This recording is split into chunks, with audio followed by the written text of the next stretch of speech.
Pemberley Mistletoe, A Pride and Prejudice Christmas, written by Emmaline Hoffmeister.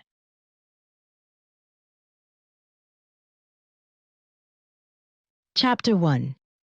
Fitzwilliam and Elizabeth Darcy had enjoyed a fortnight of being totally irresponsible concerning anything other than matters of the heart.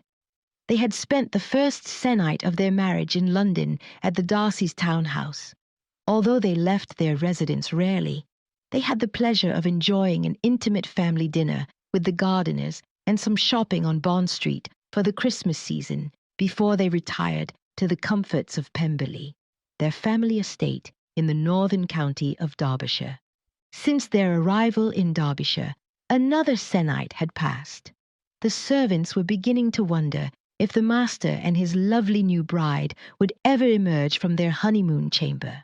Only the most trusted servants were allowed in, and then only to provide nourishment and draw the couple's bath.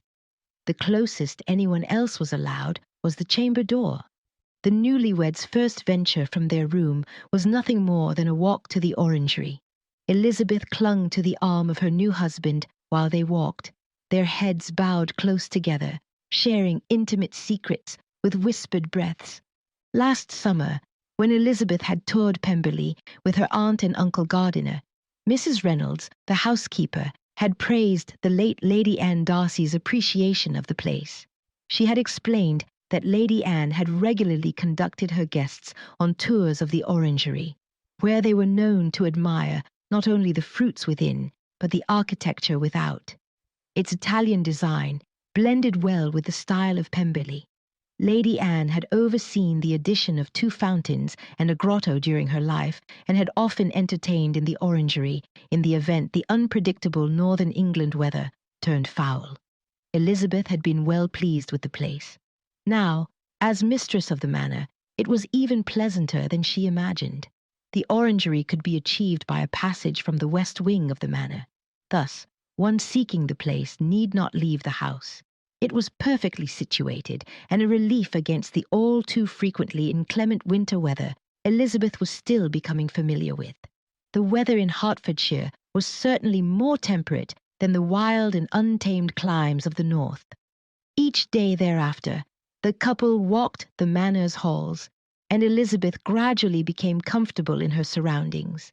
She developed a genuine love and appreciation of the place, and even had the opportunity to meet a few of the staff, though Mrs Reynolds advised most to keep their distance until the master and mistress were ready to resume their daily responsibilities. Mrs Reynolds anticipated it would be soon, for it was only 1 week before Miss Darcy, Colonel Fitzwilliam, and the Bingleys were to arrive. Fitzwilliam, Elizabeth said one morning before rising, as much as I adore spending my days and nights here with you, I think we must emerge into the world. I have much to do and little time to do it in. Alas, you are probably right, my dear, Fitzwilliam responded. Mr. Carson has informed me twice that my steward is eager to discuss some small matters related to modifying my investments now that I am married. I hope all is well. I would hate to learn that taking on a wife has burdened your finances. Elizabeth gave him a cheeky grin. It would distress me greatly. What a little tease you are. Fitzwilliam reached for Elizabeth and drew her near, placing a tender kiss on her lips. She accepted his sweet ministrations with pleasure. Come, let us face the world. Do not forget your sister and cousin are to arrive on Friday, and Jane and Charles the day after. For my part, I must admit that I am excited to have them join us for our first Christmas together. I know we shall be a merry party. She looked towards her husband and girlishly giggled. I think this will be my favourite Christmas ever, my first in my new home. She looked a little guilty as she leaned towards him and whispered, And without my mother. Elizabeth swung her legs over the side of the bed and energetically stood up to face the day. Her chestnut braid bounced against her back as she swung open the armoire doors to choose a gown. Turning her head to glance over her shoulder at her handsome husband, still lying in bed, she caught sight of him watching her. Pursing her lips, she blew him a kiss, flashed a saucy smile, and reached for her pale pink gown. Walking across the room, Elizabeth sat at her vanity and picked up her brush. Fitzwilliam, be a dear and ring the bell for me. I would like Gracie to come help me with my hair. Once Fitzwilliam rang the bell, he had no other choice. He must rise or be caught in Elizabeth's bed when the maid arrived. He had just finished putting on his robe and slippers when Gracie arrived using the servants' door. Fitzwilliam had sent a message through Mr. Carson, his valet, to his steward, informing him he was available to meet today. At the desired time, the man arrived with a satchel of documents in tow. Elizabeth had been sitting with Fitzwilliam in his study, occupying more of his attention than allowed him time to look over estate matters. A few months ago, the very idea of someone interrupting him would have been entirely unacceptable. But now, it was an event he relished in mightily. When Elizabeth noticed his steward arrive, she offered him a soft kiss, full of promise and enthusiasm, then rose and left the room to seek Mrs. Reynolds. It was time the two began their preparations for the upcoming holiday festivities. Good morning, Mrs. Reynolds. Elizabeth practically sang as she entered the sitting room, where the kind housekeeper was straightening a statue that rested on the mantel underneath an oil painting of Pemberley adorned in autumn colours. Good morning to you too, Mrs. Darcy. What can I do for you on this fine day? Mrs. Reynolds turned, offering her full attention to her new mistress. As you know, my dear sister Jane and her new husband Mr. Bingley arrive Saturday. Miss Darcy and the Colonel will arrive the day before that. Mrs. Reynolds acknowledged the information with a nod. I would appreciate some of your time to discuss decorations we could place around the manor, as well as the menu, while our guests are in residence. It would be my pleasure, Mrs. Darcy. Elizabeth walked to the desk in the corner and took out a piece of paper, ink, and quill. Bringing them to the small table by the settee, the two sat and began planning the menu. I know my sister's tastes and preferences. However, I would like to know some of Fitz. She amended how she addressed her husband in front of Mrs. Reynolds. Mr. and Miss Darcy's preferred holiday dishes. After we speak about the food, I would then like to talk about the Darcy family traditions, as well as some decoration ideas. Elizabeth looked into Mrs. Reynolds's face, and with all the seriousness she could muster, she confided, I depend upon you helping me make our first Christmas together perfect. I would be mortified if Mr. Darcy expected something and I did not provide it. Yes, ma'am. I would happily tell you all I know. Mrs. Reynolds smiled a warm, motherly smile as Elizabeth sat back and prepared to learn about her new family. Mrs. Reynolds did not waste a minute. She spoke animatedly about the Darcy siblings' preferred foods and treats. The more she spoke about the Darcys, the clearer it became to Elizabeth that Mrs. Reynolds loved the Darcy siblings as if they were her own children, and it clearly gave her immense pleasure to talk about them. It was exciting for Elizabeth to learn of her love's favourite dishes, and the more she listened, the more she understood how she could indulge her new sister's sweet tooth. Elizabeth would have never guessed Fitzwilliam liked caramel in his hot chocolate, or that Miss Darcy preferred marzipan to macaroons. But what mesmerized her most was Mrs. Reynolds's descriptions of their holiday traditions, so elaborate compared to anything she had ever experienced at Longbourn. The late Mr. and Mrs. Darcy enjoyed nothing more than a festive holiday. Many years ago, Mr. Darcy visited the continent during the winter solstice. He brought back with him the German tradition of a Christmas tree. He then incorporated the traditions of the Protestant reformer Martin Luther by wiring small candles to the tree. Mr. Darcy always said that the evergreen boughs reminded him of all the green plants that would grow again once the frost was off the ground. Every word Mrs. Reynolds spoke, the tree, the candles, the decorations on the banisters, the table centerpieces, and the exchange of trinkets entranced Elizabeth. This is all so fascinating. I have seen only one Christmas tree in my life. It must have been about 5 years ago when I visited my aunt and uncle Gardiner in London. One shop on Bond Street had a small tree sitting in the middle of a table. Though it was small, the memory of the tree has stayed with me. Where would we find a proper evergreen? Is there a tree upon the park grounds that would suffice? Elizabeth's questions came in rapid succession, and Mrs. Reynolds smiled at her enthusiasm. An evergreen tree had not been brought into the manor and decorated since Lady Anne Darcy's death. The late Mr. Darcy had hidden all of his emotions when his beloved wife died, to the detriment of his children, in her opinion. It was a shame because, although Fitzwilliam would remember, Georgiana would hardly recognize her family's little tradition. She was so young when her mother died. As luck would have it, we have the perfect trees here on the Pemberley grounds. The late Mr. Darcy had a grove of trees planted of the specific variety the Germans use. It has been many years since the family has selected a tree, but the grove is still well maintained, and there should be plenty to choose from. Elizabeth's enthusiasm was heightened with each proclamation from the beloved housekeeper. Mrs. Reynolds continued, Her ladyship would decorate the most commonly used rooms and staircases with evergreen boughs lashed together. Mistletoe was hung in all the doorways, and a Yule log burned on Christmas Eve.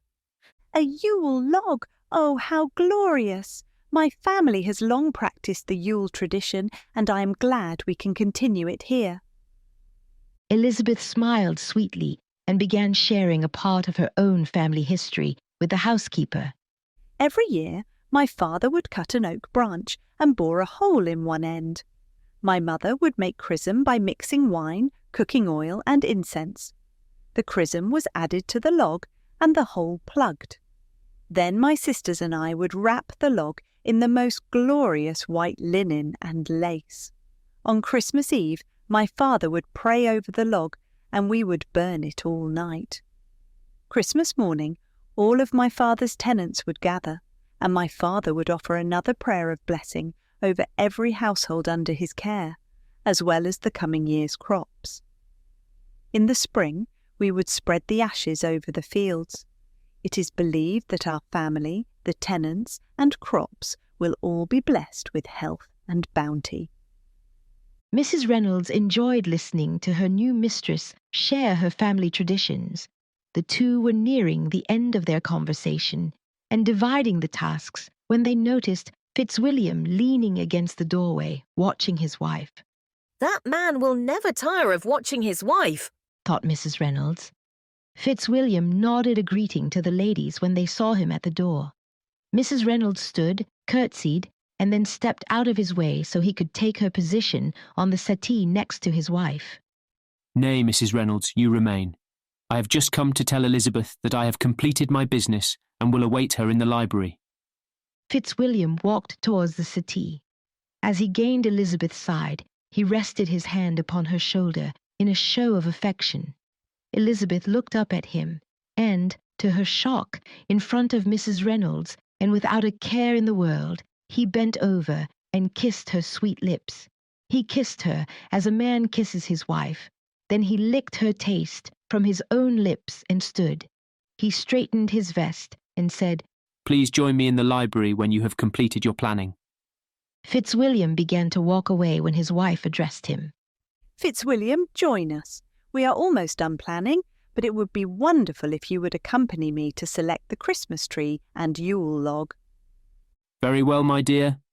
He pulled a high-backed chair close to the settee so he could sit near Elizabeth without making Mrs. Reynolds abandon her position. The actual planning only took a few more minutes, but now that the three were together, they spent much of the following hour reminiscing about past holidays. Although their time together exceeded what was required to accomplish their tasks, it was to the enjoyment of them all.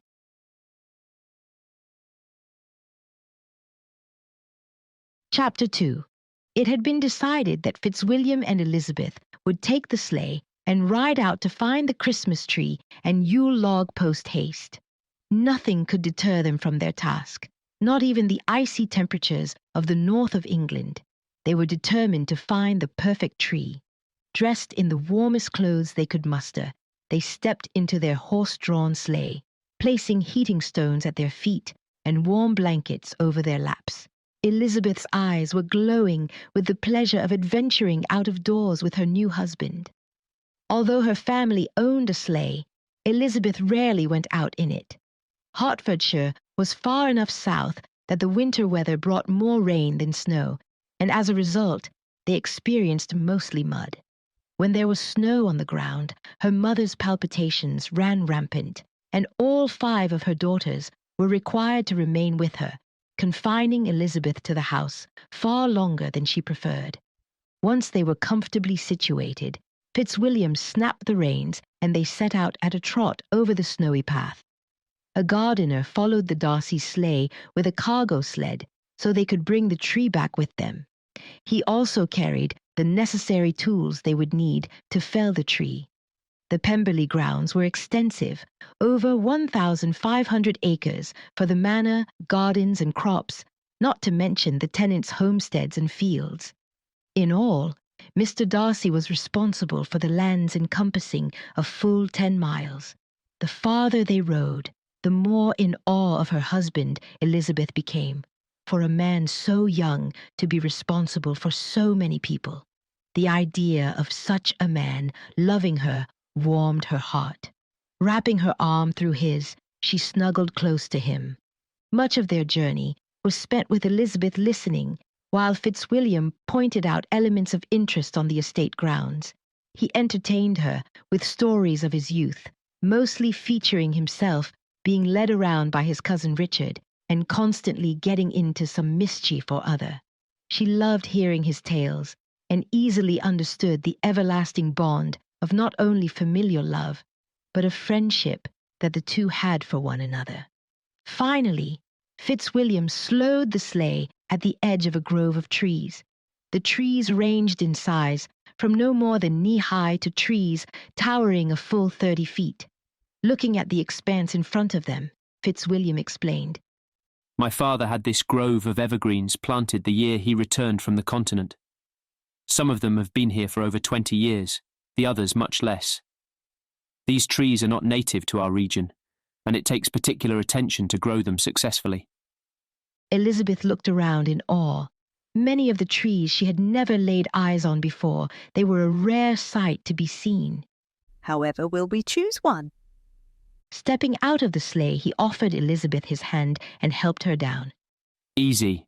We will walk around and look at them. When we have found the perfect tree, my man will chop it down and return it to the house for us. At that moment, the two were walking past a particularly large tree, and Elizabeth let out a small gasp. Do you think it will fit into the house? Chuckling softly, Fitzwilliam teased, If not, we will simply have the roof removed for the season. I think we can restore it easily enough next spring. Seeing the laughter in his eyes as he spoke to her, Elizabeth swatted at his arm with her gloved hand. Turning serious, he said, Let us look for a smaller tree. This one is far too tall. There are plenty more that will fit inside just fine. They spent the next hour rambling through the grove, selecting a glorious tree and Yule log. At last, the gardener had it chopped down and Fitzwilliam helped him fix it to the sled. They sent him back to the manor with his load. Elizabeth and Fitzwilliam regained their sleigh, and the two set their return course to the manor. Rather than return the way they had come, they took a more leisurely path, leading them around the grove and landing them at the westernmost facade of the manor near the orangery. Elizabeth took in the sight of the magnificent structure covered in its fantastic winter wrapping. Oh, Fitzwilliam, please stop the sleigh. I must get out and take in this majestic scene before me. Fitzwilliam did as she requested, and for the second time, the two stepped out to enjoy the sight together. He explained the architectural details of the Italian structure, his pride in his ancestral home visible in the features of his face. After standing in the same place for 5 minutes, a shiver of cold coursed through him. Come, Elizabeth. It is time we return to the house. I fear we will develop a cold if we stay out here too long.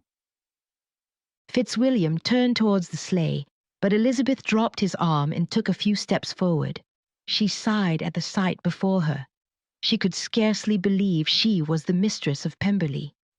Elizabeth began walking towards the sleigh. Fitzwilliam had turned his attention towards adjusting the reins on the horse, and Elizabeth took full advantage of his distracted state. She bent over and scooped up a large handful of snow and compacted it into a snowball.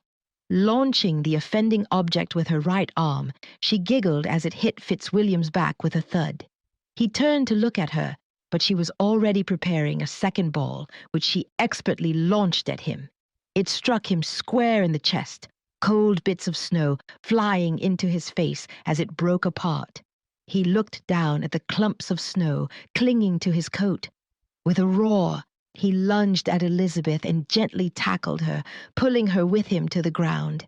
Elizabeth shrieked, but enjoyed rolling through the snow with him. She grabbed handfuls and unceremoniously threw them at him, an action he reciprocated. Their light-hearted play only lasted a minute or two. Then, as Elizabeth was about to launch another round of snow, Fitzwilliam caught her hand and pulled her to him. They were lying on the ground, their wool coats, hats, scarves, and gloves coated with clumps of snow. Flurries of snow flitted through the surrounding air.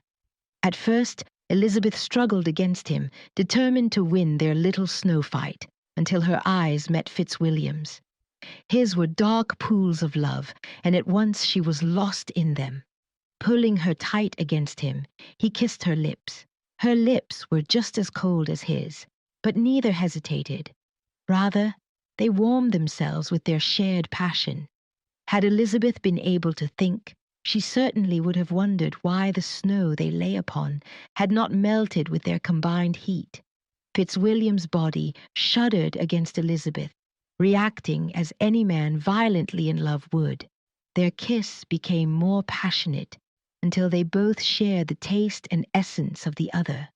Elizabeth sighed into Fitzwilliam. The sound was almost lost upon the wind, but Fitzwilliam heard it and pulled Elizabeth closer, deepening their kiss. Elizabeth's cold nose brushed against his as the warmth of their combined breaths sent puffs of vapor into the air around them. Wrapping both arms around her, Fitzwilliam luxuriated in the blissful sensation of having his wife so near him. Though their bodies were wet and cold, neither felt it, for they were on fire with desire. Drawing a deep breath, Fitzwilliam spoke first. Elizabeth, let us go back to the house this instant. Then, letting his breath out, he whispered against her ear, I need you, most ardently. Elizabeth gasped and caught his lips in a last kiss before rising from the cold, snowy ground. They quickly settled into the sleigh and rode back to the manor. Pulling up in front of the house, a groom met them and took the reins of the horse and returned it and the sleigh to the stables. He shook his head at the mess he had just witnessed, his master and mistress returning to the house with clumps of snow clinging to every part of them, as if they had rolled around on the ground like little children. Mr. Carson smiled as he poured the last bucket of hot water into the bath for Mr. Darcy. He doubted the bath would be used, as the master frequented his wife's bath as often as he used his own, but still he prepared it. He had seen the two coming up the road and knew they would be cold after such a length of time outdoors in this weather. What better way to warm up than a bath? He thought. Gracie had already filled her mistress's bath and was just finishing laying out her clothing. The two beloved servants had already learned that once the master's and mistress's baths were drawn and their belongings laid out for the night, the two were rarely needed again. Today would be no different. Fitzwilliam and Elizabeth had returned to the manor in a fit of untidiness. Their outer clothing was caked with snow, their clothing underneath cold and wet, yet neither complained. Mrs. Darcy's hair was loose from her bonnet, wet strands sticking to the sides of her face as she cast off the soaked layers of her scarf, gloves, and coat. The two had tried to remain composed in the company of the household staff, but as soon as the door to the master's suite closed, all propriety was dismissed. Gracie had already departed the room, but Mr. Carson was still in the washroom when he heard them enter. It was obvious neither could remove their own clothing or that of the other quick enough. Mr. Carson left the room via the servants' staircase at the back of the washroom. Rarely had the man ever used the door when it was only Mr. Darcy he served. However, with the new Mrs. Darcy in residence, he was finding that it was becoming his preferred method of coming and going so as not to disturb the young couple who were so obviously in love.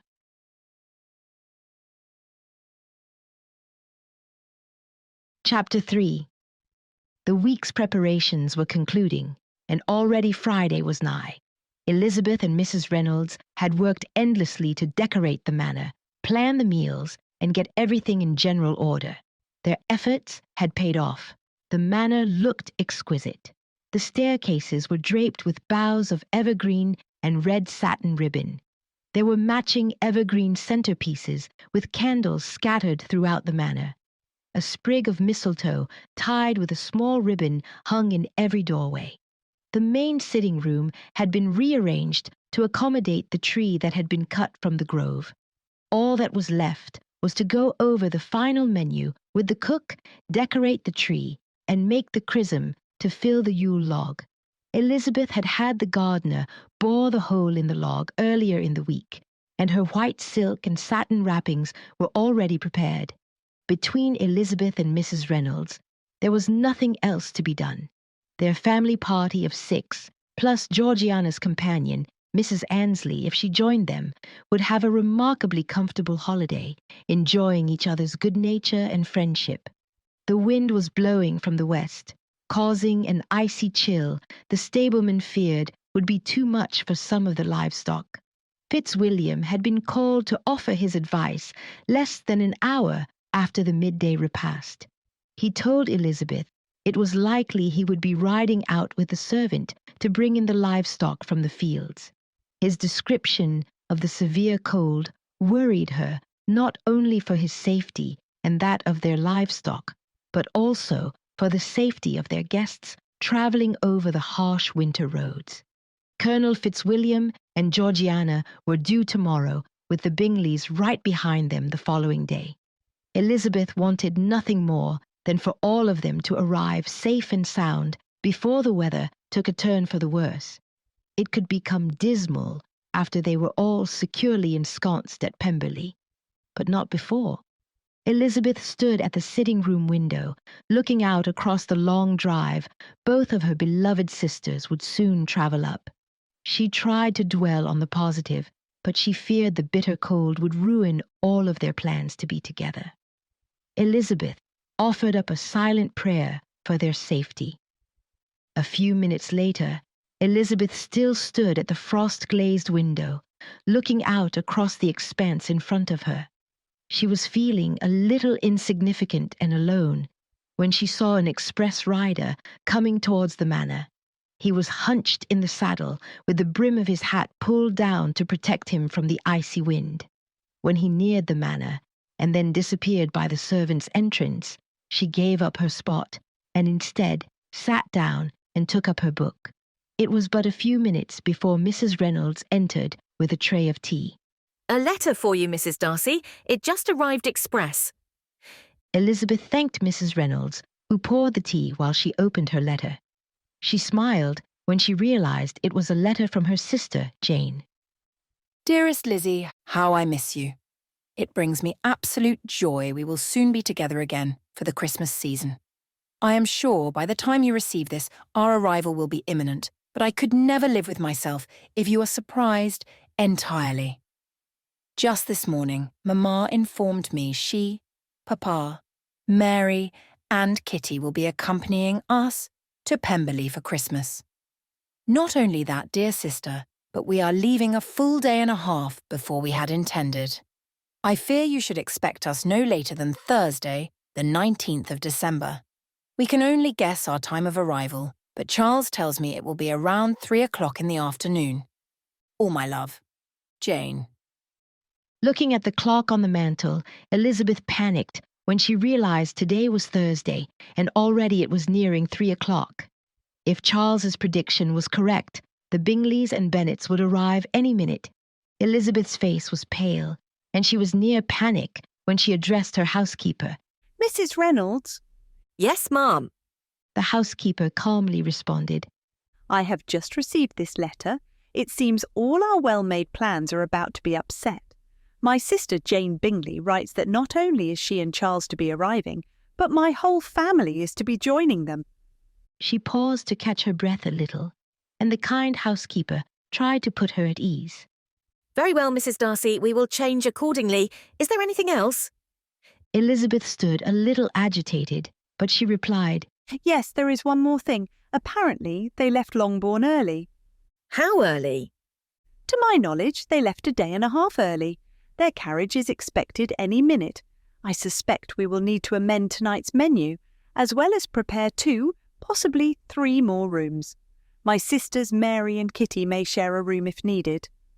Nonsense, Mrs. Darcy. We have plenty of rooms, and we can prepare all of them at a moment's notice. I will send Abigail up now to ensure they are ready.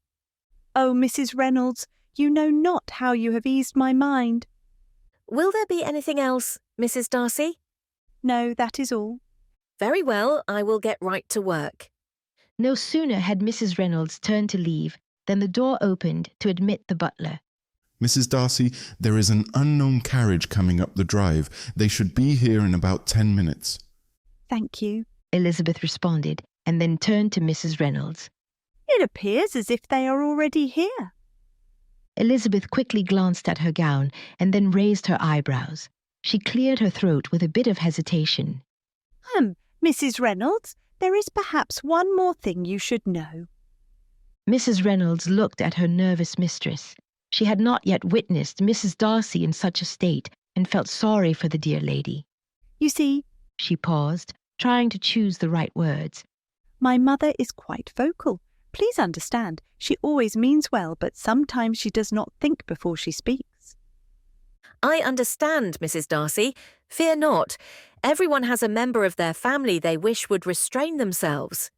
Why, my own mother was a bit eccentric at times. Now, if you will excuse me, I will set things in motion and return before the guests reach the house.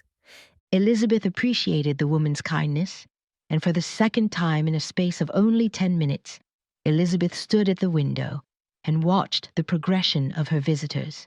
When the carriage reached the house, she waited in the foyer with Mrs. Reynolds while the footman and butler helped her family enter the manor.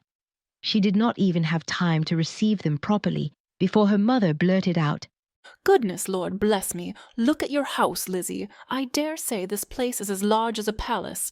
I knew Mr. Darcy was wealthy, but for heaven's sake, he must be the richest man in England. At least now I need not worry about the death of your father. Your Mr. Darcy can certainly care for me, even if Mr. Bingley cannot. Elizabeth looked around at the stoic faces of Mrs. Reynolds and the butler. Mrs. Reynolds had been properly warned, but no one else knew what to expect from her mother. It was obvious the butler had thought he would meet a refined and sophisticated woman, considering Elizabeth and Mrs. Gardiner, whom he remembered from last summer's tour. Mamma, Elizabeth said with irritation in her voice. It was then that her father stepped forward and addressed her.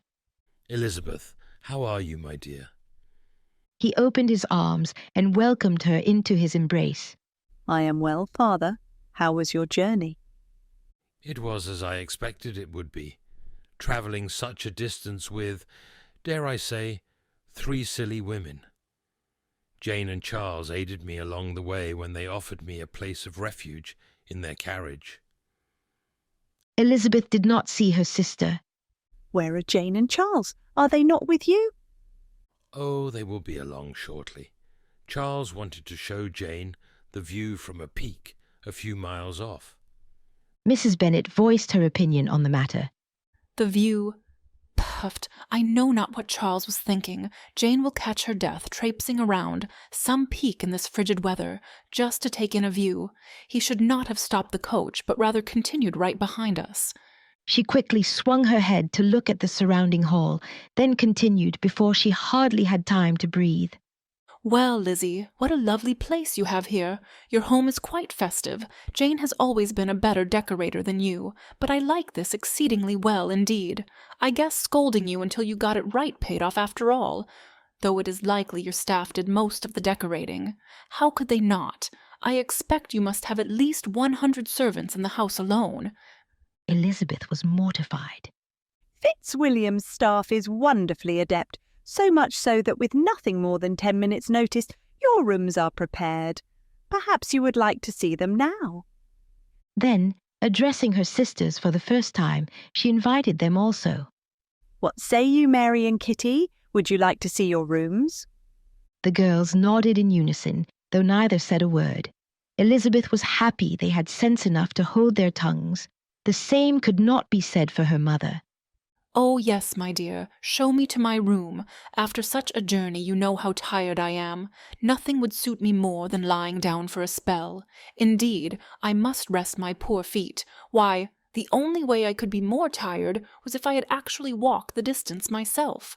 Mrs. Bennet was already following the footman who carried her trunks. Mr. Bennet looked at his daughter and then whispered as he turned to follow his wife. Thank you, Lizzie. I am sorry we surprised you, but you know your mother. There was no stopping her once she learned Jane was to come to Pemberley. I thought it best to accompany her, rather than let her come alone. It is fine, Father. I am glad you have come. Mr. Bennet kissed Elizabeth's forehead and followed his wife and daughters up the stairs. Elizabeth exhaled and turned to face Mrs. Reynolds and the butler. She started apologizing, but Mrs. Reynolds stopped her with a statement of understanding. There is no need to speak, Mrs. Darcy. I think I know what you are going to say. Trust me, we all have family members we sometimes want to apologise for, but there is no need. Now, if you will excuse me, I will help cook. Mrs. Reynolds left Elizabeth, who returned to the sitting room to watch for her sister.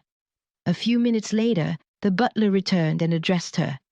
Mrs. Darcy, we spotted another carriage coming up the drive. I am to understand it is Mr. Bingley's carriage. Thank you, Elizabeth responded.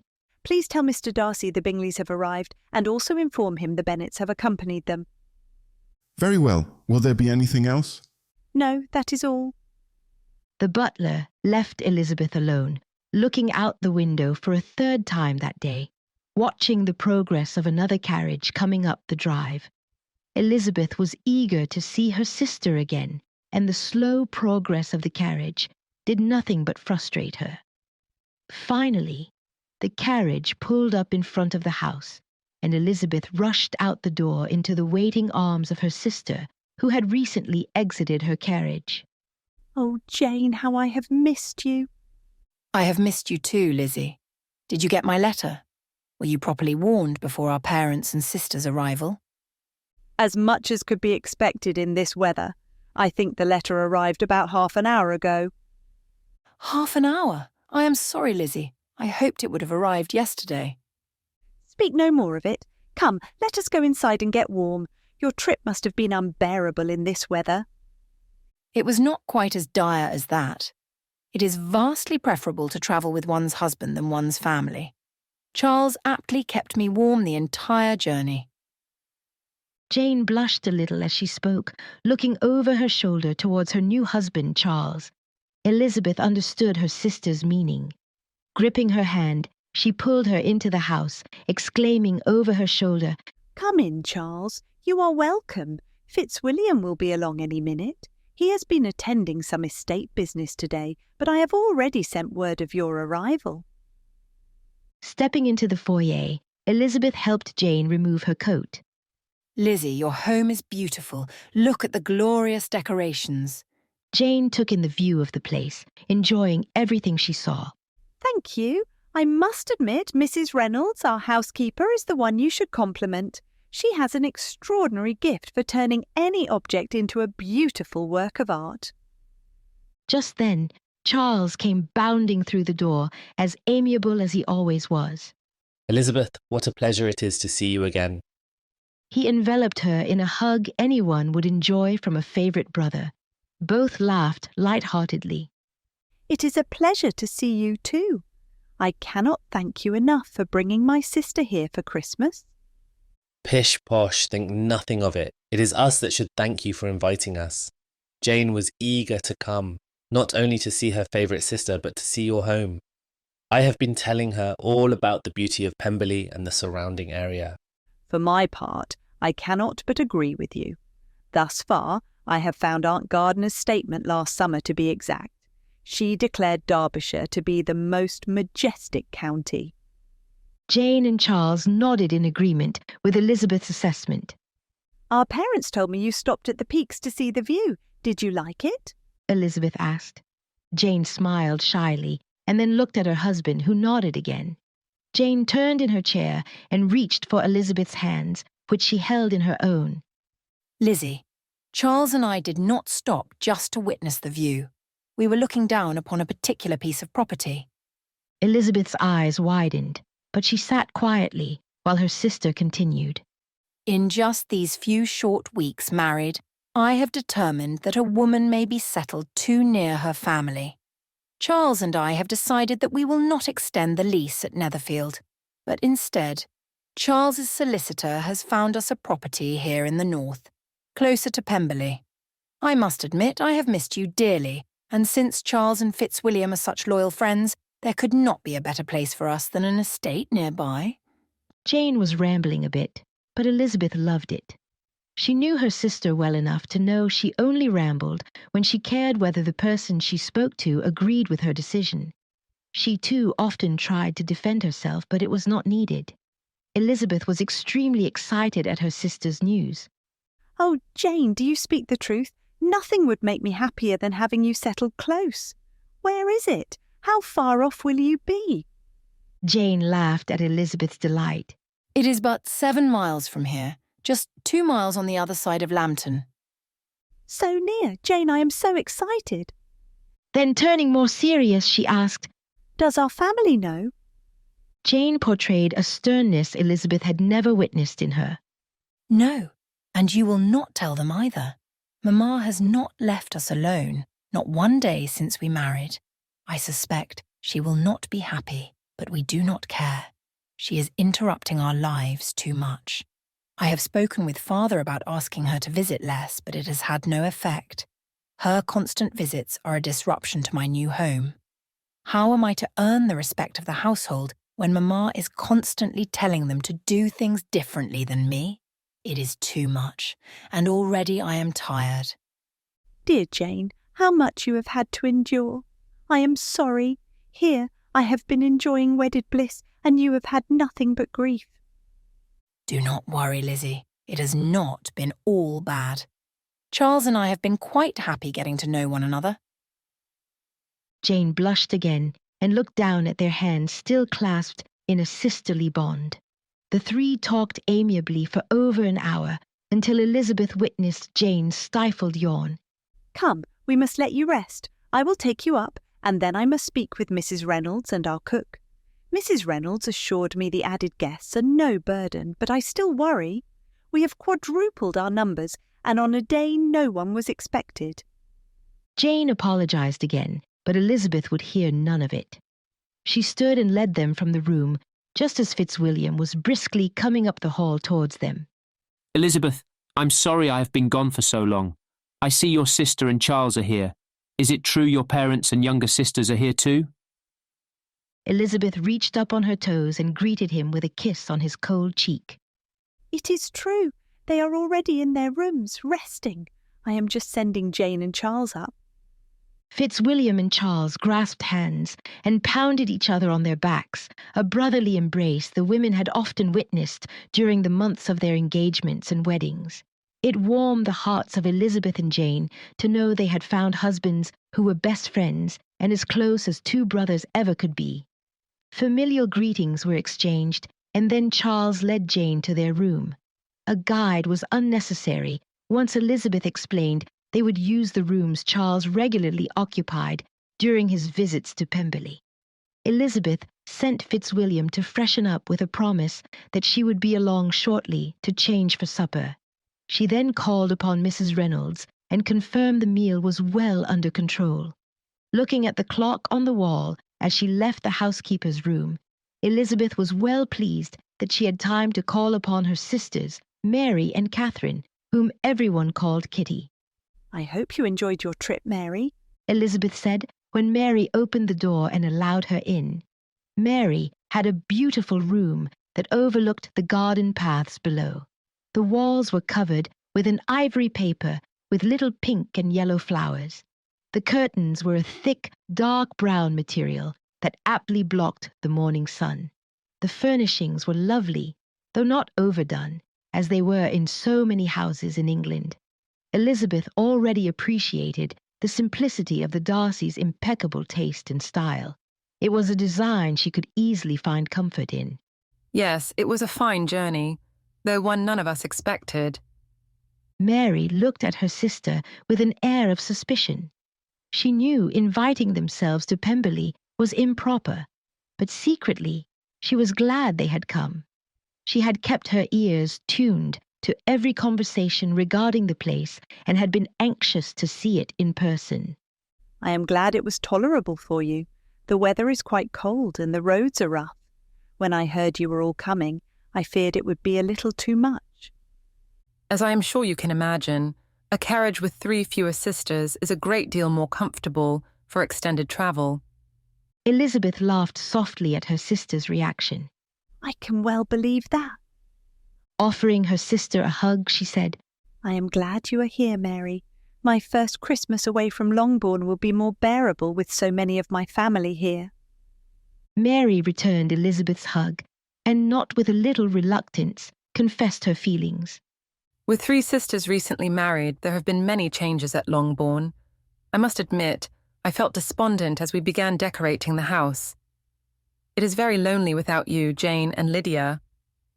Elizabeth hugged her sister tighter, offering what little comfort she could. The two understood one another perfectly. Elizabeth released her and turned towards the door. She opened it, but before she left, she addressed her once more. Supper will be at 6 o'clock. I will see you there, Mary. Next, Elizabeth sought Kitty's room. The moment Kitty's door opened, Elizabeth could feel the excitement exuding from her young sister. Kitty was 17, but sometimes Elizabeth wondered if she had aged at all since 12. Kitty reached out and gripped Elizabeth's hand. Pulling her into the room, she exclaimed, Oh, Lizzie, what a splendid house you have. I have never seen such a gorgeous place. May I come and stay with you often? I think my new brother must have lots of rich friends. I am confident I could come stay here and meet some pleasant men. We will see, Kitty, was all Elizabeth could get out before her sister spoke again. I hope you have got me a fine present. I did. However, I sent it to Longbourn just this week. You likely passed it en route. Oh, fiddlesticks. I guess we will just have to see what you have that I want. Elizabeth was shocked at her sister's audacity. La, Lizzie, you cannot expect me not to open any presents on Christmas morning. Kitty, Elizabeth scolded. What? You know as well as I do how much I enjoy receiving presents. Well, it does not matter much anyway. Our presents from Lydia arrived, and I am sure she knows me better than anyone else. She will have bought me something I am certain to love. Elizabeth rolled her eyes at her silly sister, gave her a quick hug, and turned towards the door before informing her of supper, as she had done their sister Mary.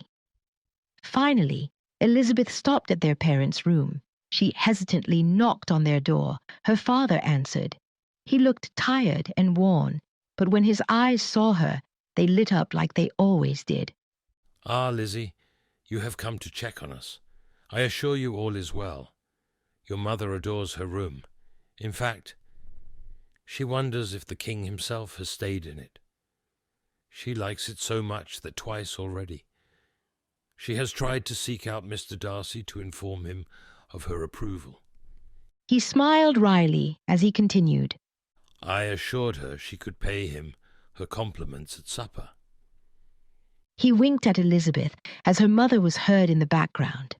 Oh, yes, tell Mr. Darcy how marvellous it is. Why, look here. She swung her arm, beckoning Elizabeth to enter. He has had everything made up just right for us. We have these wonderfully soft towels, lovely smelling soaps and salts, as well as pen and ink should we care to write a letter.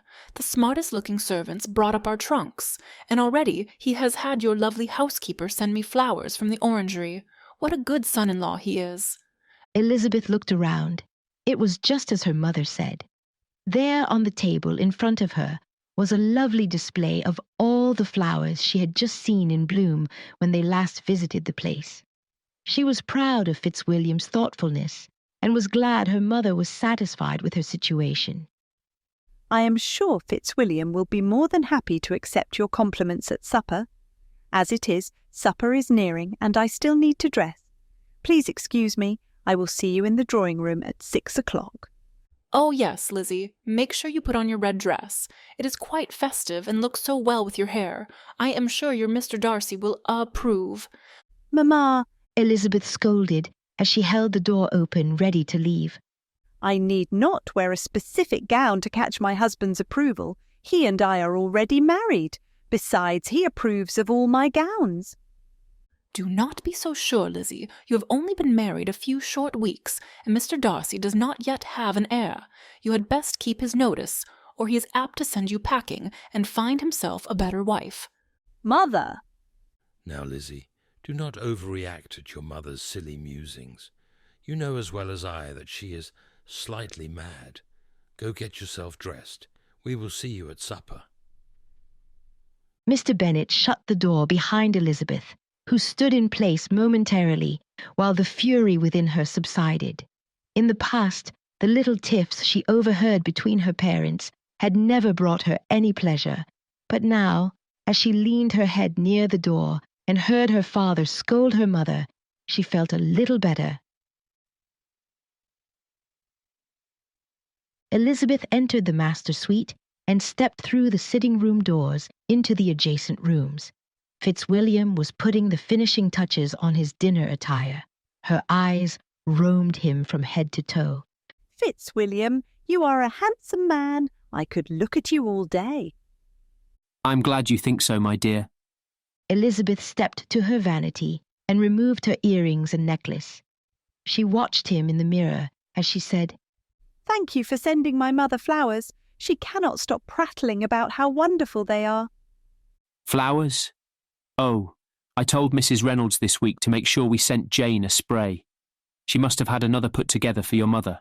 Very good. I will make sure I thank her for that. Mrs. Reynolds is a saint. She never misses anything. You will see, my dear. No matter what, she will ensure everything goes off without a hitch. Our holiday will be perfect, even with this unexpected increase in the number of guests. I am sure you are right, but you know I cannot help but worry something frightful will happen. It is in my nature. Reaching behind her back, Elizabeth unbuttoned the top 3 buttons of her gown. Seeing her struggling, Fitzwilliam stepped over and helped her with the rest. As much as I adore helping you dress and undress, his eyes met hers in the mirror. You should consider allowing Gracie to come help you more while everyone is here. I can already tell you will be overextending yourself. Her help will probably be a relief. I know I should call her in, but she will change everything. You can no longer remain here with me, sharing conversation while we prepare if she is here. Fitzwilliam chuckled, but he agreed. You have a point. He wrapped his arms around her and bent low to kiss her neck. Elizabeth melted into his arms. We may not prefer her help, but it is likely the most rational decision. We do not have to maintain this state forever, just until everyone leaves again.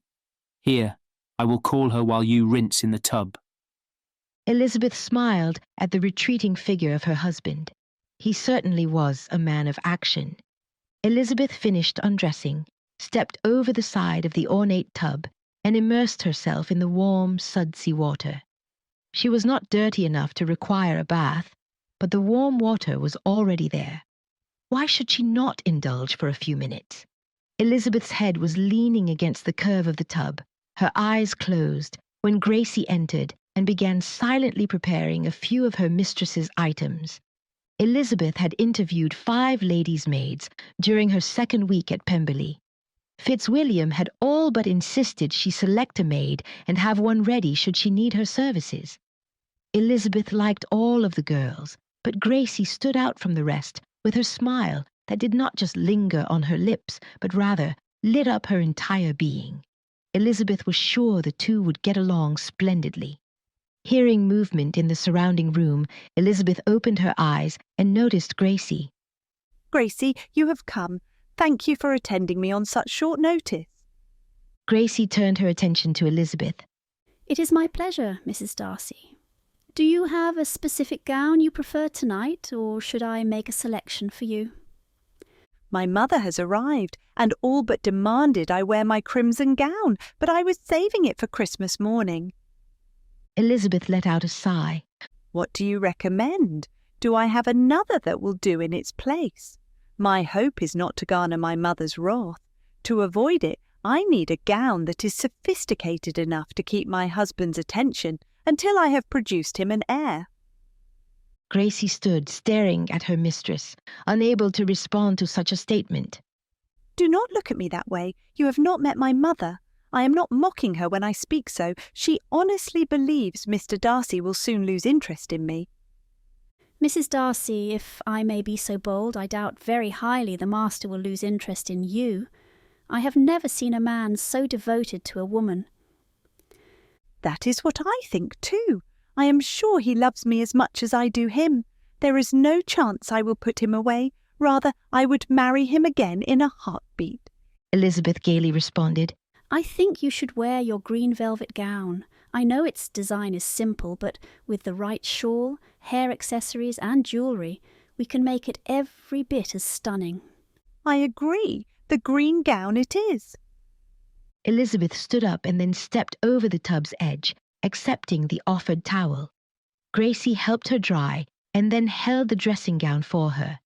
Elizabeth picked up her hairbrush and sat down upon the chair near the fire to brush out her hair while she waited for Gracie to finish setting out her attire. She had been careful not to get her hair wet in the tub, but there were a few strands that had come loose from the simple bun she had fashioned high on her head and got wet. I have your clothing articles prepared, Mrs. Darcy. Gracie curtsied as she addressed her mistress. I am coming. Elizabeth stood reluctantly. She was not looking forward to a meal with her entire family. She had planned this evening to be special, the last night of privacy with her husband before their guests arrived. Gracie did not know her mistress well, but each time she waited on her, she learned a little more of her light-hearted playfulness. Tonight, it was not as prevalent as it had been in the past, but had a sense of bitter sarcasm. Gracie remained silent as she set about her task of dressing Elizabeth for supper. They were nearing completion when there was a knock on the door. It is open, Elizabeth called over her shoulder. Fitzwilliam opened the door and stepped into Elizabeth's room. You look lovely, my dear. I love that dark green colour upon you. It reminds me of a particular outing we recently experienced while looking for an evergreen. His eyes sought hers, and she noticed his roguish smile. Elizabeth glanced at her maid, who normally would have considered the comment innocent, except she noticed the blush on her mistress's cheeks, neck, and chest. Gracie continued to arrange Elizabeth's hair, trying to act as if she did not realize her master had even entered the room. I'm glad you like it. You may as well know my mother all but demanded I wear my red gown. Be prepared to listen to her opinion on the matter when we go below stairs. I do not care what your mother thinks, nor should you. Elizabeth let out a snort laugh that reminded Gracie of one of the barnyard animals. She looked upon her mistress's face, a little shocked at first, but when it did not faze the lady, she relaxed and delighted that the mistress was finally at ease enough to enjoy herself. The master certainly did not mind. Not care. Oh, I do not care what she thinks. I never have. What I care about is what she says and who she says it in front of. It is her manner that disturbs me. Elizabeth, do not dramatise your mother's theatrics. It is just going to be us, your family, Richard and Georgiana, here for Christmas. Certainly, with all of us being so close and already understanding your mother's antics, we can pass the holiday with little tribulation. I hope you are right, she said aloud, but the truth was she doubted his words. Gracie finished Elizabeth's hair and picked up the shawl for her mistress. Placing it on her shoulders, she asked, "What time should I come to help you prepare for bed, Mrs. Darcy?" That will not be necessary, Gracie. Lay out my nightgown, robe and slippers. I will undress myself. If I have trouble, Mr. Darcy will help me. I certainly shall. Fitzwilliam responded as he offered Elizabeth his arm. Now it was Gracie's turn to blush. She bowed her head low as her mistress left the room on the arm of the master.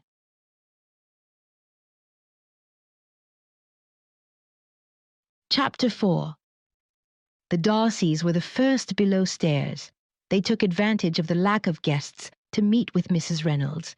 Elizabeth was relieved when she was told that Mrs. Lacroix, Pemberley's cook, had pulled off a lovely meal with such short notice. Mid-discussion, all three jerked their heads towards the sound of shattering glass and screaming. The three instantly fled the room towards the staircase at the centre of the manor. Fitzwilliam led the way, his long strides getting him there swiftly. "It is your fault, Kitty. If you had not pushed me, none of this would have happened," Mary accused her younger sister. Pushed you? Why, I did not push you. How dare you insinuate this mess is in any way my responsibility? "But it is. You are the one who came barreling out of your room and pushed me into the table." Mary, I cannot believe that you, of all people, would resort to lying at a time such as this. Tell the truth. "That is the truth." Enough! Fitzwilliam shouted over the noise of the arguing sisters. Tell me what happened this instant. Both of the girls began speaking over one another. Each told their version of the events as their voices drowned each other out until both were nearly shouting to be heard over the other. Neither Elizabeth nor Fitzwilliam could make any sense out of their shouting. It was obvious both of them blamed the other, and neither intended to accept responsibility. Mary, Kitty, lower your voices, for heaven's sake. Are you infants to be squalling so? Elizabeth's scolding quieted Mary, but Kitty would not stop. But, Elizabeth, it was not...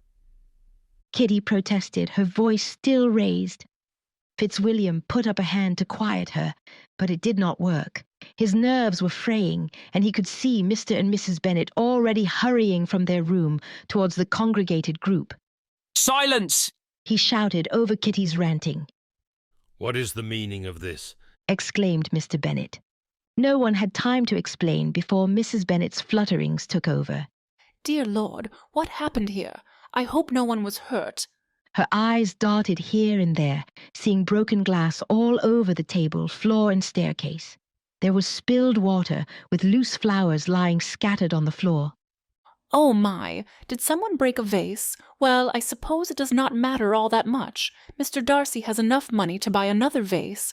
I would wager he could purchase 100 more if he wanted.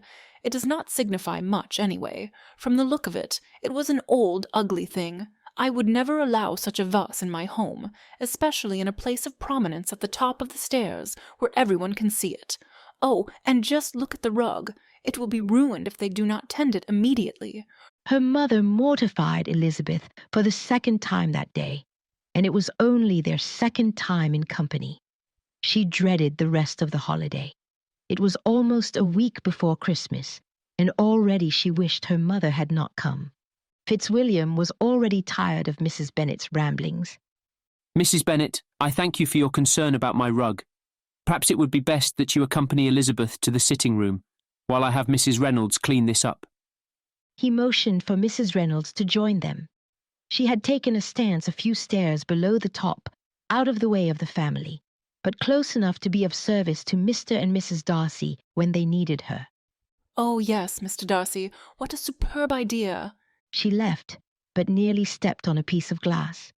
Fitzwilliam leapt to her side and offered his arm. Here, Mrs. Bennet, let me help you. You almost stepped on a piece of broken vase. I fear you will cut your foot. Good Lord, did I truly almost cut it? Oh, that would have been terrible. I cannot imagine a cut-foot at a time such as this. Why, in order to help you, dear wife, I must be in the best of health. With a manor this size, with so many servants, I am sure she is quite overwhelmed. She will need me to help her decide what to serve and how best to entertain. She continued rambling as Fitzwilliam led her downstairs. Mr. Bennet, Mary, and Kitty followed, leaving Jane and Charles, who had just arrived, with Elizabeth and Mrs. Reynolds, to decide what to do. Jane, will you and Charles please go down and entertain Mother? Fitzwilliam will then be able to come back here and help us with this. Certainly, Lizzie. We will send him back straight away. Jane and Charles rushed down the stairs, careful to avoid the shattered glass. Mrs. Reynolds, was this vase valuable? Elizabeth asked as they gathered the scattered flowers and larger pieces that were easy to pick up without being cut. Valuable? Well, as a matter of strictly financial value, no, it was not. However, it has a more sentimental value to the family. Elizabeth's eyes were enormous with apprehension. She sucked in a deep breath and was just about to inquire further when Fitzwilliam returned. Mrs. Reynolds, that is not the vase I think it is it? His eyes filled with concern as he inquired. I am afraid so, Mr. Darcy. Elizabeth trembled at hearing her husband's words. Her eyes darted back and forth between them and the scattered pieces. Why is this vase so important? Elizabeth could barely ask her question, for she feared the answer. Fitzwilliam took Elizabeth's hands and held them as he looked into her tear-filled eyes. My father gave my mother this vase on the day of Georgiana's birth. It is always filled with my mother's favourite flowers. Orchids? Elizabeth asked in a whisper, as she held up a cut orchid that she had picked up off the floor. Fitzwilliam did not say a word. He simply nodded his head. The vase is special to Georgiana, because our mother died shortly after her birth. She does not remember Mother, and she was still quite young when our father died, almost 6 years ago. She has always felt this vase offered her a connection to our parents. We always keep it here at the top of the stairs, where it can be admired by all who we welcome into our family quarters. Elizabeth was upset and distraught. How will we tell her? Oh, Fitzwilliam, it will devastate her. We will figure something out. Do not worry, Elizabeth. She is almost a grown woman, and although it will break her heart, she will get over it soon enough. Mrs. Reynolds was already picking up the pieces and placing them into a basket. Her heart was breaking for her dear little Georgie. She agreed with Fitzwilliam that the girl's heart would be broken, but, like him, was sure she would handle the situation with grace and poise. Mrs. Reynolds feared how she would suffer in the silence of her room. She was sure the dear girl's tears would flow for hours. The trio picked up chunks of the broken vase in silence, each lost in their own thoughts about what poor Georgiana would say when she found out. Finally, with the task completed, Mrs. Reynolds took care of the vase remnants and discarded flowers, while Elizabeth and Fitzwilliam returned to their guests. By the time Elizabeth and Fitzwilliam entered the sitting room to invite everyone to supper, it was already 6:15. Elizabeth stood erect, despite the pressure building in her head. She pressed her trembling palm to her cheek, trying to cool her flushed skin.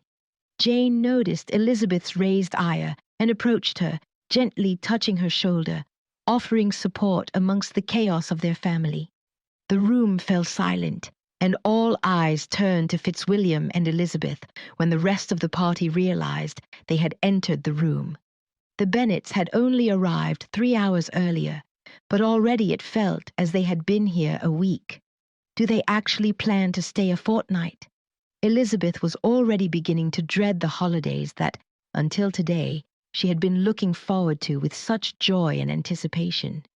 She was tempted to call off supper and send her parents and younger sisters to their rooms to pack. She was sure it was not too late to send them into Lambton to get rooms at the inn.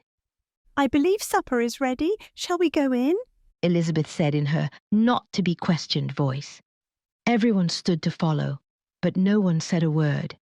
Though the vase had not been mentioned, Everyone was sure someone would soon address it. They were wrong. Fitzwilliam had no intention of bringing it up, and neither did Elizabeth.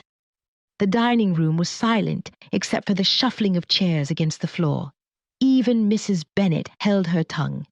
Finally, jovial Charles could take it no more.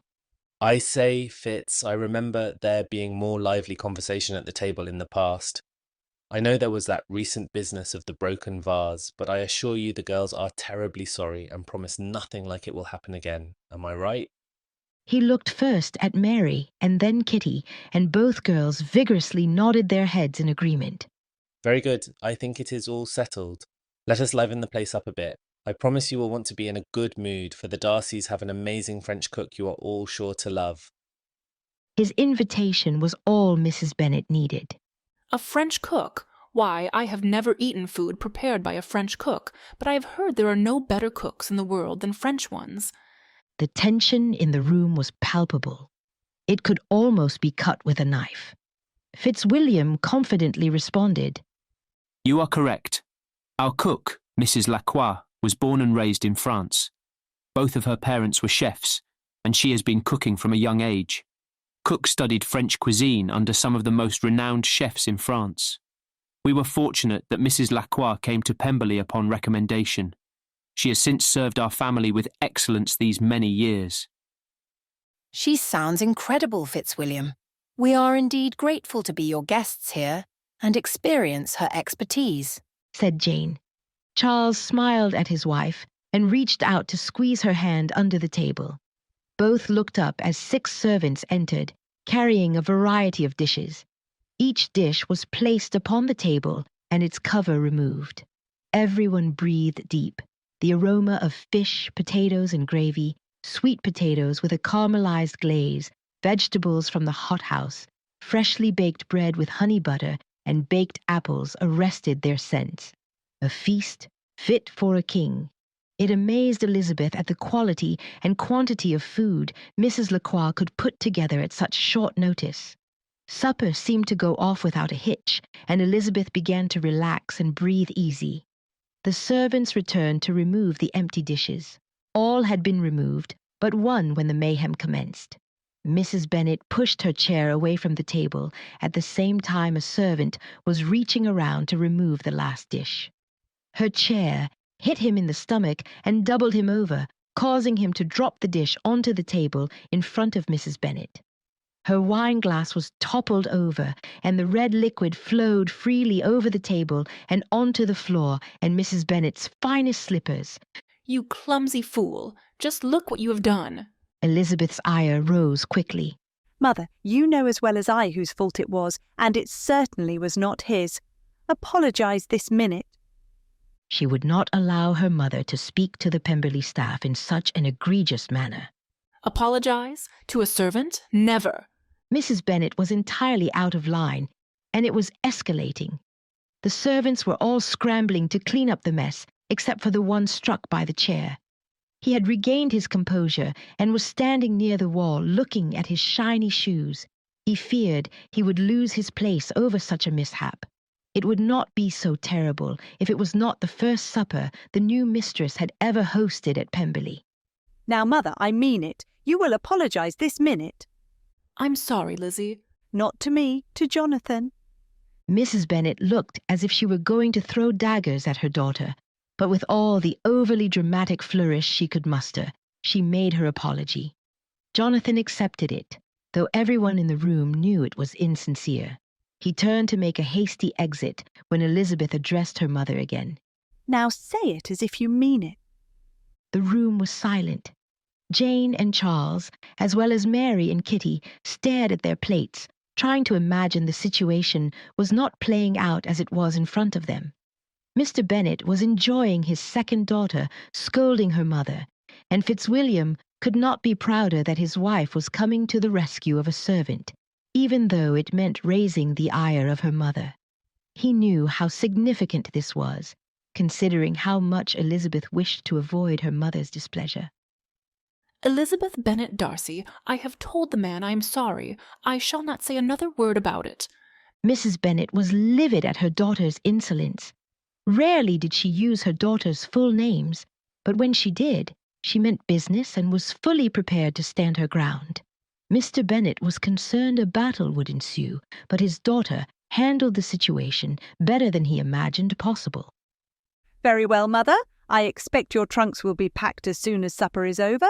I imagine the inn at Lambton has sufficient room for the rest of your stay. Mrs. Bennet opened her mouth to respond, but Elizabeth continued, not giving her a chance to argue. This is my home and my staff, and you will treat them with respect, or you will not be allowed to remain. Mrs. Bennet's eyes were piercing flames, but she held her tongue. Jane's eyes were full of fear, and Charles clasped her hand under the table, offering as much support as he could. Mary and Kitty were amazed at Elizabeth's aplomb. They had never heard anyone speak to their mother in such a manner. Though the 5 sisters had wanted to scold their mother in the past, no one had actually done it. Mr. Bennet leaned back in his chair with satisfaction. Having my daughters married and under their own roofs is an uncommonly good strategy. To put my wife in her place. Now, if Jane could pluck up her courage and do the same, the girls will turn out quite well, he thought. The inn at Lambton. Well, I am not sure. Mr. Bennet. Mrs. Bennet was at a loss for words. Finally, Mr. Bennet came to her rescue. Well, Mrs. Bennet, I think you owe this lad an apology. Otherwise we will remove to the inn. I would prefer the company of our family over an inn full of strangers after such a long journey. But if you cannot admit you were in the wrong, I suppose we must leave. Perhaps we could get the girls to attend you, so that I might stay here at Pemberley, for it was not as if I offended the lad, and I have been so looking forward to spending some time in Mr. Darcy's library. He smiled at his wife, and then addressed his 2 daughters. What say you, Mary and Kitty? Would you prefer to avoid another episode with the vases of Pemberley, and instead attend your mother in the village? Both girls sat in silence. Their father had not actually meant to address them, and they knew it.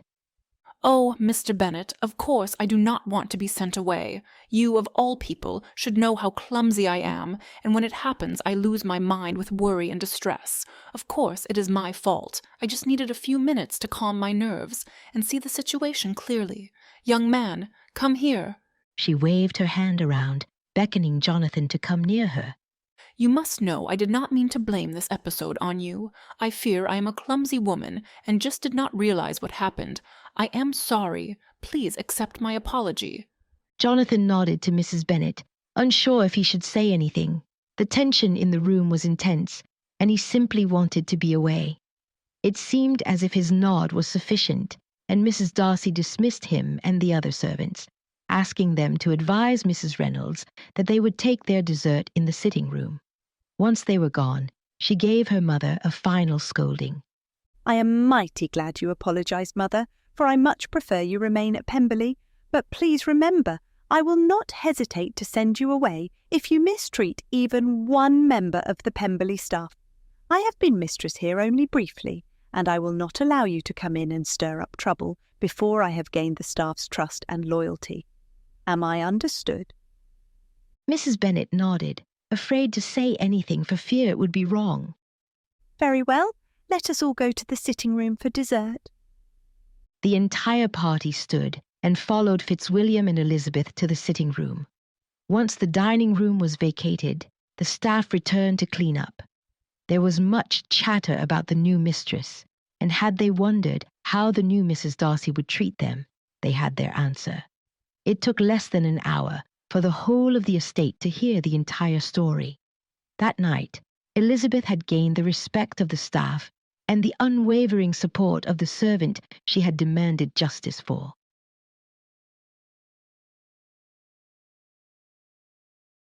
Chapter 5.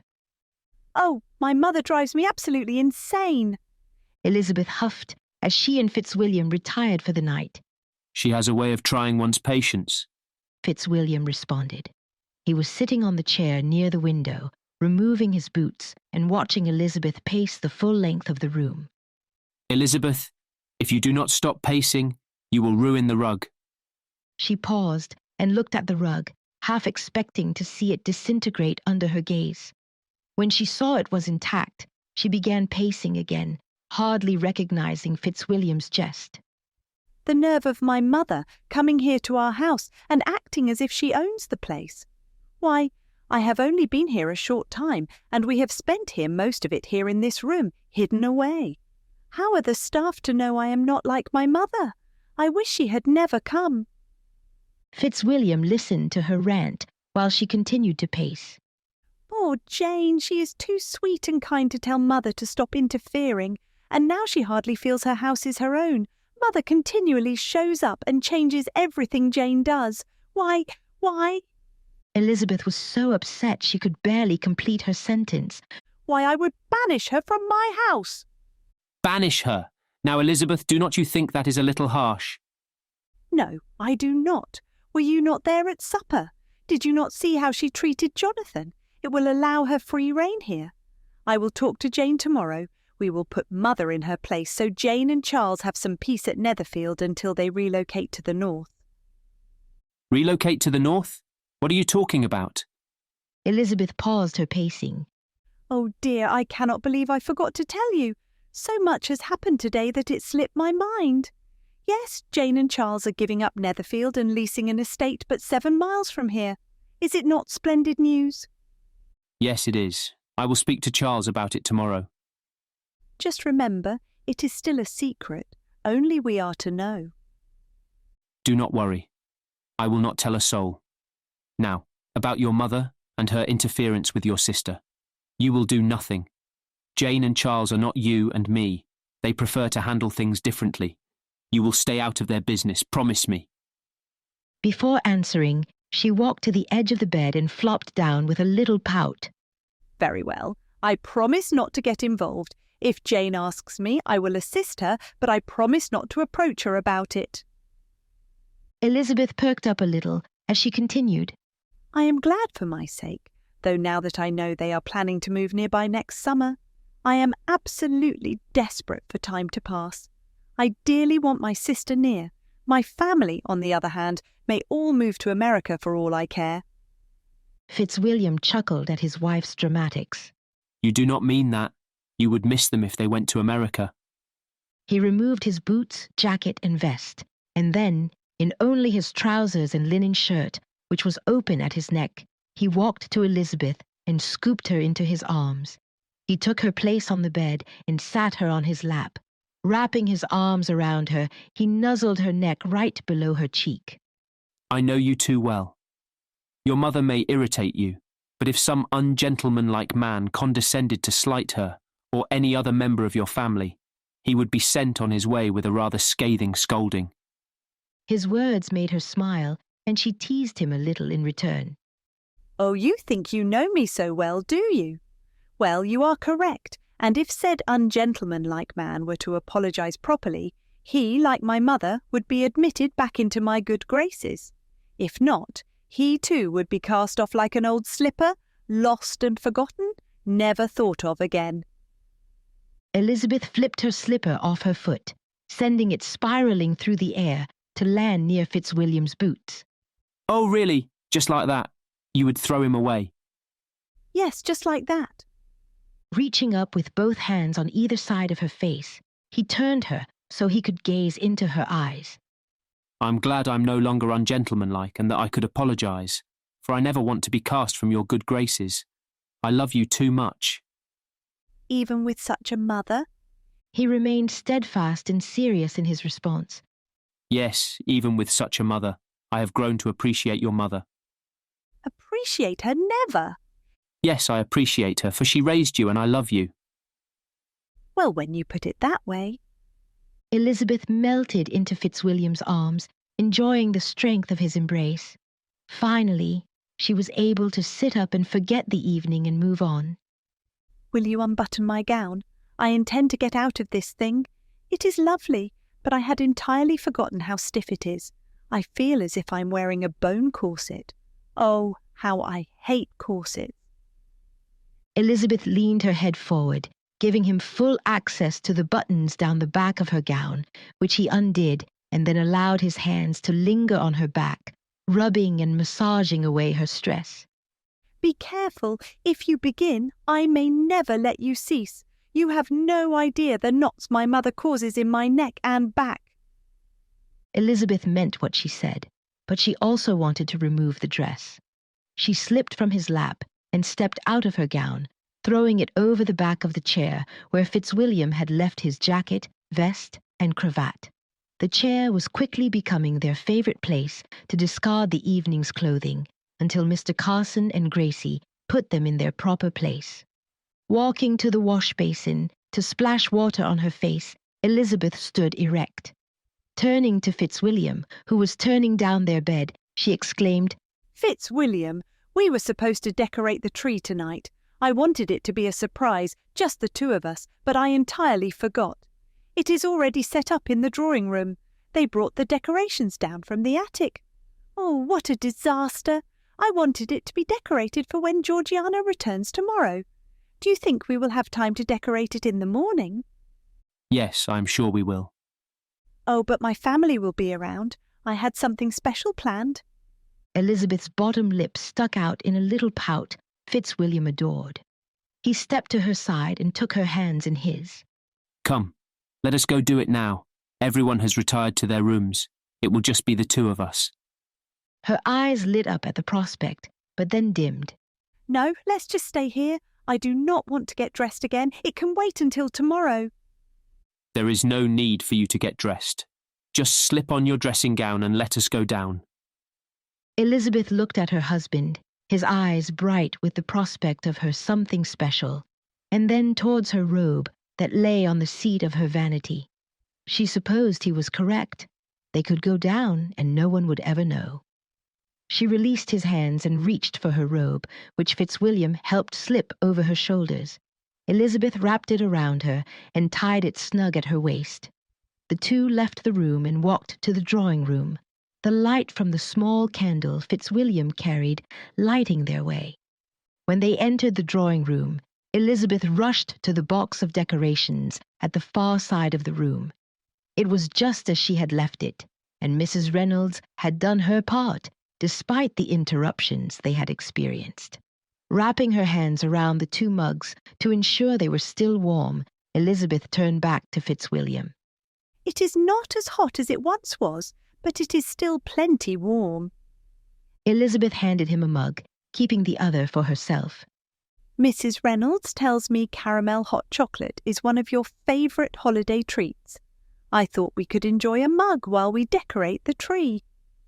A wide smile erupted on Fitzwilliam's face as he took the mug from his wife. She watched as he breathed in the rich scent and then took a large swallow. This is divine, just how I like it. He took another drink, remembering all of the reasons why he enjoyed it so well. Sitting his mug on the table, he then reached for Elizabeth's and sat it beside his. He gathered her in an embrace, and she tasted the delicacy for the first time when she licked the residue off his lips. The two took their time sharing their drinks and decorating the tree. It was well past midnight when their laughter was heard by another who was still up. Mr. Bennet had seen his wife to their room, and, once she was asleep, he had crept downstairs to find the library. He had spent close to an hour searching the shelves, selecting book after book to enjoy during his stay. He had just stepped from the room and closed the door when he heard talking and saw light coming from the drawing room. Sneaking over, he peeked through the doorway and watched his daughter and son-in-law putting the finishing touches on their Christmas tree. I think it is a splendid tree. What think you, Elizabeth?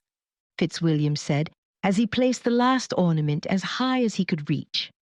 Walking to his side, she wrapped her arm around his waist and responded, I think it is more beautiful than any tree ever seen.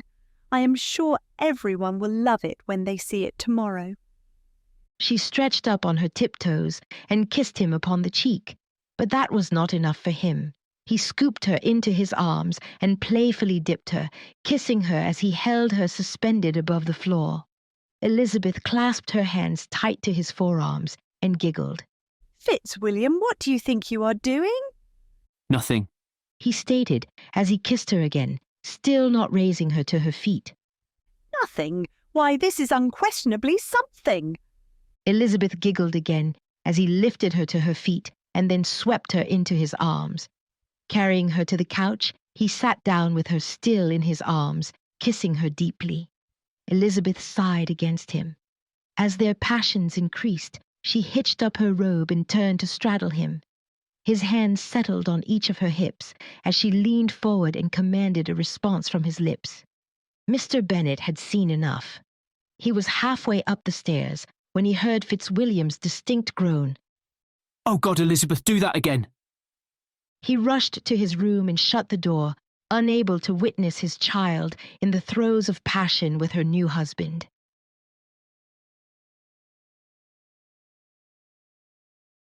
Chapter 6.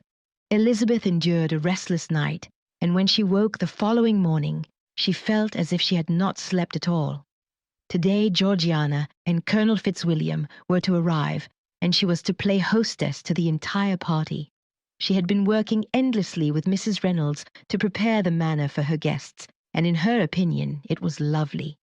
Everything had been falling perfectly into place until her family had shown up uninvited.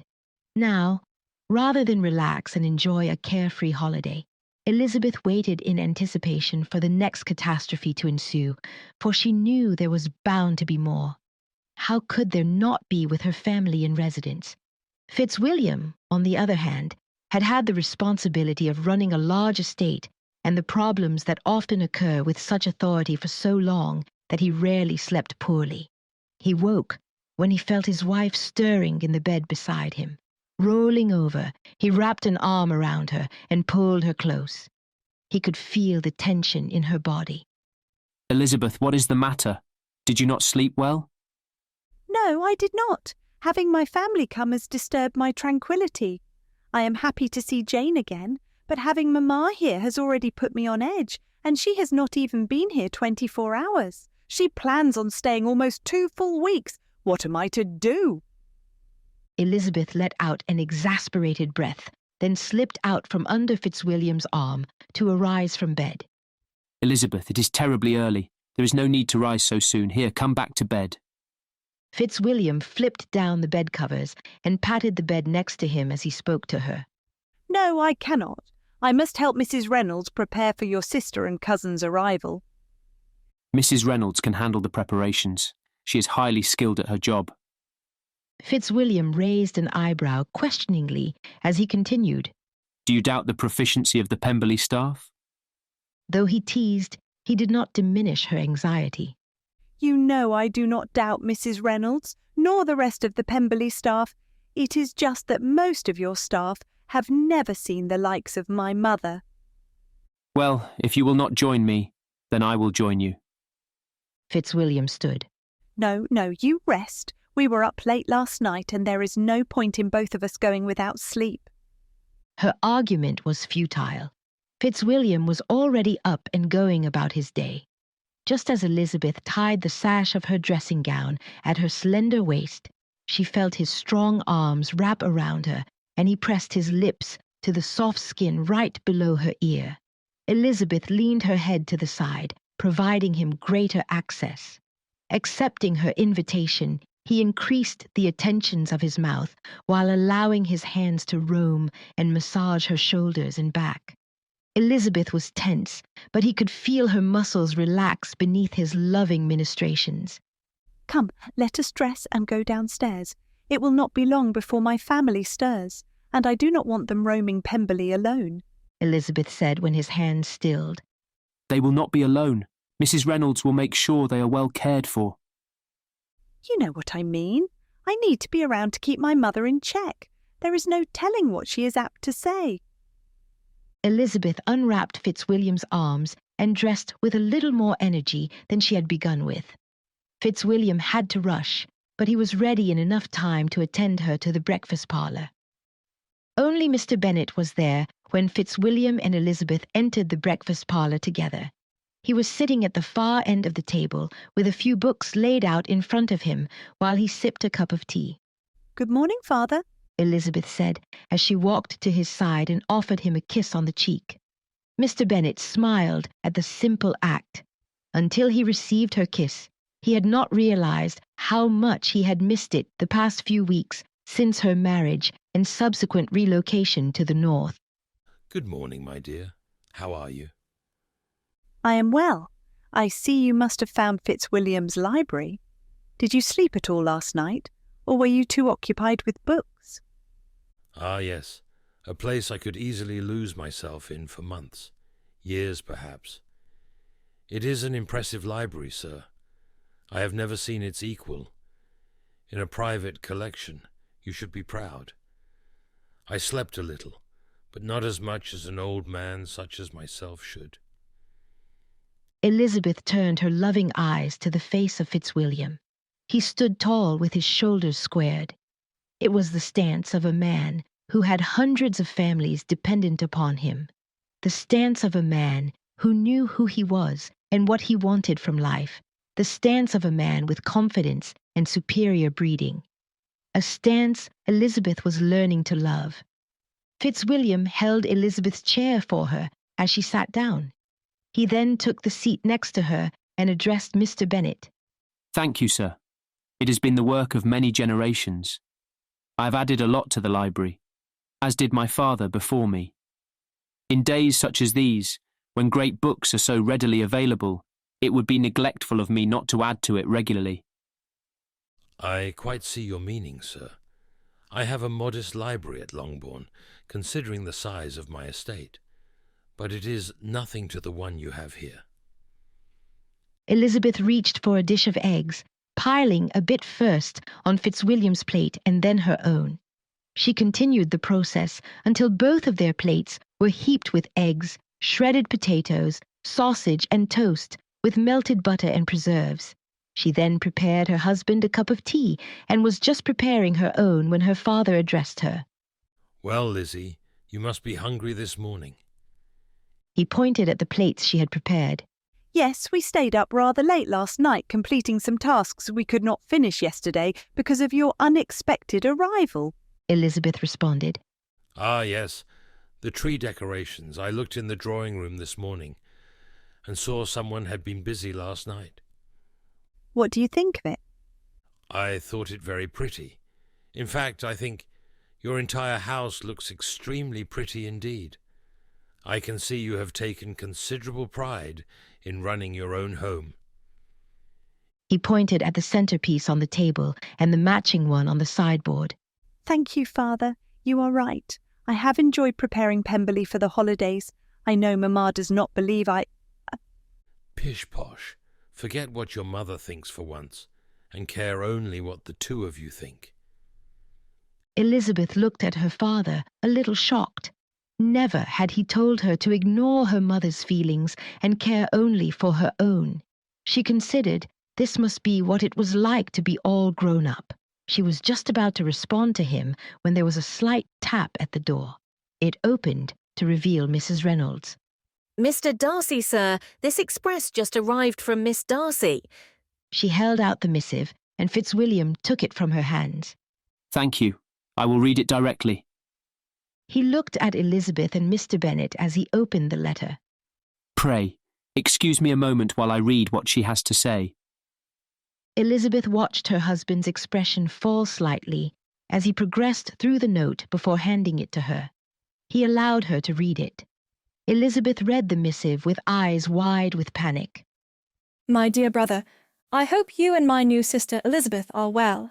I am very excited to join the both of you at Pemberley later this week. Please do not be angry, but Aunt Matlock has been hinting I should invite her to Pemberley for Christmas. I am sorry, brother, but her hints were so obvious I would have to be a fool not to understand them. Aunt Matlock was losing patience with me not extending the invitation, so I did. I fear I must warn you that not only will Richard and I arrive on Friday, but Lord and Lady Matlock, as well as Cousin James and his wife, Rosalind, and their 3 children, will also arrive with us. I must apologize to you and Elizabeth, but, brother, I knew not what else to do. I do not want them cross with me.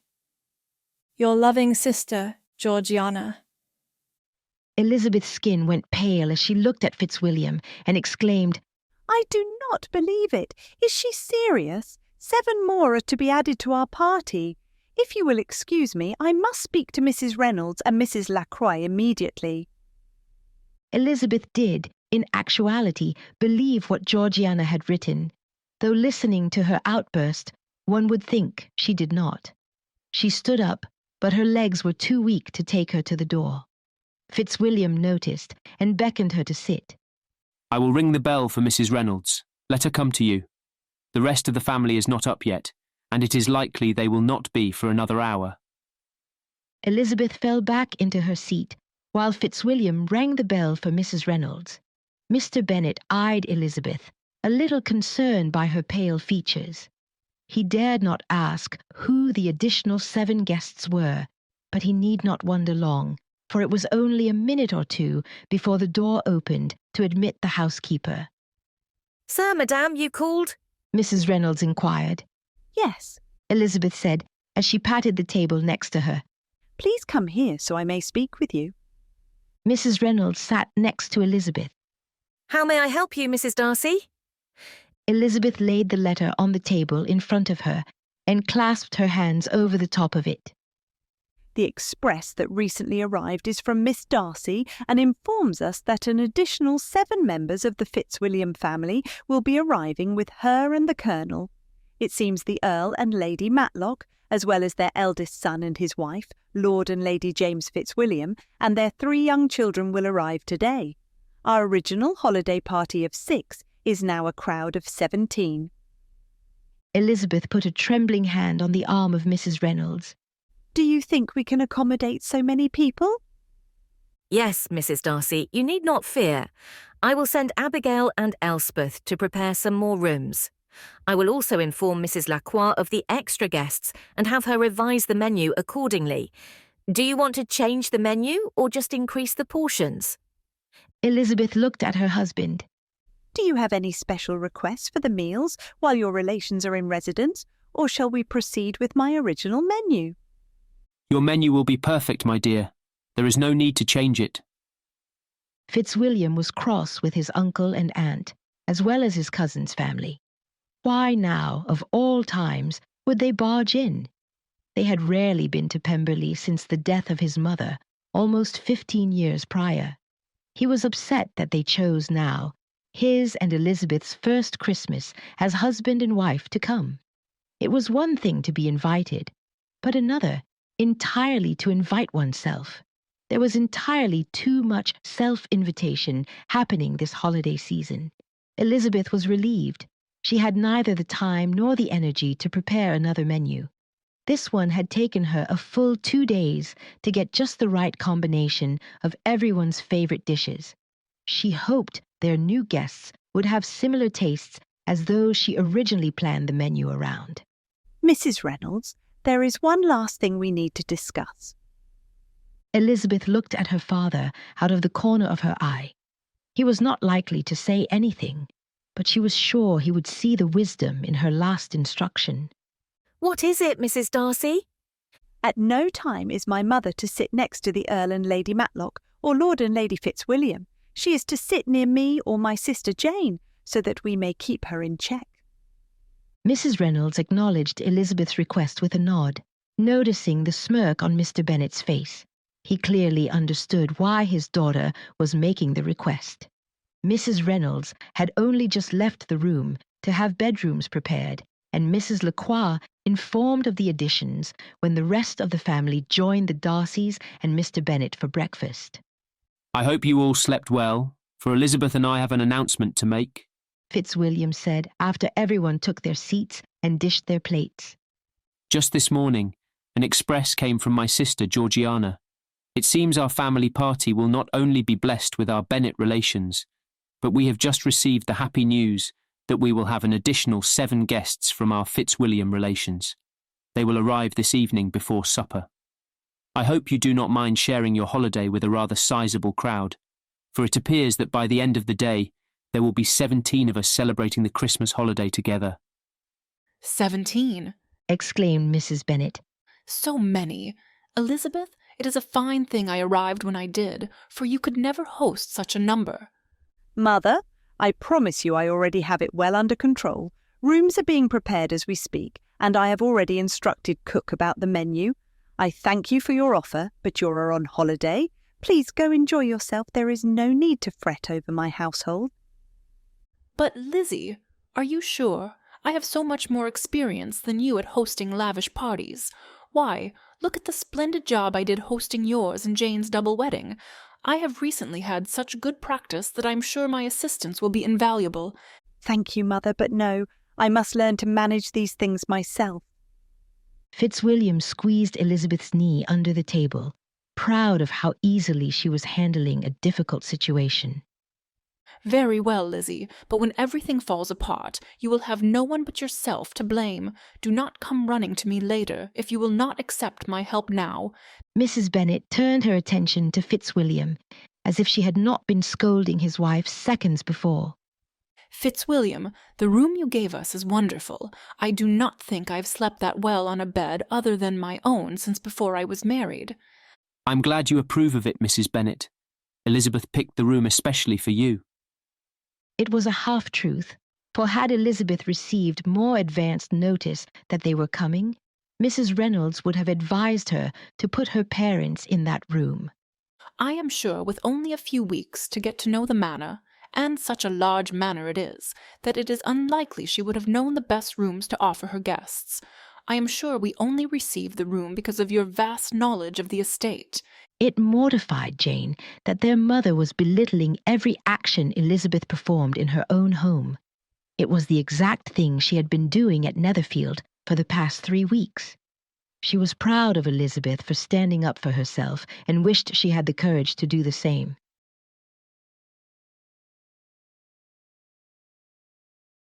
Chapter 7. It surprised Elizabeth how fast the time of their guest's arrival crept up on her. It seemed she had just risen from breakfast when Mrs. Reynolds sought her out to inform her that the Matlock and Fitzwilliam carriages were spotted coming up the drive. Just yesterday, she had stood at the same window watching the progress of their guests, and now she was doing it again, and with just as much trepidation. Elizabeth, my dear, they are here, Fitzwilliam said as he entered the room and stood watching her with concern. She had not been her lively self today, but was prone to silence and deep contemplation. He had asked her, when they had a moment alone, if everything was all right. But, as women do, she assured him she was fine and put on a charming smile with all pretense of happiness. He had come to know her well the past months, and knew it was a show to put him at ease while she fretted in silence. I have been watching their progress. For a moment, Elizabeth let her guard down. Do you think everything will be well, or shall we end up with as many disasters as we have already had? To think we have had these complications with only half the family in residence. The nervousness upon her countenance was clear, and Fitzwilliam wrapped his arms around her for comfort. Fear not. All the mishaps are sure to be over. We haven't many relations left to descend upon us, unless, of course, Aunt Catherine decides to grace us with her presence. Elizabeth swatted him in a gentle scolding. Do not even think such things. If she arrives, you will have to admit me to an asylum, for surely I would lose my good sense and go insane. Her anxiety drove her desperate desire to taste his lips again. She turned in his arms, and despite the fact that her rational mind screamed their guest's arrival was imminent, she sought his lips for a sustaining kiss. It was not until she heard the butler open the door that she pulled away from him, reached for his hand, and led him towards the front door. Their sudden yet passionate contact had not been much, but it was enough to whet his need for her.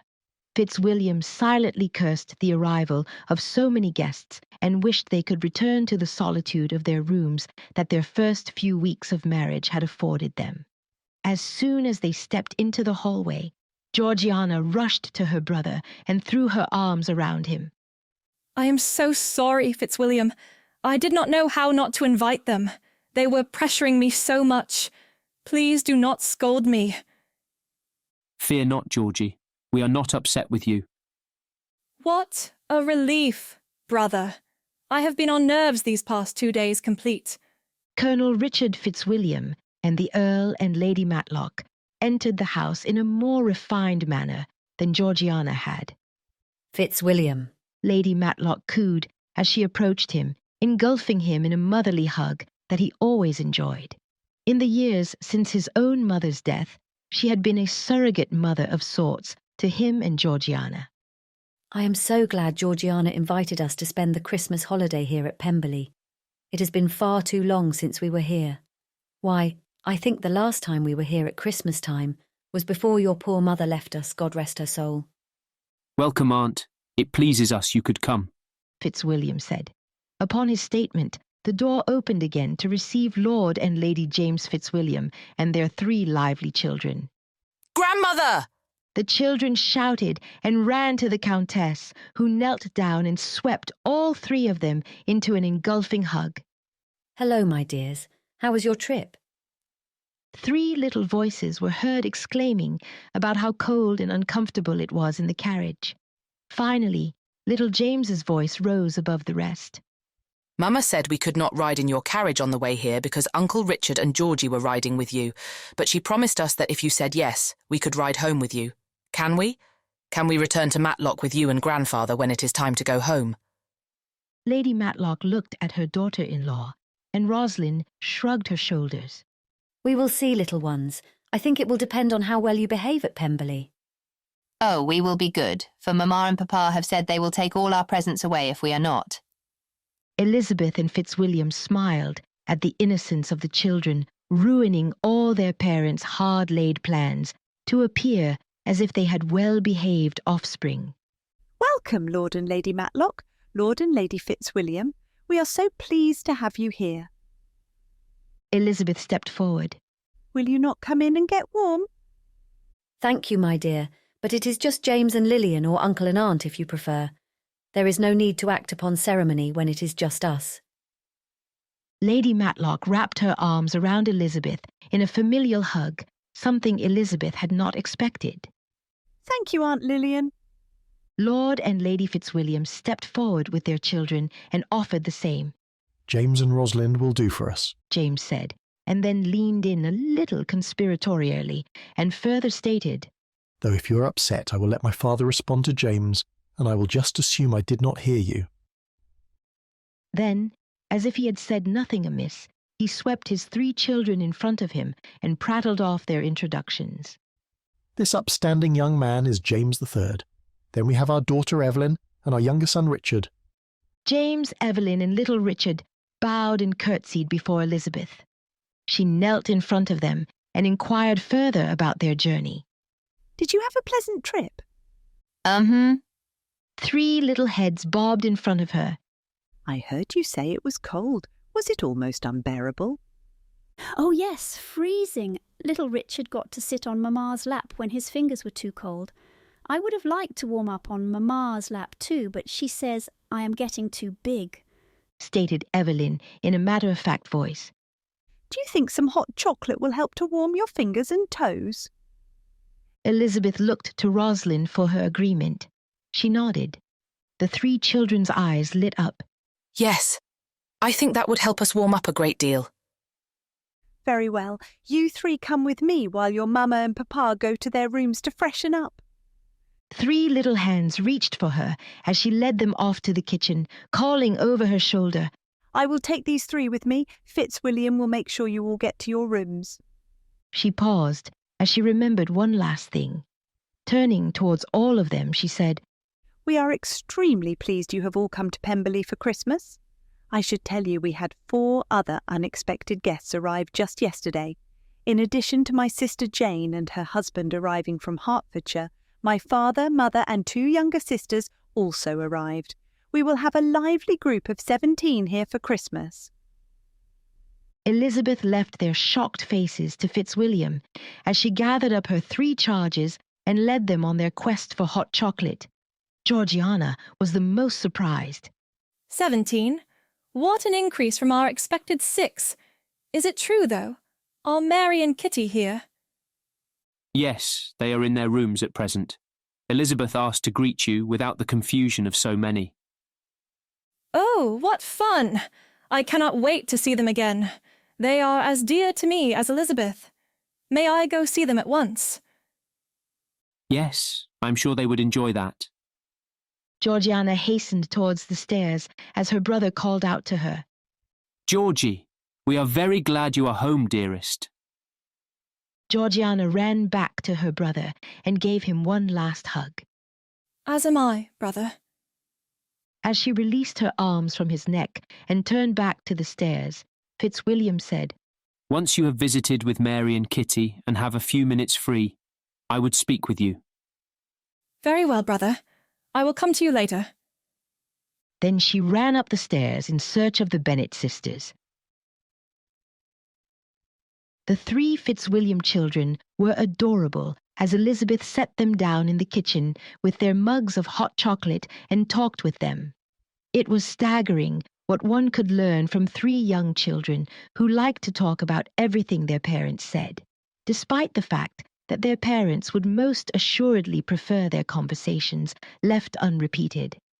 Mrs. Darcy, are you angry that we came without being invited? No, James, of course not. Why would you ask such a thing? Because I overheard Grandmamma and Mamma talking, and they said that all of us coming without being invited by you directly is a great impropriety. They said that they should not impose upon a newly married couple so suddenly. James was pleased he was able to recite his mother's statements as precisely as he had. Mrs. Darcy, what does impropriety mean? He asked innocently. Children, we are a family now. You may call me Lizzie. The children looked at Elizabeth excitedly, and little Evelyn energetically responded, I love the name Lizzie. I wanted to call you by it when I heard your sister call you Lizzie at your wedding, but Mamma said I could not until you invited me to. I'm so glad you did. Do you want to know what? Evelyn was bouncing as she spoke. What? Elizabeth asked. I named my doll Lizzie after you. She has the same dark brown hair you have. Her name used to be Mandeline, but I changed it after you married Cousin Fitzwilliam. I like the name Lizzie much better. What a pretty thing to say. Thank you, Evelyn. I am honoured.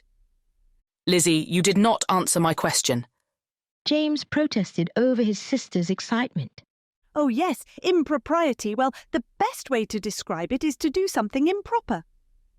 Evelyn spoke up with panic. Improper? Mamma says we should never do anything improper. That is terrible. All 3 of the Fitzwilliam children became sullen in their expression, afraid they had done something wrong. It is only wrong if the other person thinks it is wrong. I am so happy you are here that it could never be improper. Suddenly, their faces lit up with broad smiles. Oh, good, because we want to be here.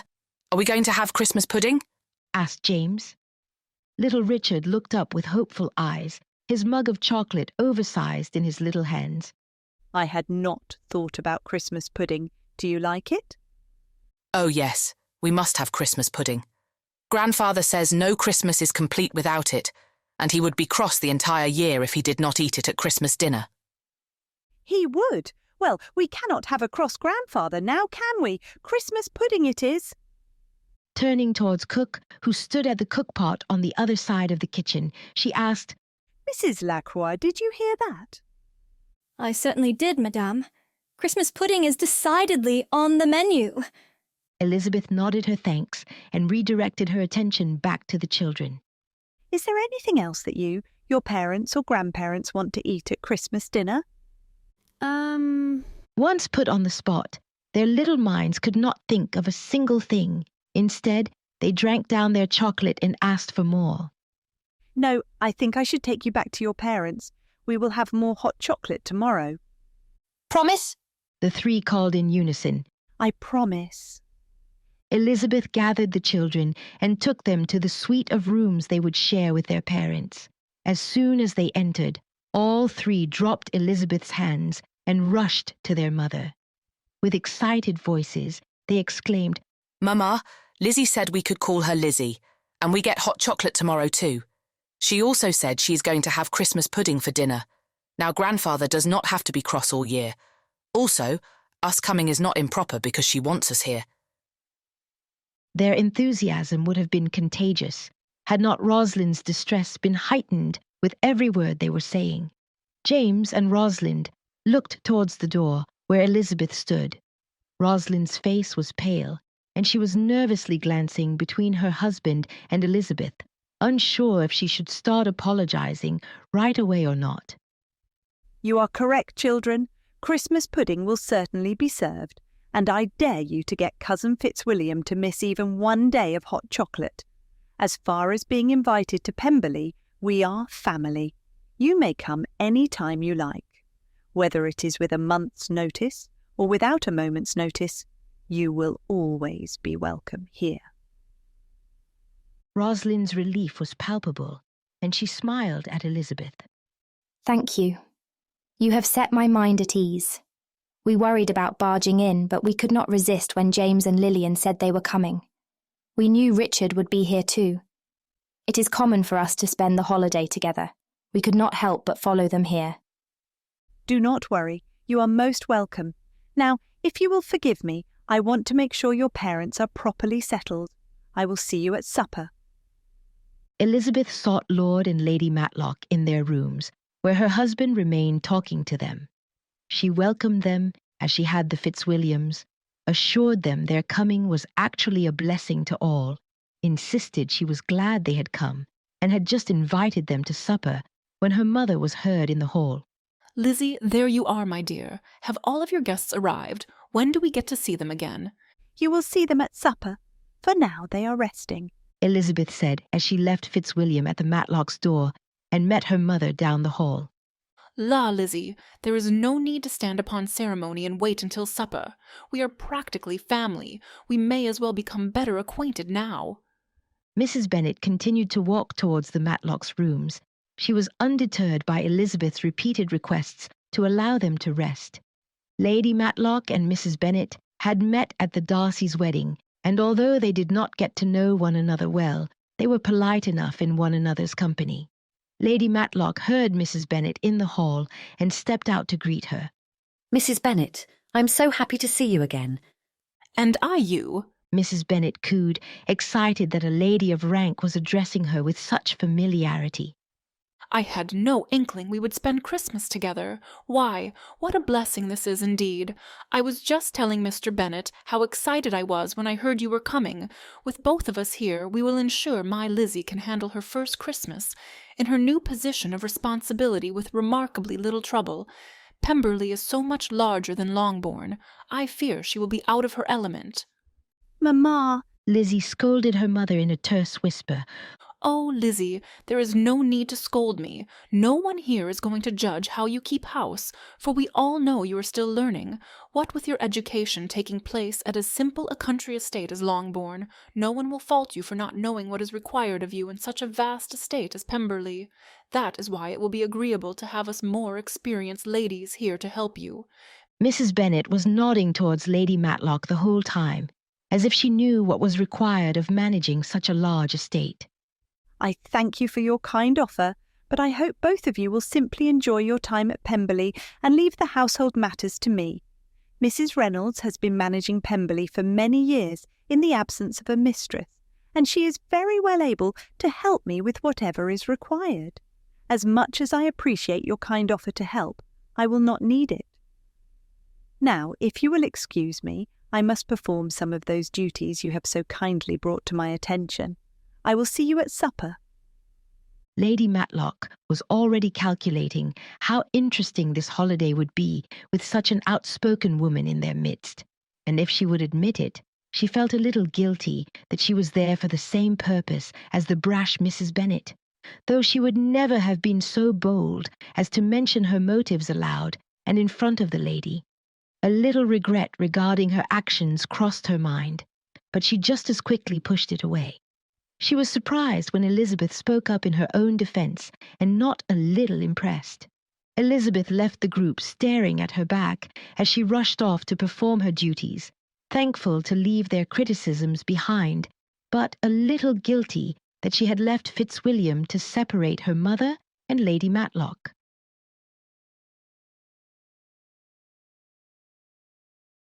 Chapter 8.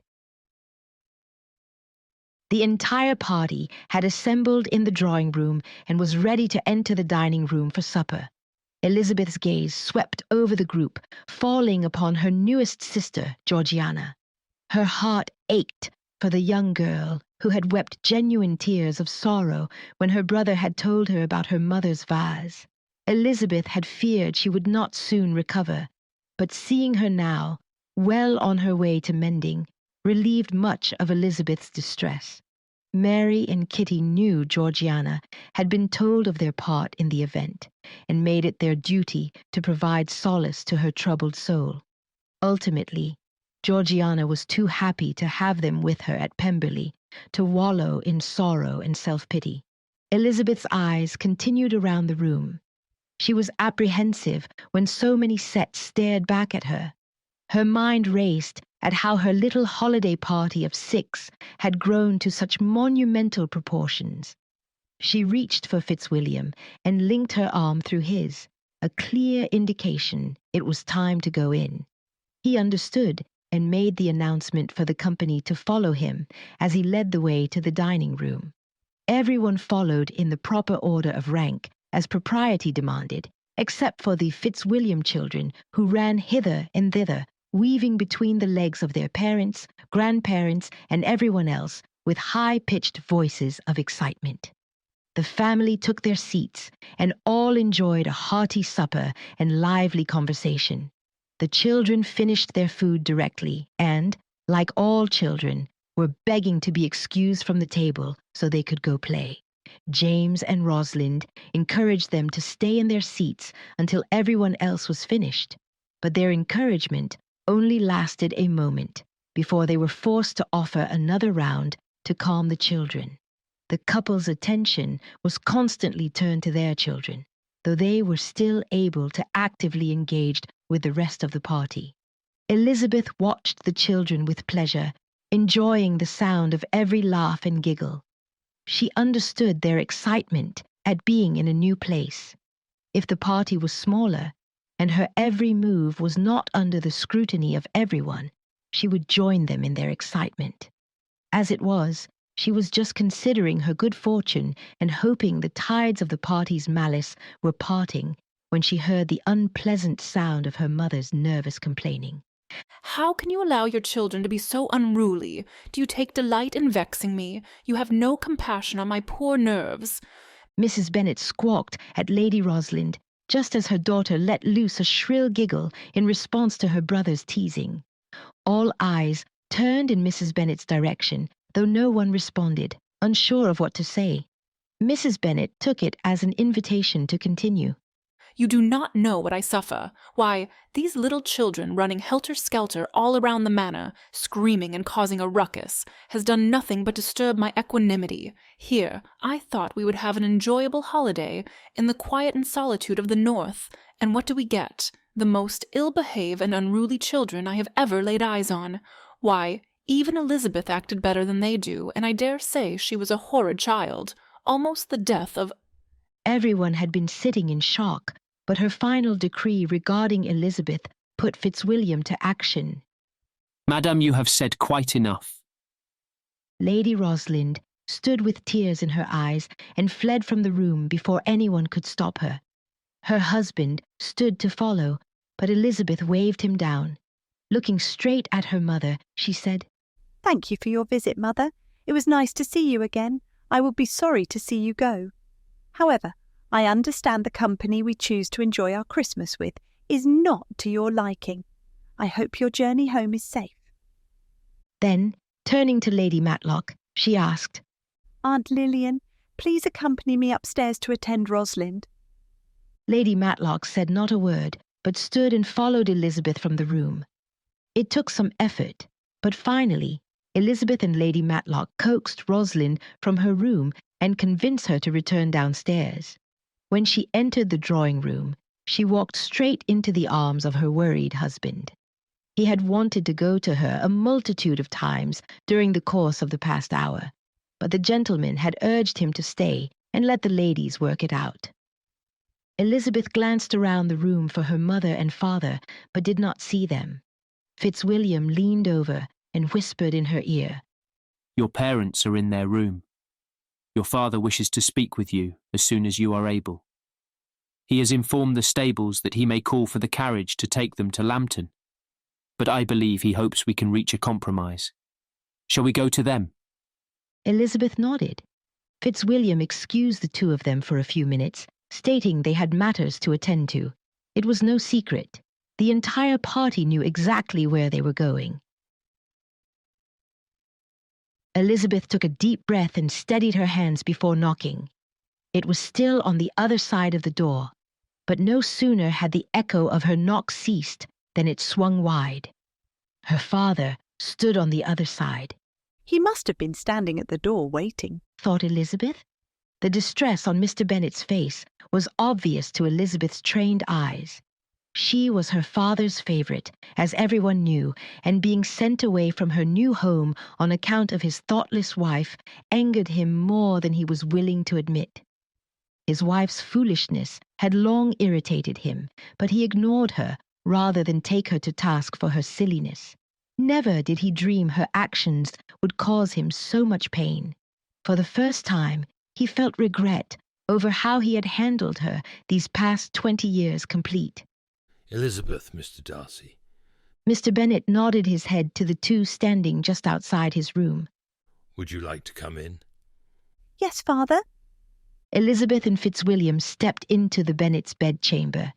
Mrs. Bennet sat rigid in a chair near the fire, her hands clasped in her lap, a hard expression on her face. "Lizzie, I am certain everyone misunderstood what I was saying." Elizabeth raised her hand to silence her mother.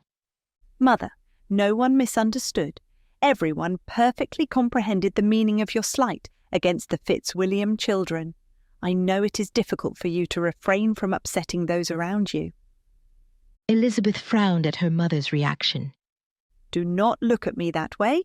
This is not Longbourn. These people are familiar with your ways. You may say and do anything you like in your own homes, but here at Pemberley you will refrain from criticising my servants and guests, or you will leave. Have I made myself clear?" Elizabeth glared at her mother, daring her to question her authority. Mr. Bennet and Fitzwilliam each stood in silence, watching the conversation with rapt attention. Mr. Bennet had known the day would come when Elizabeth would give her mother a setting down. He had seen the tension building between the two for years, but never had he expected it would happen after such an event. Mrs. Bennet, slighting a family of such distinction, could damage the Bennet family standing in and throughout the country. Though Mr. Bennet did not enjoy spending time in town, he needed to sell his produce, and every businessman knows one must maintain a solid reputation to get the best prices in London. Mr. Bennet's ears perked at the sound of his wife's hoarse reply. "Perfectly." Elizabeth locked eyes with her mother and nodded at her response. Neither said a word. Elizabeth did not want to scold her mother more than necessary, and Mrs. Bennet feared saying the wrong thing. Finally, Mr. Bennet's tentative voice spoke. "Elizabeth, is it asking too much to give your mother one last opportunity to behave herself?" Elizabeth slowly turned her eyes from her mother to her father. "I do not know, father. I would love to give mother another chance, but it has been less than 24 hours since she slighted a servant, not to mention all the time she has demeaned me, which I have been willing to overlook." Mr. Bennet bowed his head in sadness. To his chagrin, Elizabeth was correct and had every right to ask them to leave her home. He feared, if they left under such circumstances, they could never visit again, and nothing distressed him more than the thought of losing the right to visit his dearest girl. "You are, of course, correct. We will gather our things and depart immediately." Elizabeth let out an exasperated breath. "Father, I do not want you to leave. I prefer, Mother would take the trouble to understand the pain she causes others and keep her malicious thoughts in her silly head. Turning to her mother, she spoke directly to her. If you think you can behave yourself for the rest of your visit, I would be happy to let you stay. But so help me God, if you misbehave one more time, you will be asked to leave, and I will not regret it. Oh, yes, Lizzie, I promise I will behave. Thank you for giving me this opportunity to prove myself. I will not let you down. Mrs. Bennet had been relieved when Elizabeth had changed her mind and allowed them to stay. She feared her husband's response if they were sent away.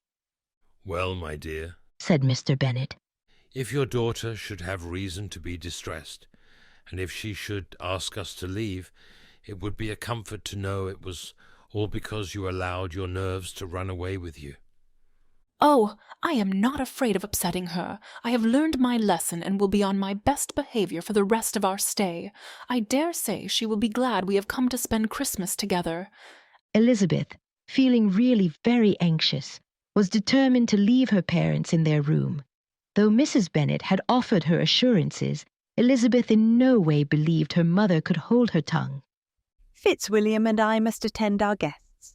We would be happy if you would join us when you think you have a proper apology prepared for Lady Fitzwilliam. A simple, to-the-point apology is best. Be sincere, but please do not overdo it or make another scene. Mr. Bennet understood his daughter's meaning and assured her he would help her mother prepare to enter the company again. He kissed her cheek and sincerely thanked her for allowing them to remain before closing the door behind her and her husband. As the door closed, Elizabeth melted into Fitzwilliam's arms. He offered her the support she needed as he wrapped his sturdy arms around her. There, Elizabeth. You did what you must. Your father understands and will not fault you for having to take your mother to task. In fact, I think a part of him regrets you must.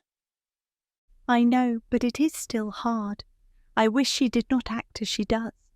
I fear she is sillier and more ignorant than Kitty and Lydia. Fitzwilliam chuckled. Perhaps we should give her credit. It is surely a marvellous feat to be that silly. Elizabeth rolled her eyes as they walked down the hall. Your jokes are not funny, Fitzwilliam. A mother should never be sillier than her adolescent daughters.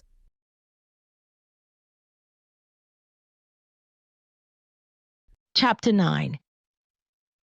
Just when Elizabeth was sure there could be no more surprises, she heard her sister exclaim while looking out the window. La, Lizzie, who is coming up the drive? I do not know. We are not expecting anyone else. For heaven's sake, we were not expecting more than half of you. Walking to the window, Elizabeth looked out to see an impressive carriage coming up the drive. As it entered the gate, a foreboding sense of doom swept over Elizabeth. Emblazoned on the side of the carriage was the de Bourgh family crest. Had Elizabeth been alone, she would have groaned aloud, but as it was, all she could do was smile. It seems we may have the pleasure of having Lady Catherine de Bourgh and her daughter, Miss Anne de Bourgh, as well. Lady Matlock rushed to the window. I cannot believe it. Catherine rarely leaves Rosings Park, and never in the winter. She would not dream of bringing Anne out in this weather. The entire party rushed to the foyer as the carriage pulled up at the bottom of the stairs. The butler opened the door to reveal Miss Anne de Bourgh. Everyone looked behind her in anticipation of Lady Catherine emerging, but she did not appear. Anne greeted everyone warmly and noticed their surreptitious glances in the carriage interior. You will not find Mamma with me, for I have come alone. Alone? Exclaimed Lady Matlock. How in the world did you manage that? Anne looked at her aunt, slightly irritated that everyone thought her utterly helpless at 28. In a bold and uncharacteristic way, she stated, Simple. I kissed Mamma's cheek, called for the carriage, and told the driver Pemberley was my destination. 3 days later, voila, here I am. Most of the party stood in shock watching Anne. Elizabeth found her voice first. Come, we must get you in where it is warm. We shall all catch our death standing so close to the door in the cold. Mrs Reynolds helped Miss de Bourgh remove her outerwear. Elizabeth then led her towards the guest chambers, accompanied by Lady Matlock and Georgiana. Pausing a moment, she leaned towards Mrs Reynolds and whispered, "Please tell Mr Darcy his cousin, Miss Anne de Bourgh, has arrived. If you will, please stress she arrived alone. Also, please send up a tray with some tea and light refreshments and a maid to assist her." "Very well, madam." "I hope your journey was pleasant, Anne," Lady Matlock said. "Yes, it was quite comfortable. I made several stops to rest at inns along the way, and the footman saw I had plenty of warm blankets and warming stones." "I'm glad the footman looked after you, though I cannot help but wonder that your mother allowed you to come so far alone and in such weather. Why did Mrs Jenkinson not accompany you?" "Mrs Jenkinson is visiting her family for Christmas. I received Georgiana's invitation but 4 days ago." Anne looked towards a startled Georgiana, silently begging her to go along with the ruse. Luckily for Anne, Georgiana was quick to agree when the entire party looked to her for confirmation. "Yes, well, the invitation was sent before I knew how many people would be here at Pemberley. I wanted Anne to come, but I never dreamed Aunt Catherine would allow her. That is why I never mentioned it." Anne became visibly relieved at Georgiana's response.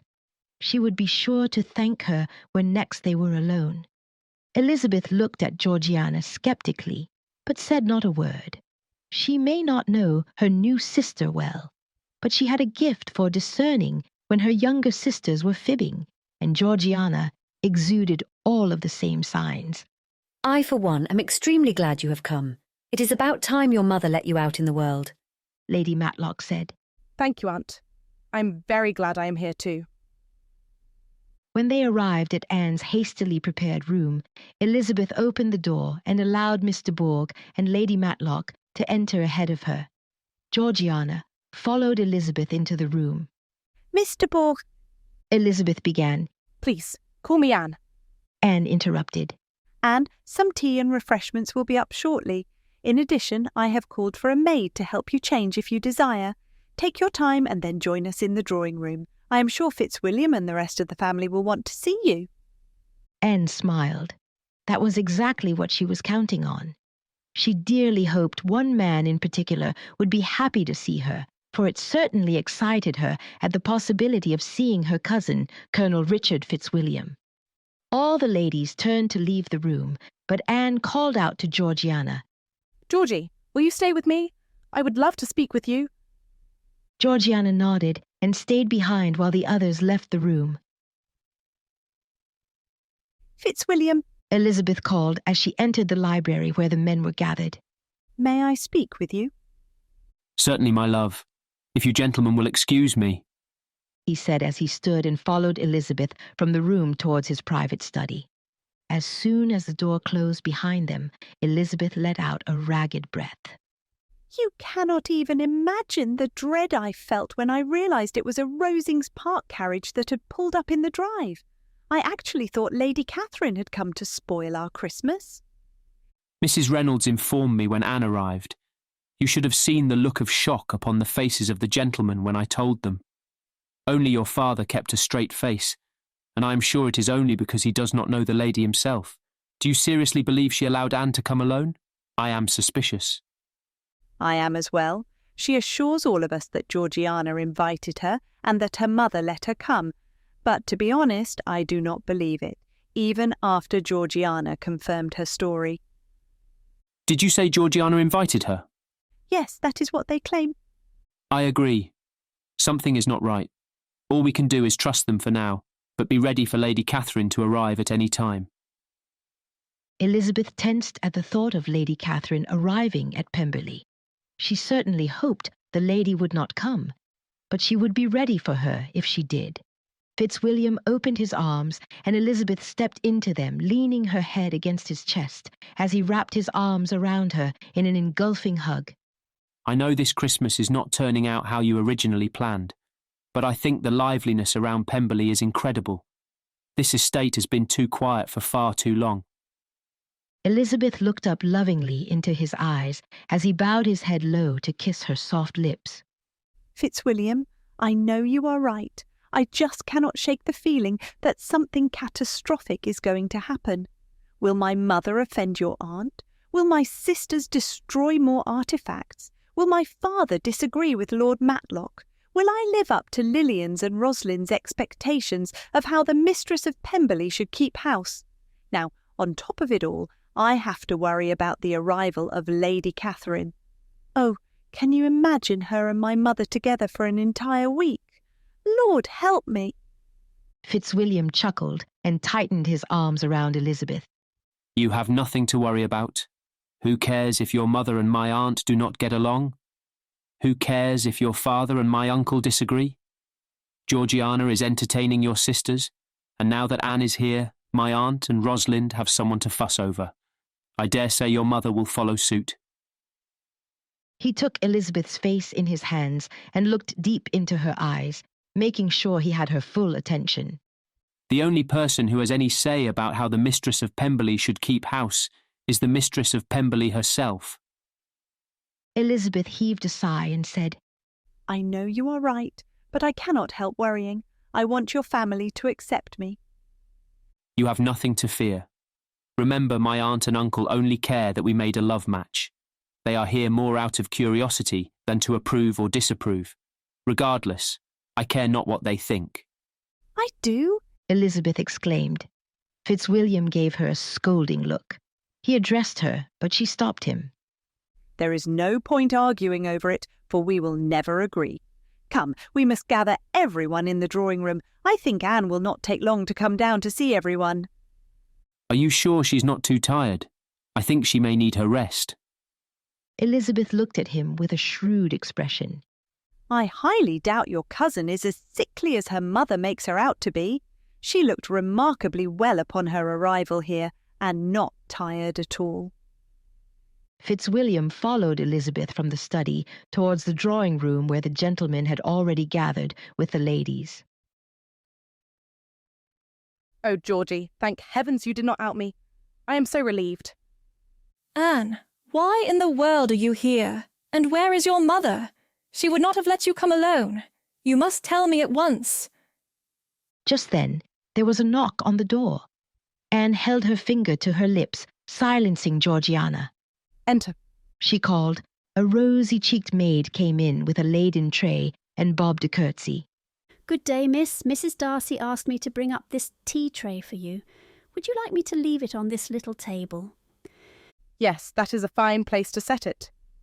The maid carefully set the tray down and addressed Miss de Bourgh again. Mrs. Darcy also wants to ensure you have all the help you need in preparations for coming below stairs. Would you like me to help you with your hair or gown? No, I will be fine. My cousin will assist me. Georgiana nodded in agreement. The maid curtsied again and left the room, closing the door behind her. I hope it is all right, Georgie. I thought it would give us more time to talk. Yes, but you must promise to tell me all. Let's see. Where to begin? Anne paused a moment to collect her thoughts. I guess it all started last September, when your brother married Elizabeth instead of me. But I thought you did not love Fitzwilliam. You are correct. I do not love him as anything more than a cousin. But do not forget that my mother has had her heart set on my marrying him since the day I was born. Georgiana nodded in understanding. Anne continued. Almost from the first moment she received Fitzwilliam's letter announcing his engagement, she has been determined to marry me off to the first rich suitor she can find. Oh, Georgie, you should see the dastardly men she has been inviting to Rosings Park. I am tired of it. I know my own mind, and I know who I want to marry. I have come to Pemberley because he is here. What? Here? Georgiana exclaimed. Who is he? Anne giggled a little. Think about it. Who here is single and of marrying age? Georgiana paused a moment in thought until her eyes lit up and the words rushed from her mouth. Richard. You are in love with Richard. I most certainly am. When I think back on it, I am sure I have loved him for the past 10 years at least. 10 years? But why have you said nothing before? Because your brother has never been married before. Mother would never agree to such a marriage if Fitzwilliam was still available. I highly doubt she will agree to it now, but I have a better chance than before. I think it is a lovely idea. Do you know if he returns your affection? Anne's face fell. I do not know. I am sure he enjoys my company, for every year at Easter we spend much time together. However, I am unsure if that is because I am the only person around or he truly wants to be with me. I have come here to take control of my destiny and to find out once and for all if he loves me, and if we can be happy together. The two cousins partook of the light refreshments and then quickly readied Anne to appear downstairs for her visit with the entire family. When the ladies entered the drawing room, all eyes turned to them. The gentlemen stood, and Richard rushed to their sides to be the first to address Anne. Anne, what a pleasure it is to have you here. Why, nothing could have prepared me for the shock I received upon Fitzwilliam telling us you had arrived. I assure you, nothing could make me happier than knowing you will spend Christmas with us. Is it true your mother actually let you come alone? Anne laughed at his shock. Nothing could please her more than to receive such attention from him. Why is it no one believes me when I say that Mother let me come alone? Georgiana knowingly smiled as Richard offered Anne his arm. The two had only taken a few steps when Lord Matlock's commanding voice was heard saying, "Because we all know your mother." He stood and gave his niece a hug. I agree with everyone, though. It is indeed a pleasure to have you here with us. Richard led Anne to the chair by the fire. Once she was situated, he pulled a second chair close to her and sat down. The family spent the rest of the afternoon getting to know one another better. Mary and Kitty joined Georgiana, sitting near the window. Georgiana secretly told them to keep an eye on the blossoming romance between her cousins, Anne and Richard. Nothing could satisfy the trio more than a budding romance, and for the remainder of the afternoon they watched the pair for any and all signs of admiration. Each time, Anne leaned close to speak to him, and whenever Richard laughed at something she said, the girls winked at each other and smiled. Georgiana was happy for her cousin, for if her observations of the two were anything to make a judgment on, she was sure Richard returned Anne's affections.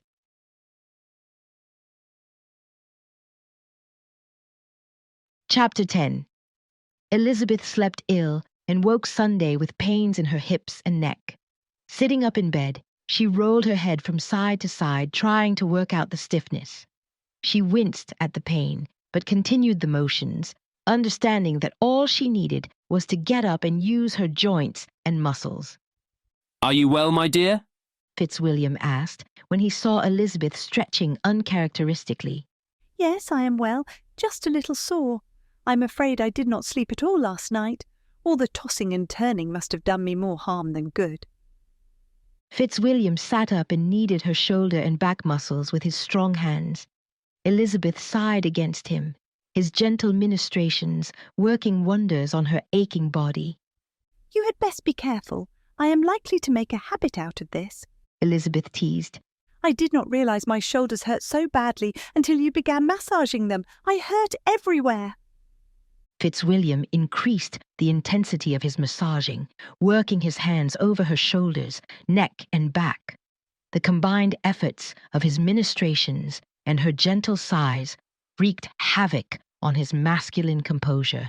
When Elizabeth gave one last sigh and leaned back into his embrace, he accepted her and wrapped his arms tightly around her. Pulling her close, he kissed her temple and breathed in her womanly scent. He loved the smell of her. His body craved her as he had every minute since they had married. Fitzwilliam, do we honestly have to get up? I would prefer to linger here in bed with you. This is your house. You may do anything you choose. If you want to stay in bed all day, I will join you. He lay back down, pulling Elizabeth with him, and then swept the covers back over them. Elizabeth giggled in his arms. Nothing would please me more, my dear, but I suspect we cannot. Can you imagine what my mother would say if she knew we had stayed in bed all day together? Fitzwilliam laughed. I do not care what your mother would say. This is my house. I will do as I choose. Elizabeth thought for a moment. I'm trying to decide if I care or not. Normally, I do not care what my mother thinks. However, I dread hearing her opinion voiced to the entire household. No, I think we must get up. She was polite and did not cause a scene yesterday, but I doubt her good behaviour would last under such temptation. She turned to face Fitzwilliam, wrapped her arms around him, and pressed her lips to his. Then she rose and stepped from the bed, calling Gracie to assist in her preparations for the day. Today was Sunday, and Elizabeth planned on wearing one of her new gowns. This would be the Darcys' first Sunday in attendance at the Pemberley Chapel since their marriage, and she was sure to meet many of the Pemberley tenants and families from the surrounding area. Elizabeth wanted to make a favourable impression on all of them. The Sunday services were beautiful. With the Christmas season upon them, the parson had delivered a heartfelt sermon about keeping hope alive. The sermon had touched Elizabeth, and as the last notes of the closing hymn rang through the walls of the chapel, she linked her arm through Fitzwilliam's and rested her head upon his shoulder. She had so many hopes for the coming year. At the conclusion of the services, the entire party returned to Pemberley and spent the afternoon in their different pursuits of enjoyment. Elizabeth and Mrs Reynolds had laid out holiday crafts for the Fitzwilliam children and provided ample lace, ribbons, and adornments for Georgiana, Mary, and Kitty to trim their gowns and bonnets. Needlework and yarn were provided to the ladies, and the Pemberley Library was opened to the gentlemen.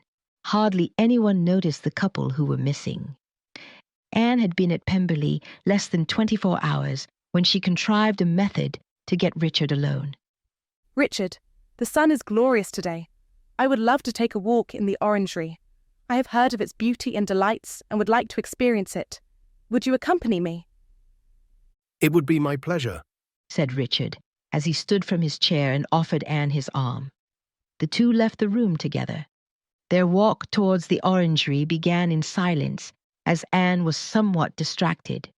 Richard observed the constant activity of her free hand. Anne, what is the matter? Anne looked at Richard with eyes full of interest. Nothing. Why would you ask such a question? No reason, Richard said. He continued to observe her from the corner of his eye, not believing her. I am glad Mother allowed me to come to Pemberley for Christmas. Anne rushed her speech, eager to occupy the silence and Richard's inquisitive mind with other matters. As we all are, the entire family is pleased to have you here with us. Anne was little pleased with his response. Are you happy I'm here? Of course I am. Why would I not be? Anne rolled her eyes at her dense cousin. He had not understood her meaning at all. I know you are happy that so many of your family are together for Christmas, but Richard, answer me this. Are you happier that I am here because I represent another member of your family, or because it is me? Richard paused in the hallway and looked down at Anne. He had long thought Lady Catherine had fixed her sights on the wrong cousin. For many years now, he had wished he was in Fitzwilliam's position, the eldest son in line to inherit Pemberley. He did not want Fitzwilliam's place for wealth and influence. He wanted it for the prospective bride. Almost from her birth, Lady Catherine had fixed Fitzwilliam as Anne's intended, and though neither of them wanted the match, nothing else had been talked of for close to 28 years. For the past 8 years at least, Richard had thought of little else than becoming the husband of Anne, though, until this fall, he had feared it could never happen. As long as Fitzwilliam remained single, Lady Catherine would continue to believe his marriage to Anne would still take place. Once Fitzwilliam had announced his intention to marry Elizabeth, Richard's hope soared until a few days later, when he had gone to Matlock to visit his parents and overheard them discussing a letter from Lady Catherine. They were agreeing it would be best if Lady Catherine brought Anne to London and gave her a proper coming out. They thought Anne deserved the chance for a little scene in society. If Anne came to London as a rich heiress of an age considered well past marriageability, she would be preyed upon by all manner of fortune hunters. There were many men who would take advantage of her situation, and before she or Lady Catherine would even consider the possibility of a ruse, Anne would be married off to the rogue. In his mind, he had recited 100 marriage proposals to Anne over the years, but none of them had been accepted. For the first time, he truly hoped. Richard chose his words carefully as he responded to Anne. Anne, He said, looking straight into her eyes. Nothing pleases me more as a single man than to have a beautiful single woman here, and for that woman to be you. Anne blushed under his attention. It was just as she had hoped. They resumed their walk to the orangery in silence, Anne's grasp of his arm a little tighter. Richard opened the door and allowed her to enter ahead of him. He heard her gasp as she took in the sight before her. Oh, Richard, this place is lovely. I have heard of the beauty of this building, but never had I imagined it so exquisite as this. Anne looked up at the glass ceiling that allowed the light of the sun to shine through uninhibited. Rushing in, she twirled around and breathed deep the perfume of the flowers all around her. She rushed from one flower to the next, bending to take in the scent of each. Richard watched her flutter around the plants, amusement playing across his face. He was already beginning to think of her as his Anne and calculating how he could spend his life making her smile. Seeing her pleasure in the place brought him sheer joy. Finally, she calmed down a little and returned to his side. So you like the place, do you? Yes, was her emphatic reply. I think someday I will commission a building just like this at Rosings Park. Her statement brought him slightly back to reality. If she believed she would be at Rosings Park forever, certainly she had never considered a life as the wife of a military man a possibility. I am sure it will be lovely, Richard said. Anne looked towards him, a little unsure of his less than enthusiastic reply. Do you not think it is a good idea? Yes, I think it is a splendid idea.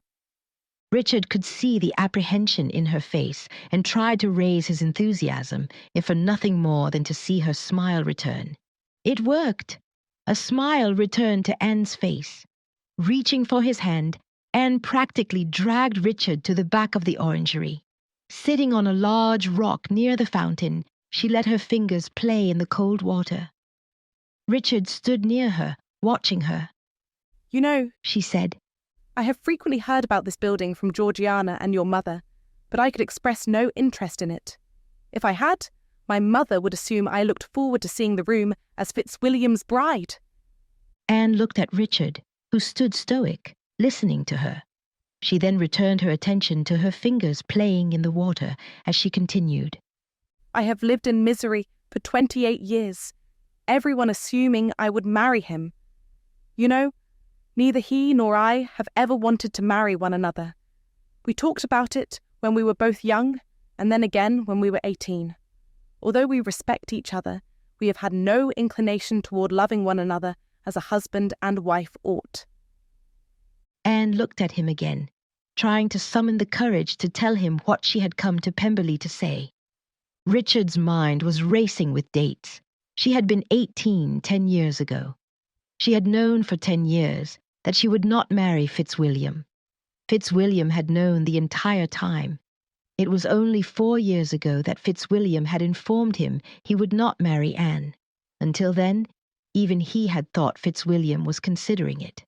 Richard thought about the past 8 years since he had realized he loved Anne. He enjoyed being in society, attending balls and parties, and receiving the attention of the ladies, but it had always seemed a little hollow, a little fake to him.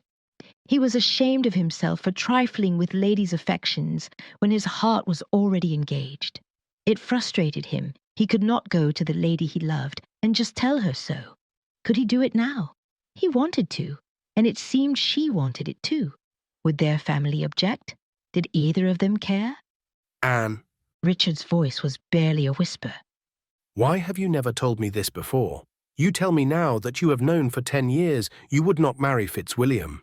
For 10 years we have shared Easter together, rides in your phaeton, and walks around Rosings Park, but still you did not mention that you never intended to marry him. His quiet voice sounded accusatory, and Anne feared she had hurt him. Her tone rose as she answered him. Do not put the blame on me. You do not know what it is like to live with my mother, constantly in fear of what she will say or do. Even now that Fitzwilliam has been married almost a month, I fear of telling her what it is I want. Do you know why I am here? Do you want to know the truth? Anne was upset, her voice raised almost to the point of yelling. All Richard could do was nod in response. He had known she was hiding something, and it seemed he was about to find out what. I ran away. His surprise was complete. He did not know what he had expected her to say, but this was not it. Yes, that is right. I ran away. After Mother had gone to bed, I ordered a carriage and left under the cloak of darkness. I was past London before I called for the coach to break, fearing Mother would discover me gone and head straight there. The following day I made it to Leicester, and then here. Anne, what have you done? Richard questioned, fear in his voice. Done? Richard, of all people, I hoped you would understand me. Support me. I do. It is just that I fear your mother will arrive here at any time. No, she does not know where I have gone, and she will never come this far north in the winter. Come, we must speak to my father. Richard stood to leave, beckoning Anne to follow him, but she would not. She stayed sitting on her rock. No, I have not finished. I have come to Pemberley for a purpose, and I intend to fulfill it. If I do not do it now, I fear I will lose my courage. Richard stopped and turned back to her. Purpose? Anne let out the breath she held. Richard, my true goal was to see you, and to judge whether I might ever hope to make you love me. For the past 10 years, I have loved no one but you. You are the only man I could love as a woman should love her husband. I have come here to tell you, and to find out if you could love me in return. Anne stood and rushed past Richard towards the door. He reached for her as she passed him, but he missed. She was almost at the door before he caught up with her. Anne, he called as he caught her arm and halted her progress. You love me? She nodded and lowered her eyes to her fidgeting hands in front of her. Richard drew her into his arms and, without warning, pressing his lips against hers. Anne's arms wrapped around him as she drank in his ardent kisses. As his lips released hers, he asked, Why did you never tell me? Fear. What do you have to fear of me? I would never hurt you. You would hurt my heart if you did not love me in return. They shared another kiss and then sought a bench to sit on.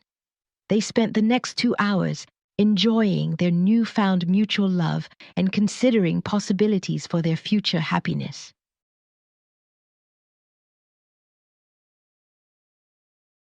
Chapter 11. Georgiana, Mary, and Kitty had been almost inseparable since Friday, when they had once again found themselves together after a few short weeks of separation. Georgiana had longed for sisters most of her life, and now that Fitzwilliam had married Elizabeth, she was in the happy position of gaining not only one, but several. She enjoyed her cousin Anne's company immensely. However, the gap of 12 years in their ages was a barrier that was rarely breached. Anne may have broken down and shared that she was in love with their cousin Richard, but since then the two had barely spoken, except in the company of the whole family. Georgiana had shared Anne's secret with Mary and Kitty, and the three had spent the past day and a half observing every move the couple made. This morning, it was apparent to all three that the couple had declared themselves and had found their feelings mutual. They had not yet shared their happy news with the family, but anyone willing to open their eyes and see beyond their own situation would see a couple in love. The three often found themselves in deep conversation about when they would find true love and what they expected from it. They knew for a fact they would not marry without love, for who would ever settle for anything except true love after seeing the happiness Jane and Elizabeth had found with Charles and Fitzwilliam, and now Anne and Richard? At first, Kitty was determined to marry a military man like Lydia had, and Mary thought no one but a clergyman would suit her. But soon Georgiana had changed their minds with tales of the friends her brother had brought to Pemberley over the years. In due time, all of the girls had decided that gentlemen, tradesmen, military or clergy mattered not, so long as the man was handsome and loved them with his entire heart, might, mind, and soul. Anne and Richard once again escaped the company of the family in favor of a walk together through the halls of Pemberley. It did not take long for Anne's spirits to rise to playfulness, and she wanted Richard to account for his having ever fallen in love with her. "How could you begin?" said she. "I can comprehend your going on charmingly when you had once made a beginning, but what could set you off in the first place?" I cannot fix on the hour, or the spot, or the look, or the words which laid the foundation. It is too long ago. I was in the middle before I knew I had begun. Oh, how horrid that you should have such a response. I would rather learn of a single moment when my beauty became irresistible, that you no longer thought of me as your cousin, but rather from that day forward nothing but your wife would do. I would like to hear how you have pined away for years, wondering if I loved you as you love me. Come, Richard, you must give me something. A woman wants to know how long she has been loved. Oh, Anne, how pretentious you are today. What if I told you I was in love with you for most of the years I visited Rosings Park with Fitzwilliam at Easter? Anne's mind raced to count how many years Richard had come to Rosings, but her calculations were interrupted as he continued. Why, I have loved you since before I realized your sickness was only an act to keep your mother at bay. Now do not you go telling anyone that. I plan on using that ace to manipulate my mother for years to come. What I do not understand is how you can take all the medicine she insists you take and not get sick from it. Leaning towards him, as if to convey a deep secret, Anne loudly whispered, "Ah, now there is a trick for you. My doctor has known of my ruse for years. There is nothing but a variety of coloured juices or water in my medicine bottles, and the tablets are no more than sweets from London." You are a sly thing, are you not? How did you ever get him to go along with such a scheme? That was easy.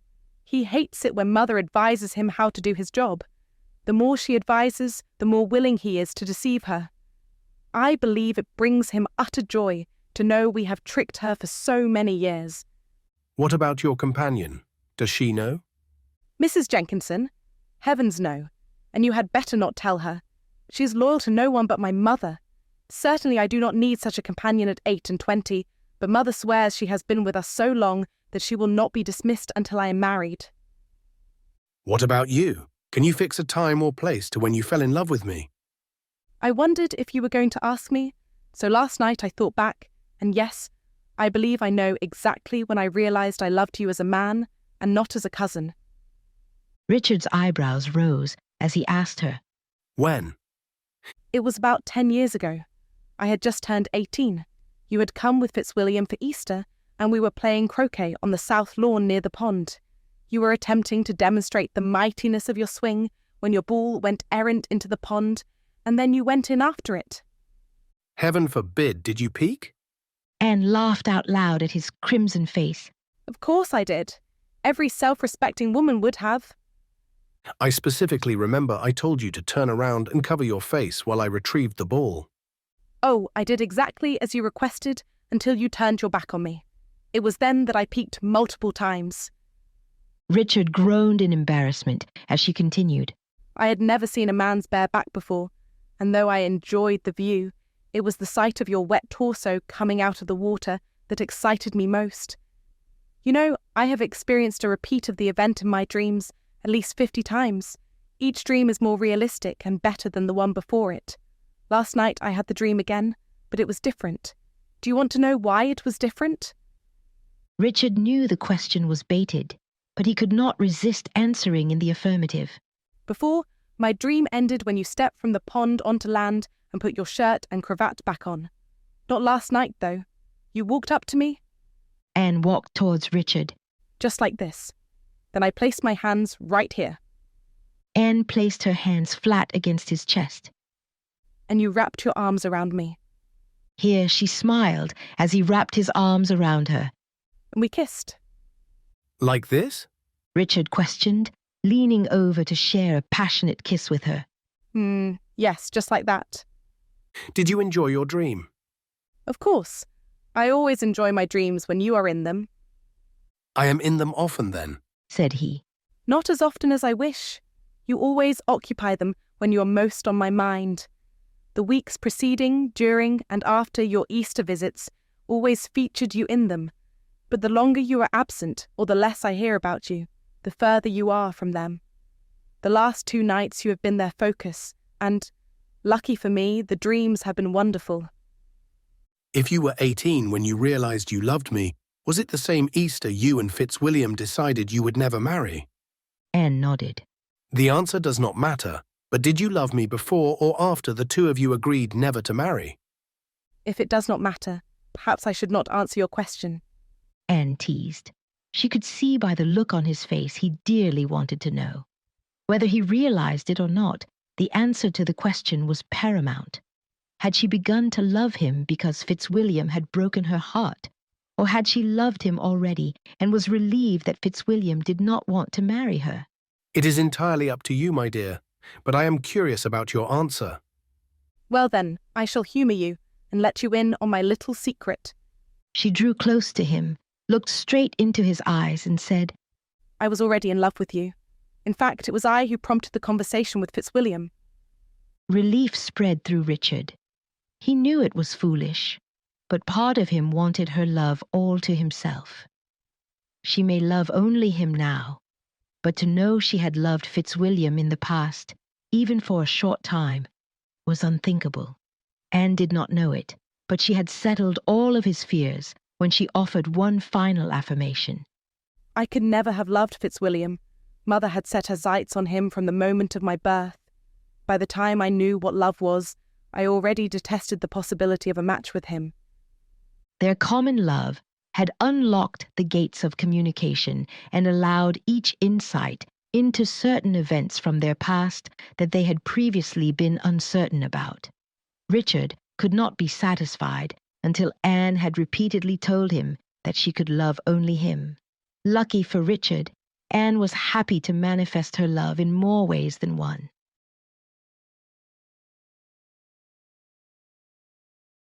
Chapter 12. By Tuesday morning, the entire party had been in residence for almost 4 days. The disorder was settling, and Elizabeth imagined Christmas would turn out well after all. Gracie was just putting the finishing touches on her hair when Fitzwilliam entered the room dressed and ready for the day. Fitzwilliam, Elizabeth called to draw his attention away from the paper he held in his hands. Have you noticed that Richard and Anne seem to spend a lot of time alone, away from the family? No, I have not, he said as he set his paper aside and turned his full attention to his wife. I noticed they were missing on Sunday, but thought little of it. Then yesterday, when I entered the drawing room where everyone was gathered, they were missing again. The 2 did not return until it was time to prepare for supper. Interesting. I am surprised I did not notice. Then again, perhaps I should not be. I have been extremely busy trying to ensure 6 grown men have enough amusements to occupy themselves indoors when they would much prefer to be outside. I suppose one missing chap was not noticed by any of us. Please pay close attention to him today, and though I am sure all is well, if you feel inclined to investigate, I would like to ensure nothing untoward is happening. I trust Anne and Richard explicitly. However, they are under our roof, and if there is any impropriety, we would be to blame.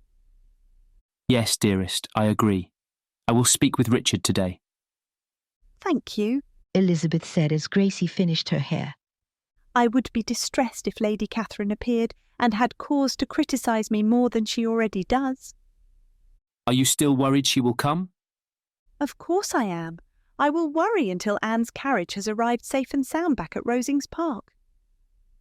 My uncle and I have spoken at length about her being here. If Anne did not come with her mother's permission, Lady Catherine would have arrived long before now. I am sure you are right, but I cannot shake the feeling that she will show up at any moment. Rest easy. You let me worry about Lady Catherine. Christmas is nearing and you have more useful things to think about. Yes, I suppose I do. Mrs. Lacroix informed me the ham is too small for our party. She could not procure another, and it is too late to have a pig from Pemberley butchered. I must decide today if I want to serve both ham and turkey, or if I remove ham altogether and just serve turkey, which we have plenty of. Oh, the decisions the mistress must attend to, teased Fitzwilliam. If I may be of service, I would be happy to provide my opinion on the matter. You would? Elizabeth questioned. What would your opinion be? I think we should have both. Oh, and why do you say that? I think it will provide a more impressive meal and attest to your skills as mistress of the estate. The variety will appeal to the palates of all our visitors, not to mention the added colour will make the table setting look delightful. Since when have you cared about the table setting? Since never, but I have often heard your mother express such things, almost since the first of our acquaintance. Even if your father does not allow her to mention it, I'm sure it will not be lost upon her. We must give her some credit, for she does notice every minor detail. I believe she must run a smooth house despite her being prone to nerves. I have not given it much thought, but I think you are right. Longbourn is a highly efficient house. I always figured it was because Mrs. Hill could keep things under control. Lizzie, you cannot believe that. You know as well as I, no matter how adept a servant, the efficiency of a household is determined by the mistress. If Longbourn operates smoothly, it is because of your mother. No, Fitzwilliam, I did not consider it. I never imagined Longbourn operated as it did because of my mother. I always thought it operated despite her. Fitzwilliam shook his head and escorted her downstairs. The realization of Mrs. Bennet's ability to maintain a household had never dawned on Elizabeth, and now that it had, she was searching her memory for insight into how her mother maintained household order. Elizabeth considered that perhaps her mother was correct, and she had not paid her half the attention that she should have over the years. Elizabeth vowed to herself that if the occasion arose, she would offer her mother praise and perhaps ask a few tips, this time with the purpose of listening to her answers instead of assuming the woman had nothing to teach her. As Elizabeth entered the breakfast parlour, it amazed her at the assembly before her. Most of the family were already awake and present, including Kitty, who, until recently, was inclined to sleep as late as her mother allowed. The families were learning to tolerate one another, if not actually enjoying one another's company. Almost 2 full days had passed without a catastrophe, and Elizabeth relaxed. Elizabeth had not been the only one expecting Lady Catherine's arrival for the past 4 days, but still the lady had not arrived. Lady Matlock had just mentioned to her husband that they must be in the clear when Mrs. Reynolds entered the room and bent down near Mr. Darcy to impart her message. Mr. Darcy, sir, another carriage from Rosings Park is coming up the drive. The arrival is imminent. Looking towards Elizabeth, Fitzwilliam responded, Thank you, Mrs. Reynolds. We will come directly. The couple stood without another word, telling looks passing between them. At the hall, Fitzwilliam offered Elizabeth his arm and said, I know we do not want her here, but apparently you were right. She is come. I guess it should not be a surprise that she is here. The surprise is that it took her so long. No, it is not a surprise, but no matter how expected she is, it does not change the fact that in 5 minutes I will wish she had not come. 5 minutes. Fitzwilliam chuckled. You are gracious. I wish her gone already. Taking a deep, calming breath, Fitzwilliam indicated the butler should open the door. His timing was impeccable, for a raving Lady Catherine de Bourgh came storming in. Where is she? Where is my daughter Anne? I know she must be here. Hello, Aunt Catherine. How wonderful it is that you have come to Pemberley to join us for Christmas, said Fitzwilliam. I have done no such thing. I plan never to step foot in this house with her as mistress. Lady Catherine pointed her walking stick at Elizabeth as she spit the word out. Then she continued her onslaught. Now where is my daughter? Aunt, if you will kindly refrain from yelling and from slighting my wife, I would appreciate it. Fitzwilliam's voice was calm and assertive, though it did little to ease Lady Catherine's ire. I will do no such thing. I have been brought here against my will and my better judgment. I assure you, no one has brought you here against your will. You came of your own accord. I most certainly did not. I'm here only because I have learnt Anne is here. Now, where is she? I must speak to her immediately. Ah, I wondered what the ruckus was, exclaimed Lord Matlock as he entered the foyer with Lady Matlock on his arm. Lady Catherine turned on her brother. James, what have you done with Anne? Merry Christmas to you too, sister. I hope you had a pleasant journey. His manner was stoic and unwavering, which irritated Lady Catherine more. I most certainly did not. You know how I hate to leave Rosings Park, especially in the winter. Nothing but the most urgent business would call me away. What did you find so grave as to bring you this far north this time of the year? Of all times to travel, I would have thought you would have avoided December. Do not take that insolent tone with me, James. As you well know, Anne is my urgent business. Ah, yes, Anne. And how is my sweet niece faring? I hope she is well. Do not patronise me. Bring her to me at once. Lady Catherine was yelling, her voice echoing throughout the manor. Lower your voice at once, shouted a clear voice from the top of the stairs. For heaven's sake, mother, are you trying to raise the dead? Anne used a commanding tone none of them had ever heard from her before. Richard was standing at her side, marvelling at how each moment she amazed him more and more. Anne descended the stairs towards her mother with the poise and grace of a sophisticated woman in charge of her own destiny. Her newfound and acknowledged love with Richard had given her the confidence she had lacked for years. Lady Catherine briskly walked towards her. When they met in the middle of the foyer, Lady Catherine raised her hand and slapped her daughter across the cheek. Richard's reflexes were sharp, and he caught her arm, but not before tears sprang to Anne's eyes. She did not make a sound. Instead, she walked past her mother to the front door and addressed the butler. Please send word to the stables that I would like my carriage ready in an hour. The entire party stood stunned. No one said a word. They just watched, unable to move. Richard released Lady Catherine's arm, unsure if he should restrain her longer. He stood at the ready to go to Anne's defense again, should he need to. Already he felt like taking his aunt to task over her treatment of Anne, but he restrained himself for Anne's sake.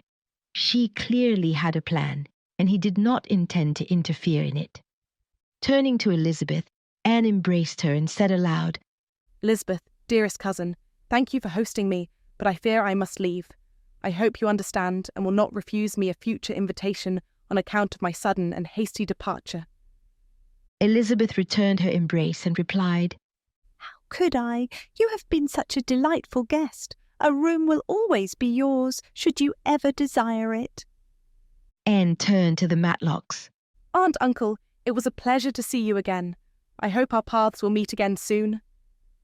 Richard's mind was racing. Did she actually intend to leave Pemberley, or was this a bluff?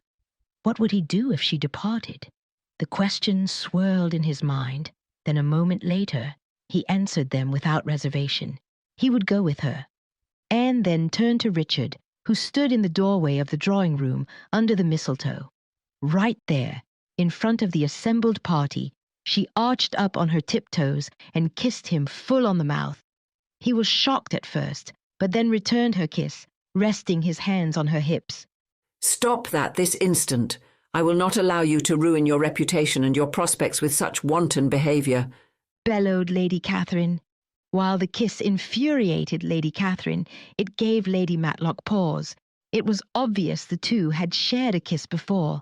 Her son looked slightly embarrassed, but extremely pleased with himself. Elizabeth shared an "I told you so" look with Fitzwilliam. Lady Matlock stepped into the fray and addressed the entire party. Let us take a few minutes to sort this out. Catherine, in the future you will keep your hands to yourself. I had better not catch you striking Anne again, or I will strike you. Am I understood? Lady Catherine began to object, but Lady Matlock raised her hand to stop her. Anne, it is too late to begin a journey. I insist you stay at least until tomorrow. I know you do not want to see your mother, and we will all respect your wishes and not force you into company with her, if that is your decision. Anne also began to respond, but Lady Matlock silenced her as well. Finally, once we get this entire business sorted out, she waved her hand between Lady Catherine and Anne. We will hear what you two have to say for yourselves. She pointed to Anne and Richard. They would have felt guilty had they not noticed the small smile that graced her lips. But her narrowed eyes meant business, and everyone knew not to trifle with her when she had that look about her. Anne nodded at her aunt immediately, but Lady Catherine stood glaring at her for a full minute. Before she responded to her sister-in-law, she scolded Anne again. If you leave this manor without my permission, you will be disowned and lose Rosings Park forever. I will not be made a fool running all over the country chasing after an ungrateful daughter. Let me be rightly understood, Mother. Anne said the word with disdain. I am of age and will come and go as I please. You have dictated my life for far too long, and I will not have it any more. Stubborn girl, I'm furious with you. Is this how you treat your mother after I have given you everything you ever desired? Everything I ever desired. That is hardly the case, Mother. Pray tell me what you have ever desired that I have not provided you. Lady Catherine said with indignation. Love, that's what. I love you as much as any mother loves her child. That is not the love I'm referring to. You have denied me the opportunity to experience the love of a man of my choosing. I have already explained that once you join me in London, we will find you a suitable husband. He will be a nobleman with wealth and connections. You will come to love him. That is not what I want. I want to find true love. Anne spoke with feeling and emotion that few had ever seen in her. Anne, I insist you marry a man who will allow you to continue to live in the manner in which you were raised. I know you would not wish to quit the sphere in which you have been brought up. Mother, I have no intention of marrying a man, just so I do not have to quit my sphere. I have told you already, I shall marry whom I want, regardless of wealth or connections. Those things do not matter to me. They never have. Now that Fitzwilliam is finally married, I am allowed to express my opinions on the matter without the risk of injuring him. Fitzwilliam looked sharply at his cousin. You were not waiting for me, were you? Not in the sense of wanting to marry you. Come, Fitzwilliam, you know better. I was waiting for you to make your choice, so Mother would see, once and for all, that you were no longer an option, and I should be allowed to make up my own mind. Make your own choice? Lady Catherine spluttered. How preposterous, never! Why is that preposterous, Mother? Why should I not make my own choice? It is common for a man and woman to choose one another. Arranged marriages are surely a matter of the past. If you intend to live at Rosings Park, then you will marry whom I choose for you. Perhaps I do not want to live there. I have been thinking for quite some time now that London may suit me better. I have already inquired with the housekeeper, and though the house in London has not been opened in many years, I only need send a week's notice for it to be prepared. Anne, I am shocked and astonished. I expected to find a more reasonable woman. Do not deceive yourself into a belief I will ever recede. I shall not go away till you have given me the assurance I require. And I certainly never shall give it. I am not to be intimidated into anything so wholly unreasonable. You may want me to marry some hoity-toity Londoner, but would my giving you the wished-for promise make a marriage at all more probable? Supposing you do find someone willing to marry me, what if I then refused? Would my refusing to accept his hand make him change his mind? I would certainly think so. Allow me to say, Mother, that the arguments with which you have supported this extraordinary application have been as frivolous as the application was ill-judged. You have widely mistaken me if you think I will just marry whomever you chose. I may have been very little out in the world, but I assure you, I have been out enough to understand what love is, and to know I want it in my marriage. Nay, not want, I demand it in my marriage. I will not marry anyone unless I love him. You have no regard, then, for my decisions as your mother. Unfeeling, selfish girl. Do you not consider that a connection with certain persons must disgrace our family in the eyes of everyone? Mother, do you think I care about what everyone thinks? You should. No, I should not, and neither should you. You should care for no more than to be happy with the object of my love and support me in a marriage to him. I am resolved to act in that manner which will, in my own opinion, constitute my happiness without reference to you or anyone else." The banter between Anne and Lady Catherine was intense. Everyone felt they should leave them alone, but found they could not. So each stood quietly out of the way. Everyone's full attention was on the conversation. Lord Matlock wondered why his sister was so adamant that Anne marry a wealthy Londoner. Why shouldn't she be allowed to marry for love? Elizabeth and Lady Matlock were intently listening for the part that would include Richard, for they both knew he was sure to be mentioned. Richard, however, was dreading the moment he would be noticed, and he was sure that moment was quickly approaching. "You refuse, then, to oblige me. You refuse to obey the claims of duty, honour and gratitude. You are determined to ruin yourself, your family name, the estate, and make yourself the contempt of the world." "Neither duty nor honour nor gratitude have any possible claim on me in the present instance. No principle of any would be violated by my marriage to the man I love. And regarding family and friends, I think it is evident in Fitzwilliam's marriage to Elizabeth that the only familial indignation is yours. No one cares if they lose your good opinion." "And this is your real opinion, your final resolve. I shall now know how to act. Do not imagine, Anne, that your ambition will ever be gratified. I came to Pemberley with the sole purpose to bring you to your senses. I hope to find you reasonable, but depend upon it, I will carry my point." "No, mother, you will not," Anne replied steadily. "Yes, Anne, I will, for your father's will was highly specific when it comes to your marriage. You have only two choices: marry your cousin Fitzwilliam, or marry a man of my choosing. If you do not, you lose everything, your dowry, Rosings Park, the house in London, everything." The entire party looked at Lady Catherine, with her eyes glinting as she smiled like an evil Cheshire cat who had just caught her prey. Lady Catherine knew how much Anne loved Rosings Park. Although her daughter talked big now, Lady Catherine understood that when it came right down to it, Anne would do almost anything rather than end up on the streets, even marry someone she did not love. Anne stood shocked. She did not know what to say. She had expected the possibility of losing Rosings Park, but she had not thought she would lose her dowry. In fact, she planned to use it to set up house with Richard. The interest on £50,000 was a considerable sum, and she anticipated the two of them could live quite comfortably on it. She had even hoped her mother would approve so far as to let them live at the London townhouse, since she never used it. Anne was not sure she was prepared to live the life of an officer's wife on an officer's pay. She hesitated, and Lady Catherine knew she had won. Finally, when silence had fallen between mother and daughter, Lord Matlock stepped in. "Now let us all calm down and think this through rationally. I am sure there must be a way that Anne can marry for love, and you, Catherine, can be happy with her choice." He smiled lovingly at his niece, whose instant relief spread across her face.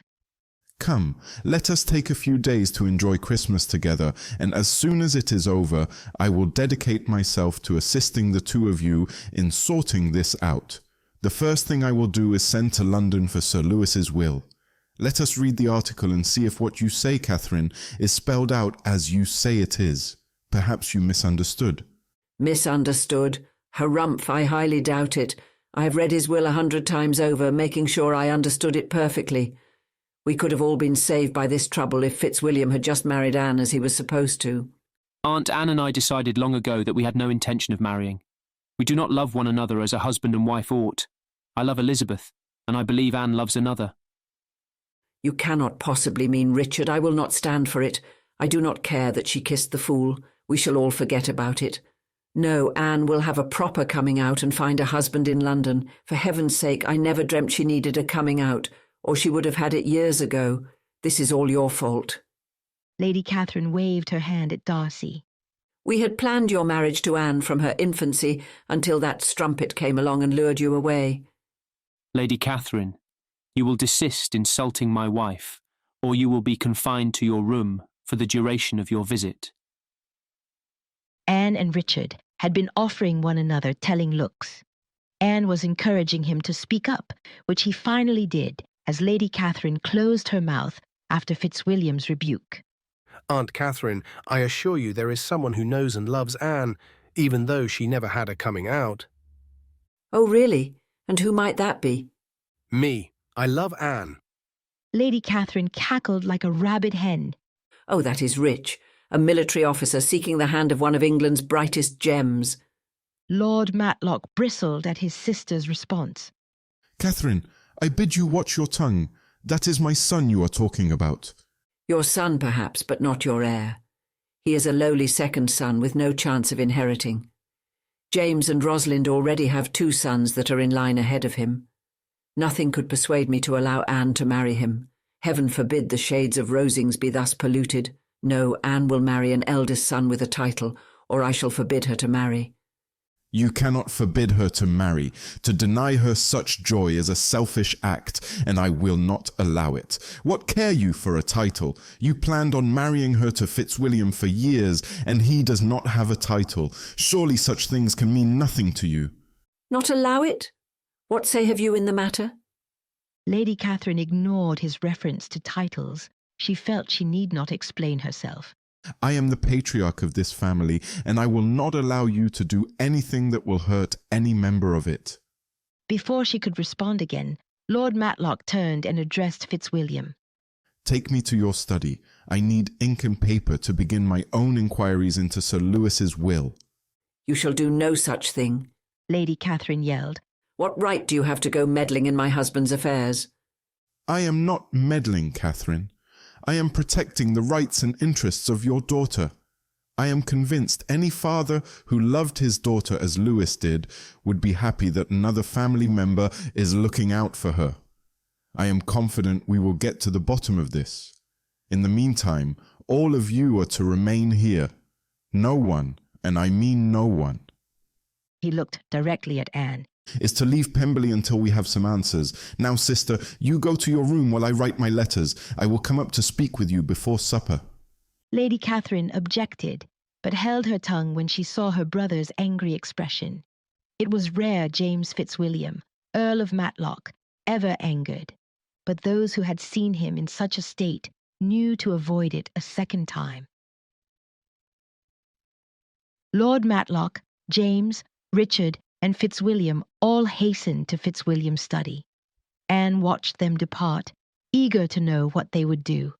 Richard gave her a look which she understood meant he would advocate their right to marry. Richard could no longer hold his tongue as they entered Fitzwilliam's study. Insufferable presumption. Is she really so unfeeling to deny Anne happiness, all because of a pedigree? Lord Matlock looked at his son. Yes, she is. She denied herself love in exchange for wealth. Why should she not do the same to her daughter? She may well destroy her own happiness, but I refuse to allow her to ruin Anne's. If she destroys Anne's happiness, she destroys mine too. Father, I love Anne. I have loved her for many years. You must help us find a way to marry, or we will elope. We have already discussed it. We would rather face the censure of society and our family than live our lives apart. Now, let us not be so hasty. Am I to presume the 2 of you have come to a formal understanding? Lord Matlock asked his son. Yes, we have. We were going to tell everyone on Christmas Day. Father, I love her and she loves me. Please, I cannot lose her. We must figure this out. Very well, we shall. I just needed to know how far I should fight Catherine on this. I would hate to take her to task over it if the 2 of you were not sincere. If you are serious, then I will fight until the 2 of you are married. Lord Matlock looked sternly at his son. Properly married, I will not hear of my son eloping at Gretna Green. Am I understood? Yes, I understand you perfectly. I have no objection so long as we get to marry. Richard was serious as he offered his father his heartfelt thanks. Lord Matlock offered an encouraging smile and sat at Fitzwilliam's desk.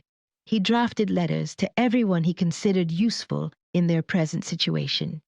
The steward of Rosings Park, Sir Lewis de Bourgh's solicitor, his own solicitor, and his own steward. There, it is done. Fitzwilliam, would you have your man send these letters to the express post in Lambton? Fitzwilliam called immediately for the butler. Handing the man the letters and some coins, he gave instructions which the man followed at once. Once the door closed behind the butler, Lord Matlock breathed a sigh of release and said, I know it is late, and only a day from the beginning of the Christmas festivities, but perhaps the letters can be delivered tomorrow, and we may have some answers by the beginning of next week. No one answered him. There was nothing else to do but wait.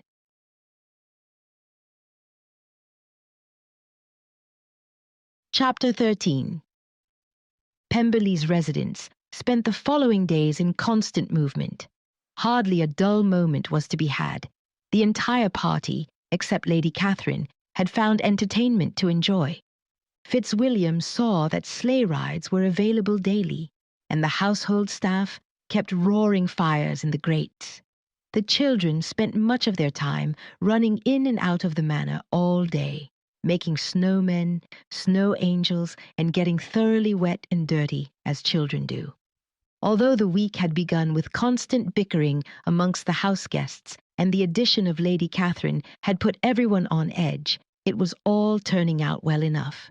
Perhaps everyone remembered the reason for the season, and was determined to get along for at least 2 days. Elizabeth could hope. Fitzwilliam and Elizabeth were attempting their first melding of Christmas traditions, and with so many in attendance, it would be amusing to see how it would turn out. Everyone had an opinion about how the festivities should proceed, and few were keeping their opinions to themselves. Christmas Eve supper was a light repast. All day the family had been nibbling on various treats that Mrs. Lacroix had provided, and hardly anyone had any appetite at all. After supper, there was no separation of the men to the library, but rather everyone met in the drawing room for the commencement of the evening's festivities. My dear family.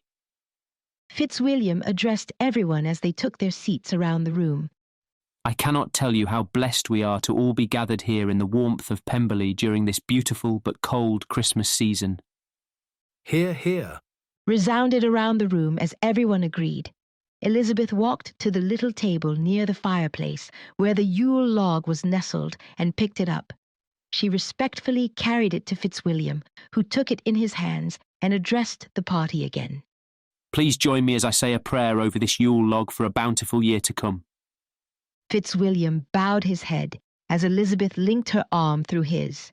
The rest of the room joined them listening as Fitzwilliam offered a heartfelt prayer for the health and safety of everyone in the room, their household, the manor, the crops, the livestock, and the tenants.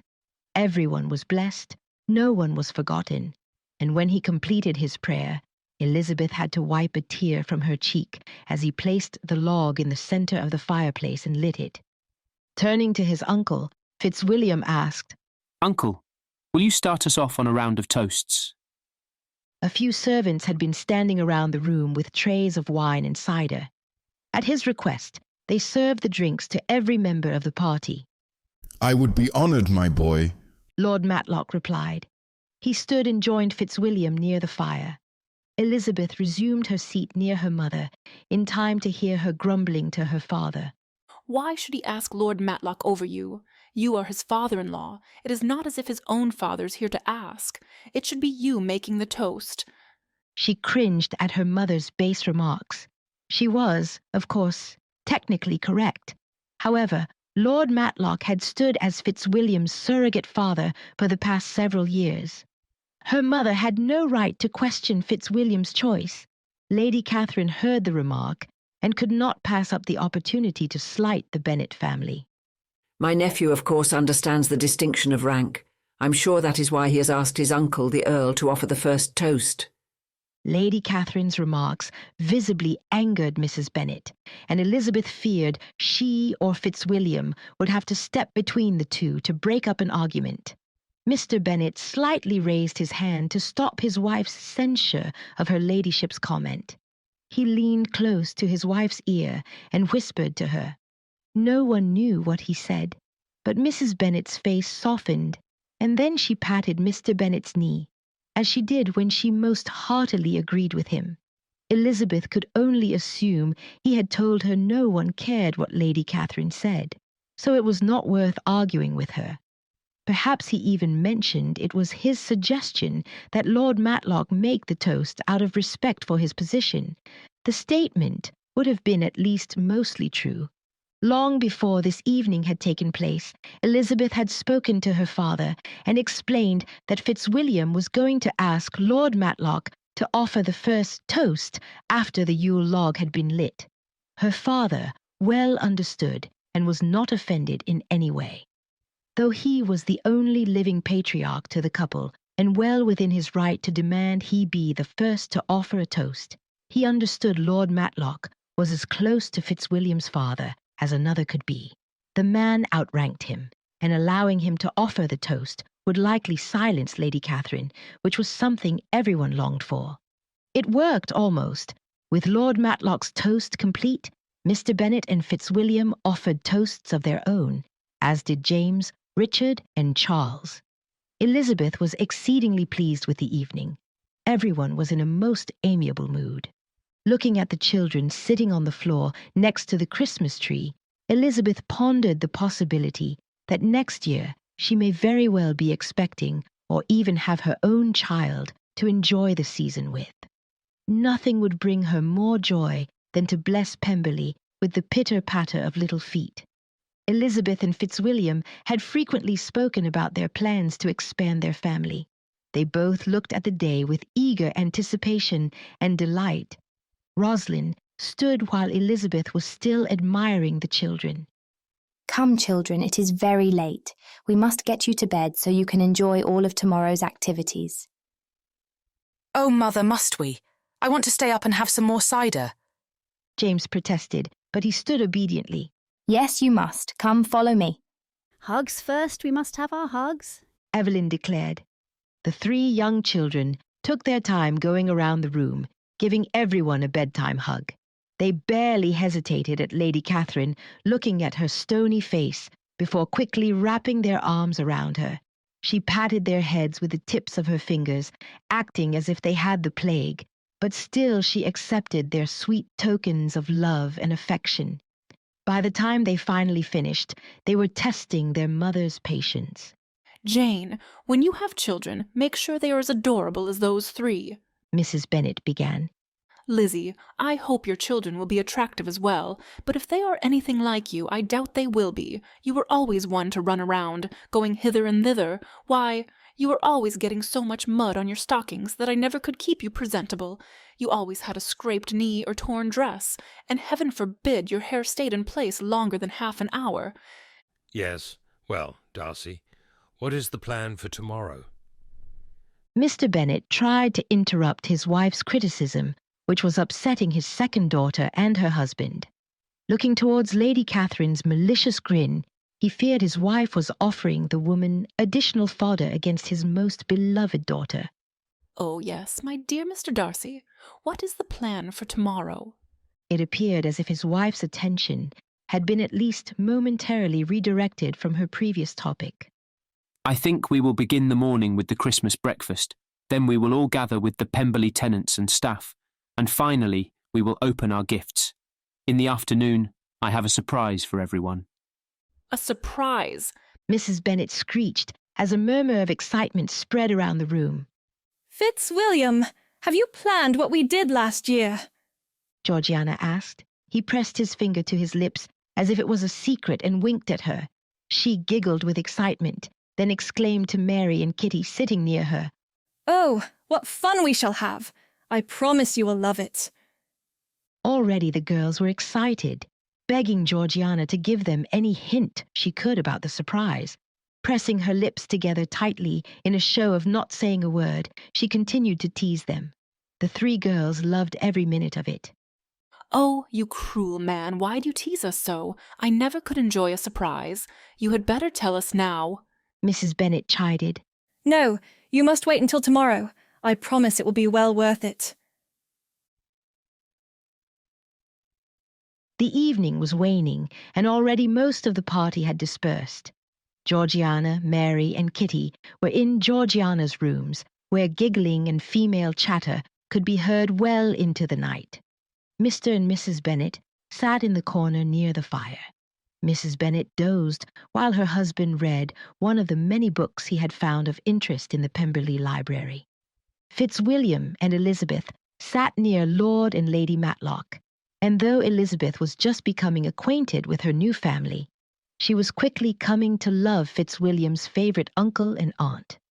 Rosalind returned after the children were in bed, but she soon became frustrated with Lady Catherine's views on the proper methods of raising children.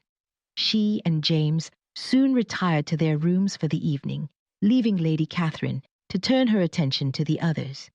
Anne and Richard had settled in the farthest corner of the room, out of Lady Catherine's direct line of sight. Anne hoped they would be forgotten, but as soon as James and Rosalind had left, her mother no longer had occupation and turned her attention to her daughter. "Anne, you will come to me at once," Lady Catherine demanded. Anne rolled her eyes at Richard, showing her derision for her mother, but she stood and walked to her side. Sitting near her, Anne was instantly subjected to a barrage of her mother's demands. "Anne, I am most seriously displeased. Under the present circumstances, you deserve no such attention, but I will tell you this. I will overlook all of your indiscretions if you leave with me and come to London. There we will find you a proper husband." No, Mother, I will not. I intend to marry Richard, and nothing you say will ever change my mind. "What has got into you? You spend a few days in the presence of that woman." She pointed at Elizabeth. "And now I am subjected to utter nonsense. I will not hear any more of it. You will do your duty to your family, and that is the end of it." Fitzwilliam stood, ready to defend Elizabeth against his coarse aunt, but Lord Matlock beat him to it. "Catherine, that is enough!" Lord Matlock commanded. It had caught the attention of the entire room when his sister's voice was heard raised against Anne.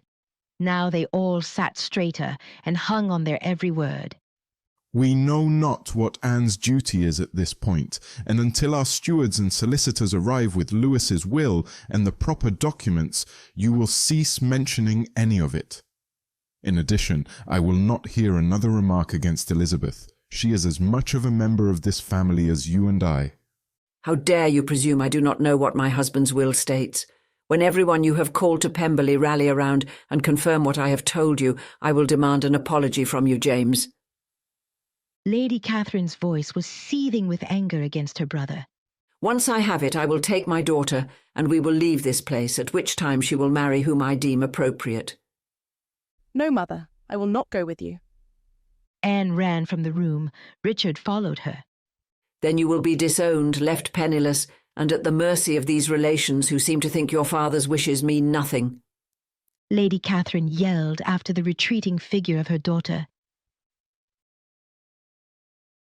Richard caught up with Anne at the top of the stairs. Reaching out, he caught her arm and pulled her to him. Why? Why must my mother be so vicious? Anne sobbed into Richard's chest. "Shh! Do not cry. My father has assured me he will find a way for us to marry." How?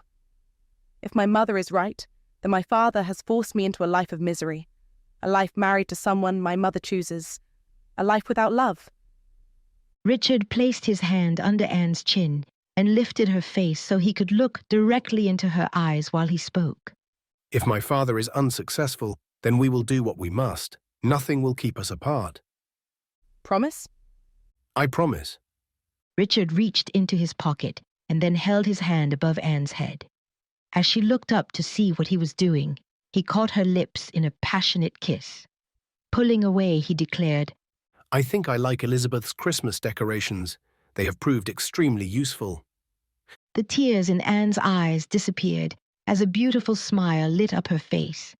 She reached for Richard's hand and took the mistletoe from him. Then, holding it over his head, she kissed him again.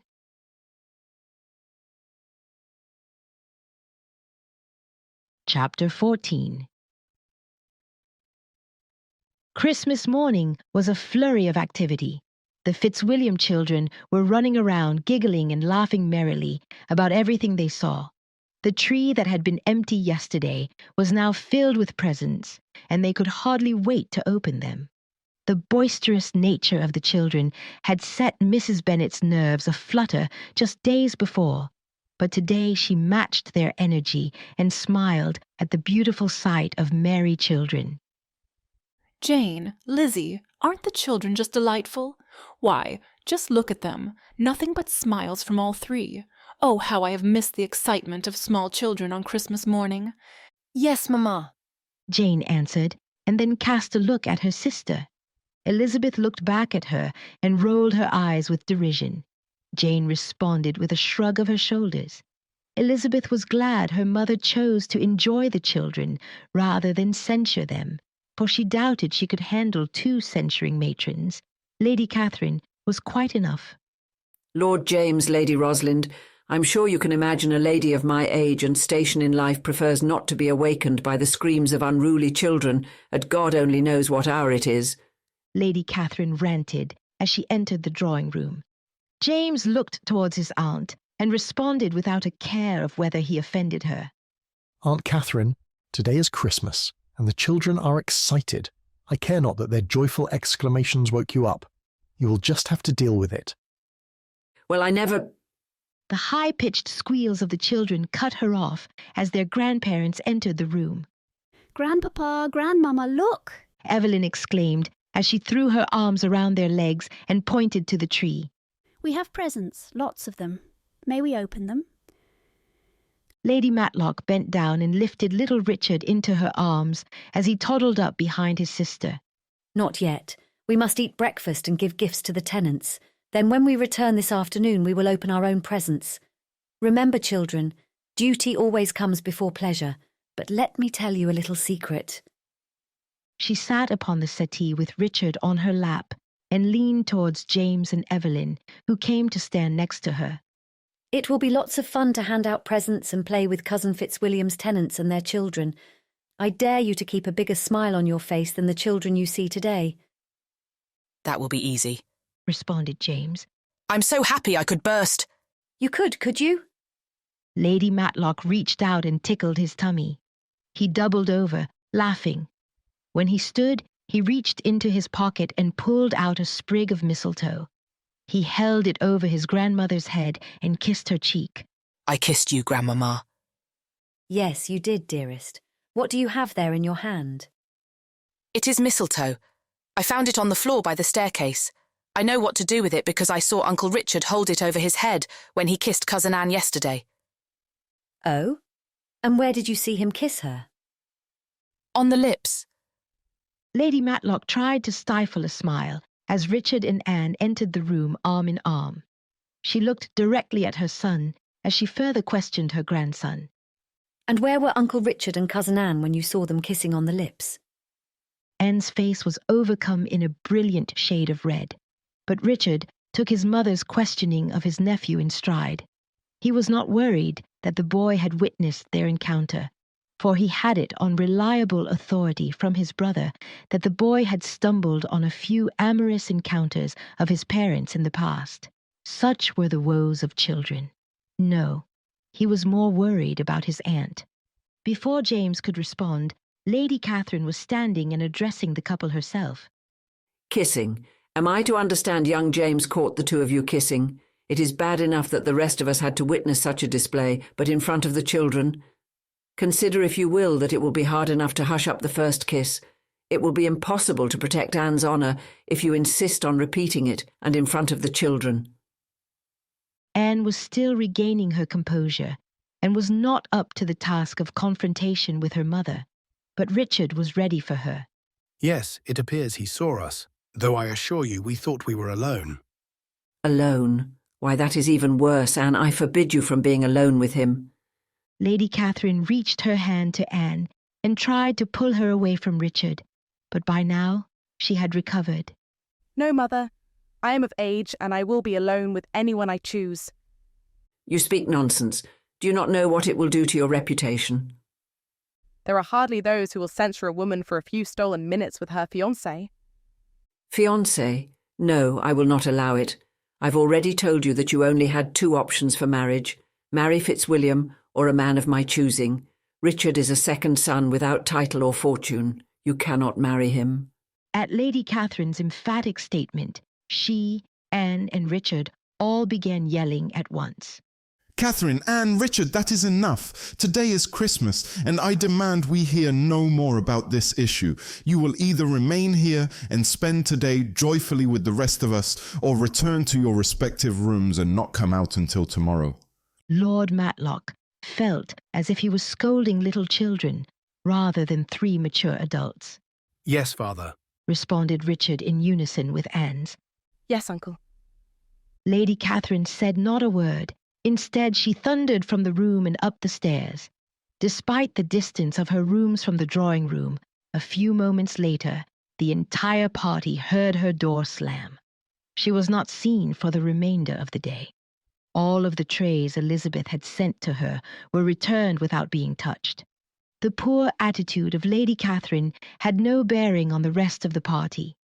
As soon as the children returned to their exuberant natures, everyone else joined in and celebrated the day's festivities.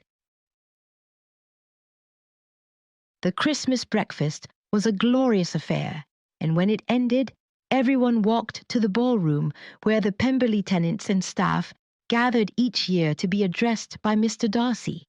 The family entered with Fitzwilliam and Elizabeth in the lead, carrying an urn of the Yule log ashes.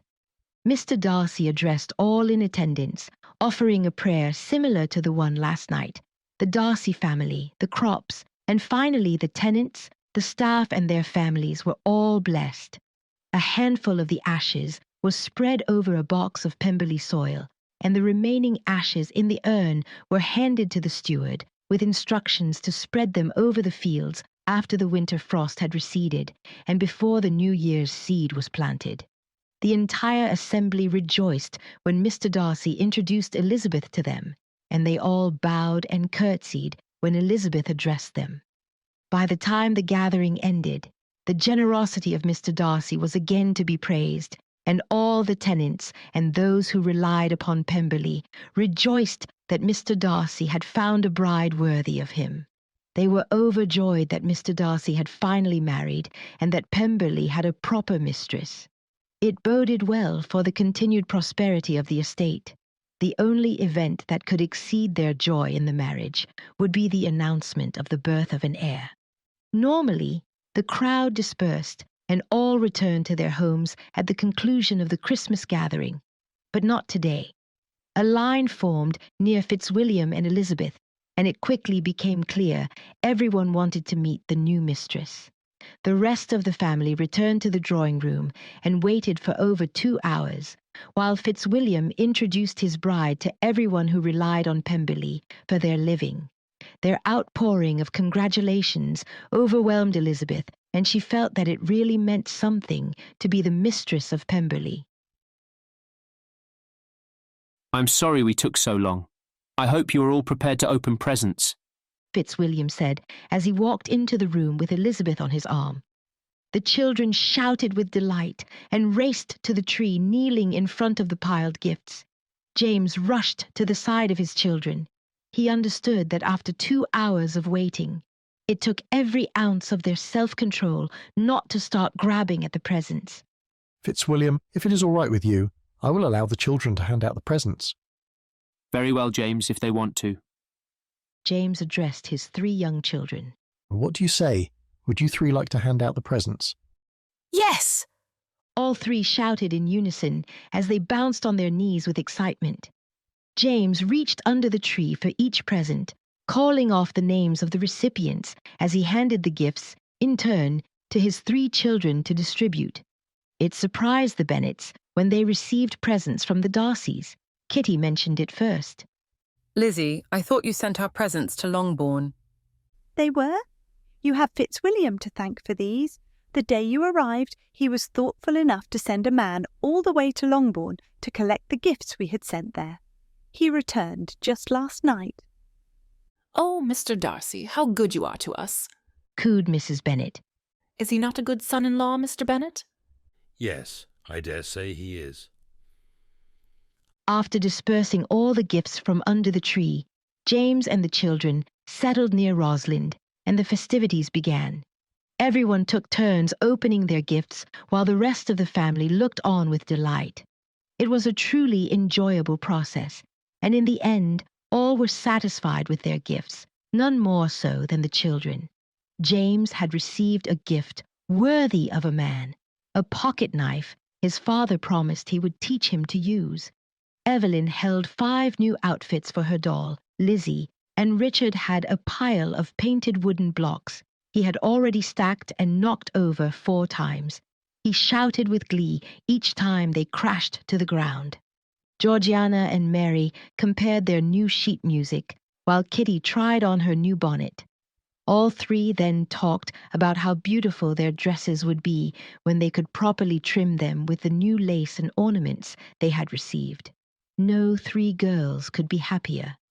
Mr. Bennet felt pleased with his new books, many of which were first editions he had never dreamed of owning, and Mrs. Bennet expressed admiration for the superior quality of the French tapestry. She was certain that Mr. Darcy had spent a fortune on it. Elizabeth's gift from her husband was the most grand of all. Fitzwilliam had bought her a jewellery set worthy of a queen. The ruby and diamond necklace, bracelet and ring perfectly matched the red gown she wore, and everyone begged her to try them on. She hesitated, terrified to wear something so valuable. Fitzwilliam, however, was dying to see her in them, and rather than watch her hesitate, he took the box from her and gently removed the necklace. Standing behind her, he draped the necklace around her neck and closed the clasp. Everyone looked on in awe as the cold stones lying against her creamy flesh sparkled in the sunlight from the window.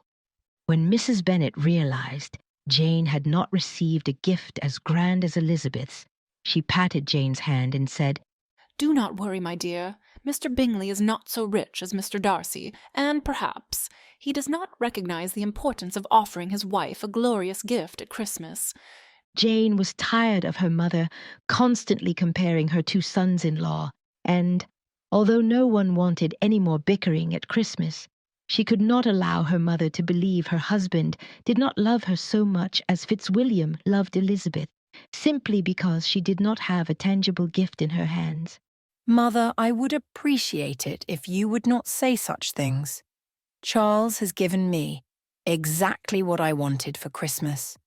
Just because I did not receive a gift under the tree that I could unwrap with the rest of you does not mean I did not receive something grand. Mrs. Bennet's eyes rose in a questioning look. Really, Jane, you received what you wanted? What did he give you? Do tell. Elizabeth looked at Jane. She knew her sister would prefer to tell their mother in private about her gift rather than face her shock and distress in company. Nonetheless, Jane plunged forward. Mother! Father! Jane took a deep breath and grasped Charles's hand for support as the eyes of everyone in the room turned to her.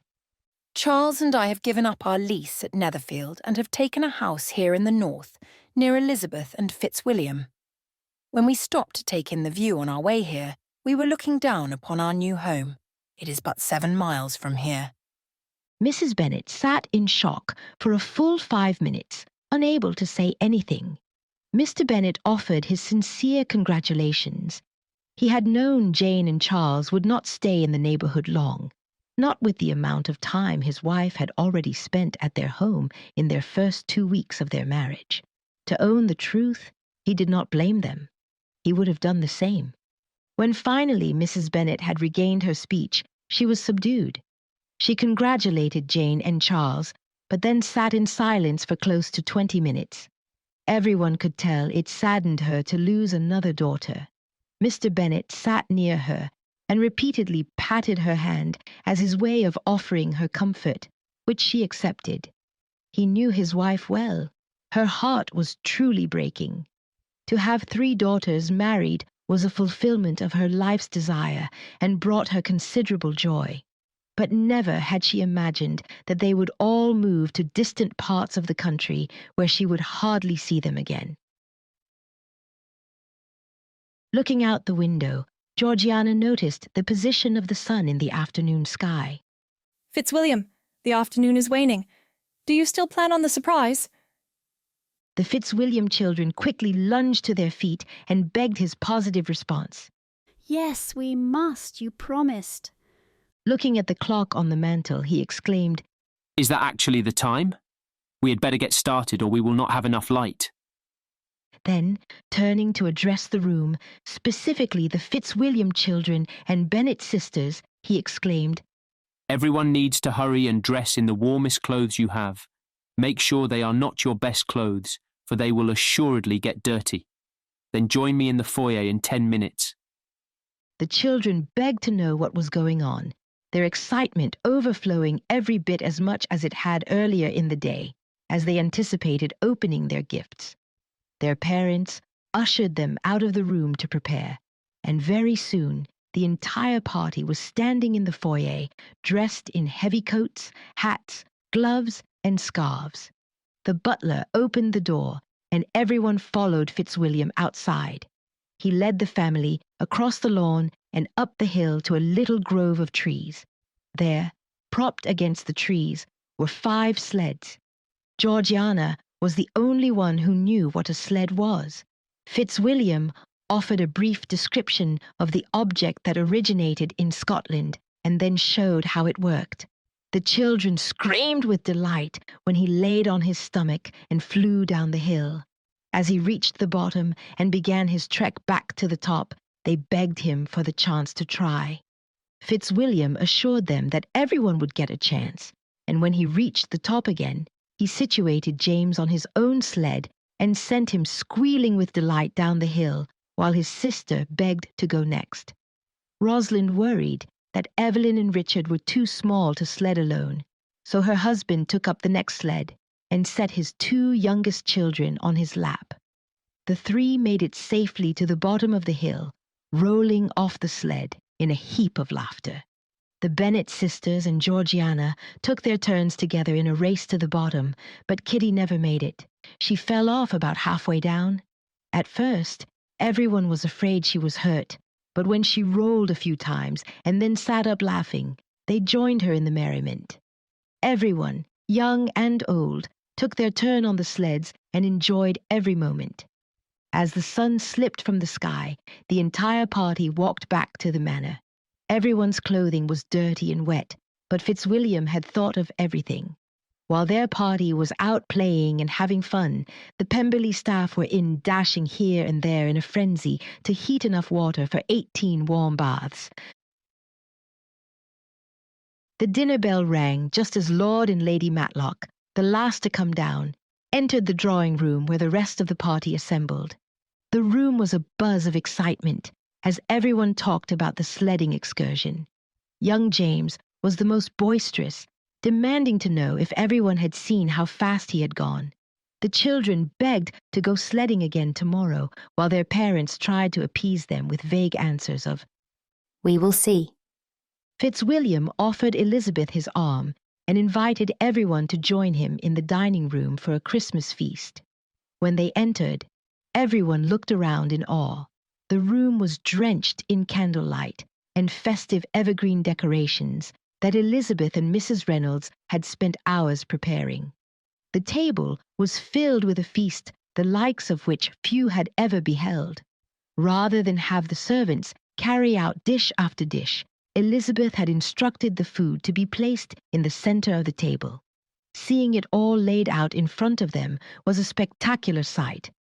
Everyone found their places around the table and took their seats.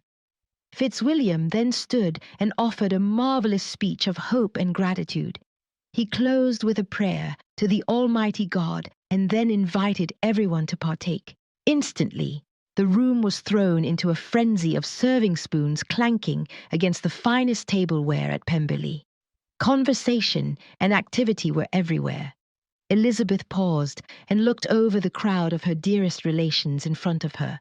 Not a cross word came from anyone. Everyone was happy and enjoying one another's company. She could not be more thankful or ask for anything more. Dinner lasted for more than an hour before the dishes were removed and dessert was laid before them. Grandpapa, look, it is Christmas pudding. I knew we were going to have it. Lizzie told me. She did she? Lord Matlock questioned his grandson. Yes, she did. I was there too, little Evelyn added. We told her she had to, or you would be cross all year. She giggled as she imparted her secret. Lord Matlock laughed a loud and boisterous laugh as he dug in with his spoon and filled his dish. The entire party wondered whether they were too full to eat another bite, but in the end they found room and ate every last spoonful. Finally, Christmas dinner was over and the entire party returned to the drawing room. As everyone exited the dining room, Mrs. Bennet called Elizabeth to her side. Lizzie, my dear, you are to be commended. The meal was delicious. You offered your guests a stunning variety of dishes that was sure to satisfy even the most diverse of palates. It was better than I ever imagined. I cannot think of a single dish that was missed. Congratulations on such a successful dinner. Mrs. Bennet kissed her daughter's cheek and was just turning to follow her husband when Elizabeth caught her arm and responded, "Thank you, Mother. Your approval means a great deal to me, especially considering you are such a proficient hostess." Mrs. Bennet patted Elizabeth's hand on her arm.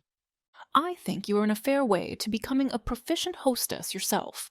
There are few who could host a celebration of such magnitude, in a new place, and with such varied preferences to cater to, with so much success, not to mention that so many were surprise guests. Mrs. Bennet winked at Elizabeth, knowing she was one of those surprise guests. "Mamma, if we have time before you leave, I would like to ask you a few questions about your methods of overseeing the household. Now that I have my own home and have been mistress for a few weeks, I am sure there are a few things I could use your advice on." I would like that, Lizzie. Mrs. Bennet beamed at her daughter, happy that Elizabeth would seek any knowledge and advice from her.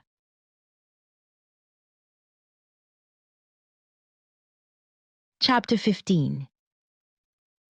Lady Catherine had not left her room since entering it on Christmas morning, but now that the day of festivities was over, she was bound and determined to make her sentiments known. From the moment she came downstairs, she was threatening and obstinate, making demands at the top of her voice for the entire house to hear. No one could convince her to act reasonably, and finally gave up after an hour of trying. The rest of the morning and much of the afternoon, all that could be heard through the rooms and halls of Pemberley were Lady Catherine's threats. James and Lord Matlock had escaped the house by begging the use of the sleds from Fitzwilliam. The two fled with all three children and were currently enjoying another adventure. Georgiana, Mary, and Kitty tucked themselves in the corner at the little table all day. There were gowns, wraps, and bonnets strewn everywhere as the girls worked tirelessly to trim them anew. Lady Matlock and Rosalind had taken on the arduous task of sitting with Lady Catherine, but Elizabeth, unable to take much more of her ladyship's demands, retreated to the orangery for a moment of peace and solitude. When she arrived, she soon discovered she was not alone. Richard and Anne were also there, discussing their plans to elope to Gretna Green. Elizabeth feared what she was overhearing. Stepping around the corner and into their view, she addressed them. "I apologize, but I could not help overhearing your conversation. I promise you, I was not trying to eavesdrop. I was merely trying to escape to somewhere private." "Yes, we had the same inclination," Richard said. "This orangery, so far, is my favourite place at Pemberley. Fitzwilliam and I often take walks here and talk. I understand how the two of you have also found it a convenient place for private discussions." "How much did you hear?" Anne questioned. "Enough to understand that soon the two of you plan to elope to Gretna Green." Richard and Anne looked at Elizabeth but did not say a word. She continued, "I will not stop you, but let me advise you against it. Fitzwilliam and I have talked at length, and we are confident there will be a positive resolution to your mother's objections. Lord Matlock has assured us he will not rest until the two of you are allowed to marry with your family nearby, rejoicing in your union. Do not go off in secret and distress so many when you have a chance at genuine happiness. In the end, eloping will bring you pain, even if it grants you temporary happiness. Please, give them time to make a determination on the state of Anne's affairs. For heaven's sake, The solicitors have not even arrived with the will. Anne looked up at Richard, who nodded to her. Very well. We will not run away before the new year, but if the solicitors do not arrive and find some solution soon, we are determined to elope. I cannot fight my mother forever, and as long as we are unmarried, she will continue to run my life. I would rather marry and know I have lost everything except my husband, than wonder what method she will next employ to secure her position. Elizabeth understood their situation, perhaps even agreed with them deep down, but as a member of the family, she could not stand by while they planned to elope without offering advice against it. Eloping was temporary happiness, but once the scandal of the event caught up with the couple, there would be far more harm done than ever imagined. She turned to leave them to themselves, offering one additional thought to them before she departed. If I may be so bold, let me suggest another option. If need be, Fitzwilliam and I will call the Pemberley parson and have him perform your marriage by special licence. It will be a union supported by the family, even if your mother does not accept it. No matter what, promise me you will not elope. Anne thanked Elizabeth for her advice and gave her a hug before she left. No promise was made, but Richard and Anne felt her kindness and truly appreciated her support. After Elizabeth retreated from the couple, she sought Fitzwilliam in his study. When she entered, he held out his hand to her. She accepted it as she stepped close to him. He slid his chair back from his desk and then pulled her onto his lap. She snuggled into him, her legs draped over his as he wrapped his arms around her. Good afternoon, Mrs. Darcy. What brings you to my study on this fine day? He was teasing her, and she knew it and loved it. Elizabeth stayed on his lap, sitting up straight as she told him of Anne and Richard's plan to elope, and her subsequent offer to let them marry in the Pemberley chapel. He praised her quick thinking and assured her he supported her decision. He professed his belief none of it would be necessary, as everyone was determined to find a solution that allowed Anne to marry for love. I hope so. I fervently believe everyone should marry for love, said Elizabeth. As do I, answered Fitzwilliam as he kissed her. The two remained alone in the study for nearly an hour, moving only as far as the leather sofa in the corner. They reclined together, enjoying their solidarity in a house full of guests.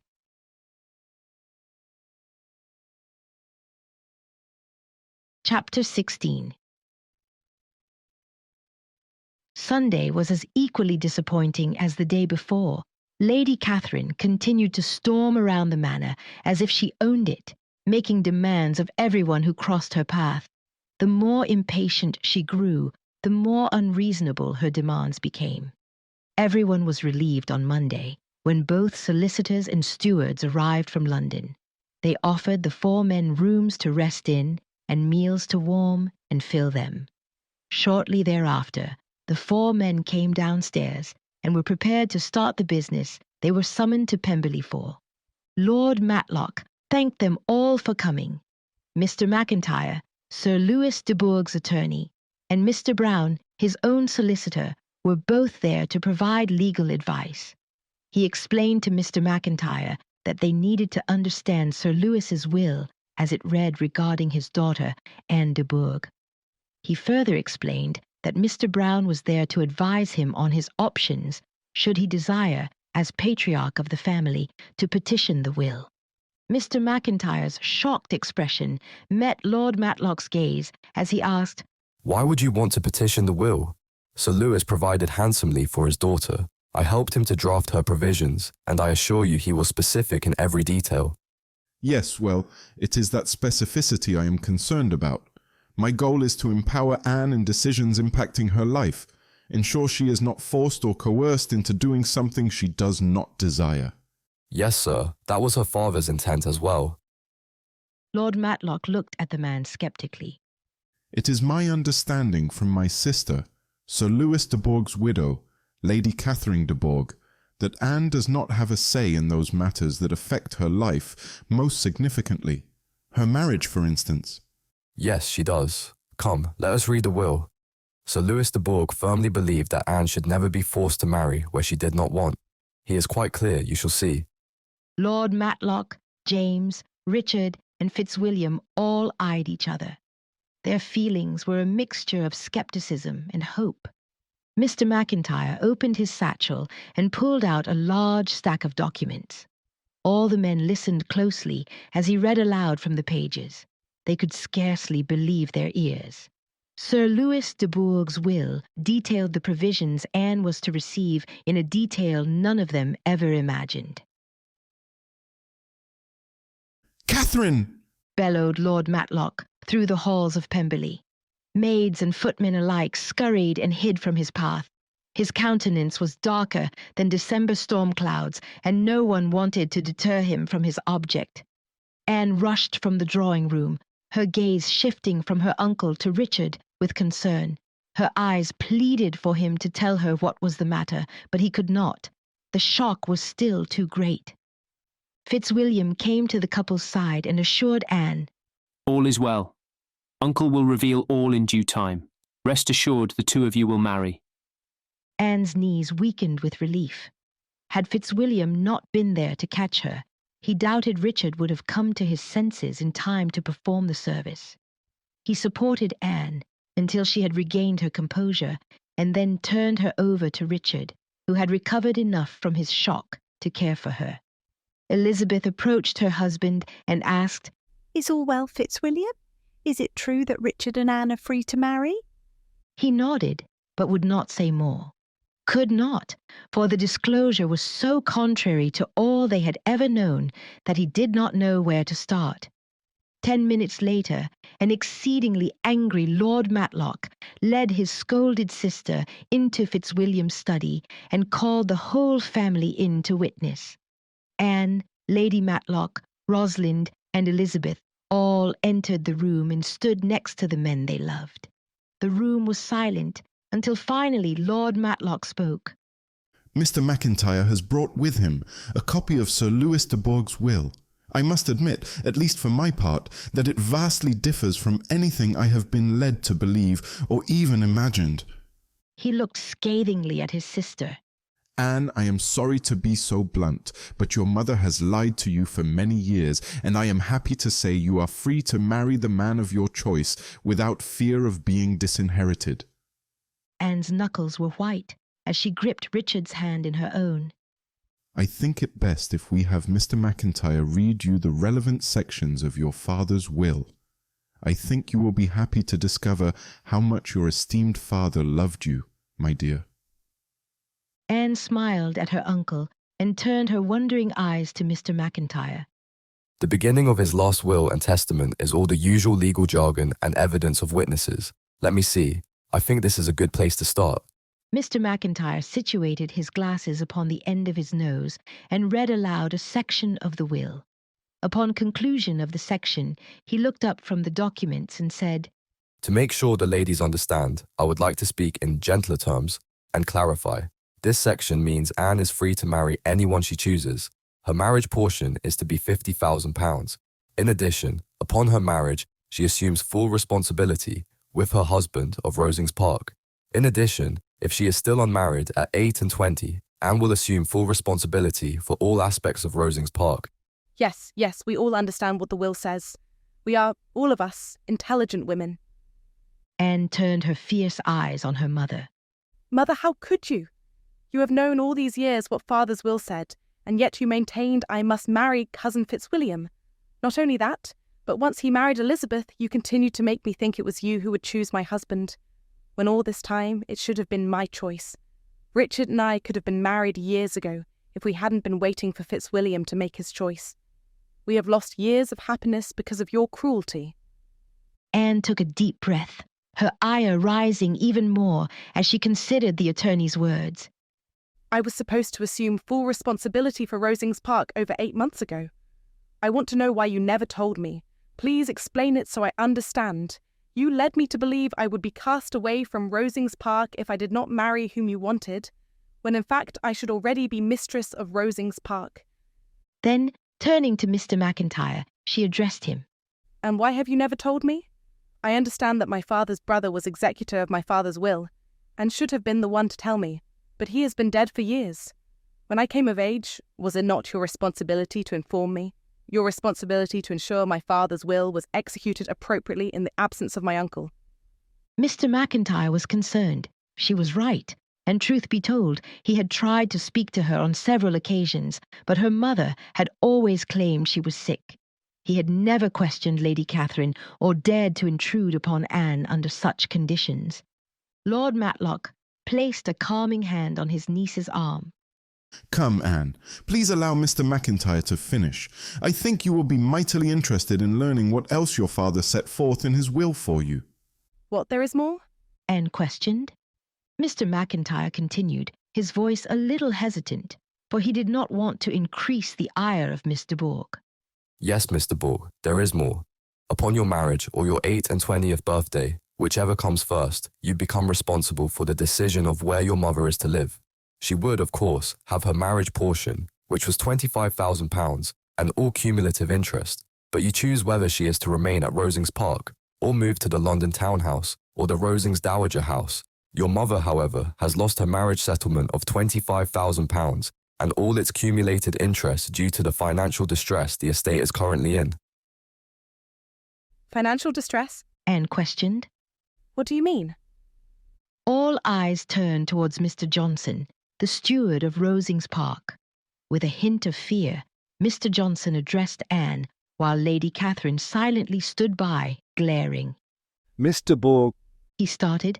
As of the week before Christmas, all the financial accounts of Rosings Park are depleted. Even now, some are in arrears. I have recommended to your mother for the past 6 months that she retrench, but she assured me you would soon marry, which would provide sufficient funds to bring the accounts to balance. A cry erupted throughout the room, and all eyes immediately turned to Lady Catherine, who sat with folded arms and a smirk. How is that possible? Ever since the death of your late husband's brother, you have had me review the estate ledgers, Fitzwilliam exclaimed. Lady Catherine rounded on her nephew. Of course I had you review the ledgers. You were supposed to marry Anne. I had to make sure that you understood the worth of Rosings Park, and how wealthy it would make you when combined with your precious Pemberley. Mr. Johnson feared for his position, but it was time everyone knew the truth. Her ladyship has instructed me to maintain a separate ledger these past 10 years complete. She advises me which transactions are to be withheld from the ledgers you review. Catherine, how could you? Lord Matlock asked his sister in an accusing manner. His tone became harsh as he demanded answers. What is the current financial state of Rosings Park? Mr. Johnson began to respond, but Lord Matlock held up his hand to silence him. Catherine, I asked you a question. You will answer me at once. Lady Catherine raised dark eyes that seethed with rage and hatred towards her brother. No financial state exists because all the money is gone. Every penny. I made sure of that. Why? How could you do such a thing? For years it's been clear that Anne and Fitzwilliam mutually decided against marriage. All my well-laid plans destroyed, just like that. Gone with the frivolous concept of true love. She practically spat the words from her mouth. I was denied true love, and Anne's fate shall be the same. If she wants to keep her beloved Rosings Park, then she will do as I say, and marry a wealthy man who can restore the estate to its former grandeur. Catherine, you were not denied true love. You chose to marry for wealth. No one forced you. Of course I was forced. Father made it clear to me that no sensible man would have me, so when Sir Louis de Bourgh approached him with an offer, he accepted him. I was informed that I would marry him, even when I told Father I expected an offer from another.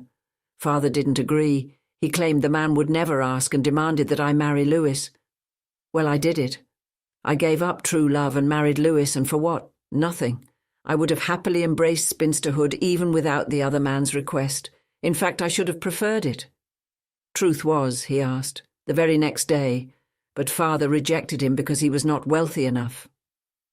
So you decided that because you were forced into what you consider a miserable life, that you would force your daughter into the same? Shame on you, but at least your plan is thwarted. I suppose you never imagined your husband would understand the depth of your manipulative character, did you? Still, it is no excuse for running the estate to ruin. Yes, it is. I have immense pleasure sitting here knowing there is nothing you can do to prevent it at this point.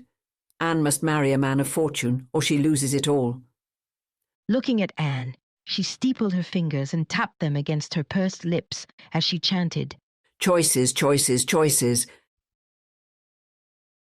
It was difficult for anyone to comprehend the extent of Lady Catherine's lies and deceit. Lady Matlock could not believe it possible that any woman would injure her daughter, her own flesh and blood, in such a manner. Lord Matlock had trouble pinpointing when the sweet sister he remembered had grown into such a vindictive person. He understood she had changed over the years, but even in his darkest thoughts, he never imagined her as vicious as this. Lady Matlock tried to calm her husband with reassuring caresses on his arm, but, to own the truth, she was ready to strike Catherine. Elizabeth admitted to Fitzwilliam that at any moment she expected to wake up from this horrid dream. He was aghast, dismayed, and horrified that Lady Catherine could run the estate into ruin right under his nose and he not see it. James and Rosalind did not know what to think either. None of them could speak. They didn't know what to say. It was all too awful. In a final attempt to raise everyone's ire, Lady Catherine threw one last slight at Richard. The question is, Richard, does she love you enough to give up Rosings Park and follow you around on your little army assignments? Or will she forget all about you and find a man who has the means to provide for her the lifestyle to which she is accustomed? The question hung in the air, like a pendulum, until Anne answered it. I choose to marry Richard, and it matters not whether he has a fortune. We will use my dowry and your marriage settlement to restore Rosings Park, even if it takes every penny of it. Despite her declaration, the excitement Anne had felt at being able to marry as she pleased was wholly overshadowed by the gloom of losing Rosings Park. The room was silent until finally Lord Matlock broke up the gathering. Come, I think we should all leave Anne and Richard. I believe they will have much to talk about. It had been a long day, and everyone had much on their minds as they left the room. As the door closed behind them, Anne turned towards Richard. His expression was clouded, and she could not determine his feelings. He realized Anne required an estate-running man, not a military man. The significance of their words sank in, and Richard promptly addressed Anne. Anne, I think you should take a day to think through all you have learned. From the sound of it, Rosings Park will need a rather large infusion of money. I do not want you to have to use your dowry to save your home. Richard, what are you saying? Anne questioned, with eyes full of fear. I am saying you have been out in society so little. What if there is another man you could love, a man with enough money to help you save Rosings Park? There is no one else I could love. I love only you. That is not true. So many people find love, then lose it, just to find love again. Go to London and meet other men. You owe it to yourself. No, I will not. If you will not marry me, then I will return to Rosings Park on my own. I will marry no one but you. Do not be that way, Anne. You should at least think about it. We will speak again tomorrow, but for now, please consider what I have said. It certainly would make your life easier if you found a wealthy man to love. Consider, I am not ready to give up my life as a man of the army, and you should not be asked to give up the lifestyle in which you have been raised. Richard, I cannot believe what you are saying. I am not asking you to give up your position, nor am I proposing that I give up mine. We have only just learned the facts. Let us both do as you say. Let us think about it before we make any decisions. Richard understood Anne loved him, but he also understood her devotion to her ancestral home. If he were the heir to Matlock, he knew he would do anything to save it. He did not want her to feel obligated to marry him now that she understood the true nature of Rosings Park's financial affairs. With only a kiss on her hand, Richard left Anne standing in the study as tears rolled down her face. Her sobs seemed to follow him through the halls, chasing him all the way to his rooms. Richard collapsed on the bed without removing his clothes. His mind reeled with 100 variations of his life, scenarios of joy and sorrow. A few minutes later, there was a knock at the door. Opening it, he found the butler on the other side with a letter. Sir, a letter just came express for you. Thank you, Richard said as he took it. He opened the letter as he closed the door with his foot and walked deeper into the room. It surprised him to see it was from his general. There had been no official seal on the envelope, and beyond the polite salutation, it contained an extraordinary request. Colonel R. Fitzwilliam, I hope you are enjoying the Christmas season with your family in the north. Though militia deserters no longer fall within your purview, I must ask you to make an exception. Mrs. Vogel's nephew, Mr. Stephen Rutledge, has deserted his post in Manchester. He was last seen heading towards Derbyshire and is believed to be concealed in Leicester. Once you have apprehended him, return him to his commanding officer in Manchester. Please have the utmost care of discretion in this matter, as Mrs. Vogel's family would like to avoid a scandal. I assured her I trust no one's discretion so much as I trust yours. General Vogel. Richard looked at the clock on the mantel and assessed the time. It was late, but if he left now, he would have a better chance of apprehending the deserter before word spread. Deserters assume someone will be sent after them, so they rarely stay in one place long. Luck had been with Richard in the past, when he had performed these sorts of personal favors for his commanding officer. He prayed this time would be no different, and he could apprehend the man with little effort. The only delay he could foresee was location. The other favors had been carried out at London, where Richard had resources and connections he did not have here in the wild and untamed wilderness of the north. He was unsure how long this job would take him. Richard called for his horse to be readied, packed some clothing in his satchel, and penned a brief note to Anne.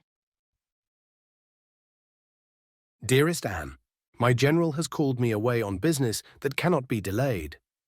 I do not know when I shall return. After considering our most recent conversation, I am convinced you should wed someone else. As you can see, I am wedded to the life of the army and am often called off at a moment's notice. I love my life and am not ready to abandon it for a gentleman's life. It would not be fair to ask you to leave your ancestral home to follow my nomadic lifestyle. So I beg of you, please go to London and find another to love. Richard. Richard quietly approached Anne's room, listening briefly before sliding a note under the door. He could hear movement in the room and an occasional cough or sniffle, no doubt brought on by her tears. He could listen no longer. He left Pemberley under the black sky of the cold December night.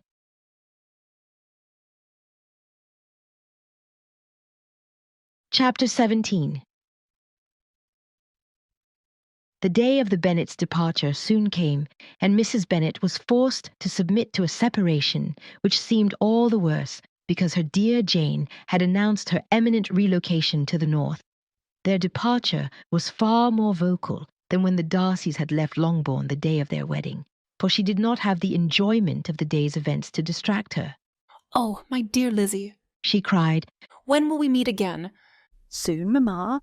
Fitzwilliam has promised me we will visit Hertfordshire often." "What an agreeable man he is, so thoughtful of your happiness. You are exceedingly blessed, Lizzie. Write to me very often, my dear. I must know how you are doing. Remember, I would be happy to offer you advice any time you should ask. I have rarely had such a pleasant time as we did speaking last night." "Thank you, Mamma. I will write as often as I can." "Jane, come here, dear. I need a hug." Mrs. Bennet held open her arms until Jane walked into them.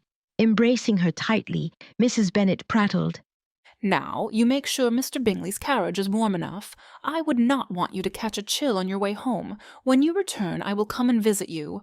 Jane looked at Charles with wide eyes. He shrugged his shoulders in a defeated action. Both were glad that soon they would move to their new situation.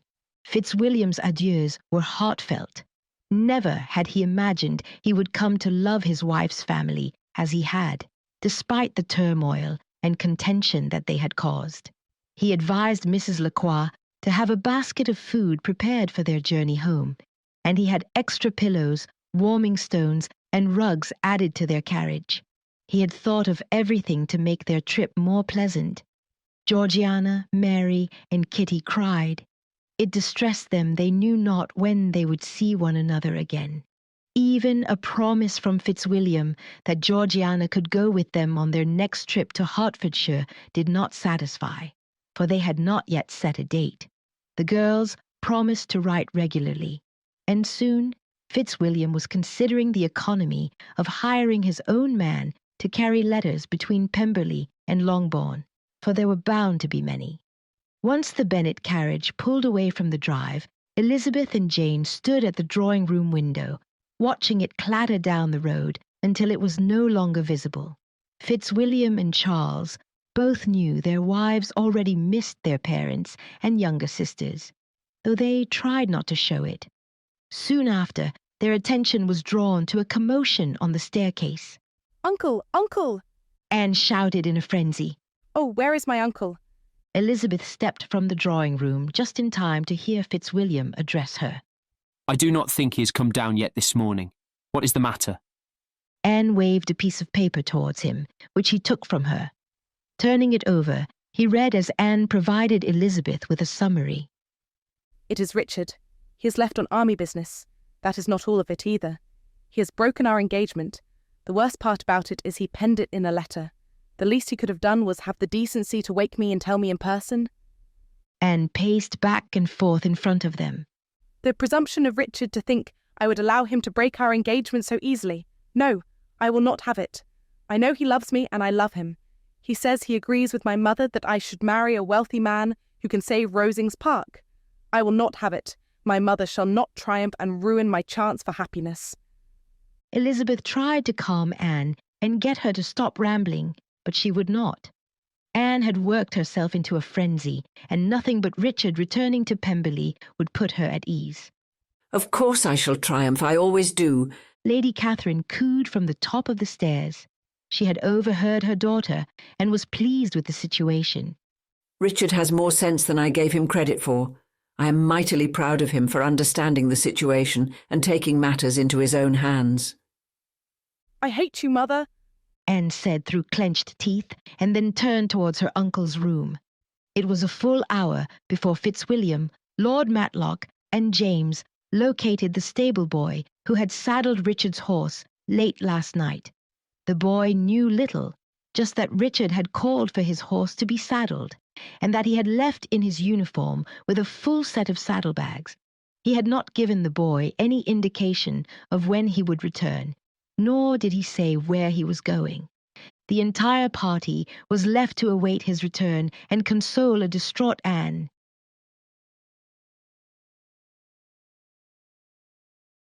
Chapter 18.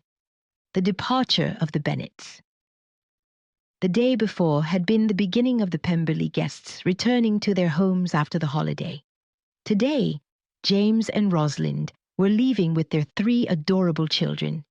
Elizabeth was sad to see them go, for she had thoroughly enjoyed having the children's laughter brighten the rooms of the manor.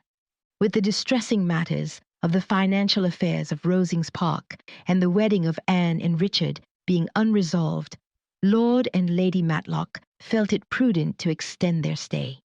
James and Evelyn were upset they would not be able to ride home in their grandparents' carriage. They begged and pleaded, citing how well they had behaved, but it did no good. They must leave today, and it was yet undetermined when the others would return. Lady Matlock offered them hugs and promises that they could come stay with her as soon as she returned to Matlock, and at long last they entered their father's carriage, wiping the tears from their eyes. The manor was slowly becoming a quieter place as more and more of the family left. A full week had passed since Richard's departure. Anne could hardly maintain a rationality about her. The longer he was away, the more she despaired of his returning to her. Lord Matlock insisted she meet with him and Fitzwilliam each morning to be tutored in estate business. They were determined she would possess at least a basic understanding of all estate matters before leaving Pemberley. They were determined that upon her return to Rosings Park, that she could make sound decisions regarding its improvement. Mr. Johnson could not be more pleased with Anne's ability to understand all the men taught her. He was confident that upon her return to Rosings Park, the two of them could restore the estate to its previous state of grandeur. By the middle of the first week of January, Lady Catherine's restlessness had become unbearable, and she demanded she be allowed to return to Rosings Park. The last thing any of them wanted was for her to return unaccompanied. There was no telling what she would do. Anne understood they could not remain at Pemberley forever, and already she was eager to return to her own home now that she understood its fate. She was determined to set the estate affairs in order and stop its continued failure. Her fear was she would leave Pemberley only to have Richard return here for her. Anne had sent letters to every known lodging Richard frequented in hopes he would receive one and know she expected him to come for her at Rosings Park. It was time for her to go home. Lady Matlock accompanied Anne back to Rosings Park. Their conversation was in abundance. Anne wanted to learn everything she could about the man she loved, and likewise, Lady Matlock thought it best to get to know her future daughter-in-law, for she was sure there would still be a wedding. Though related, the women barely knew one another.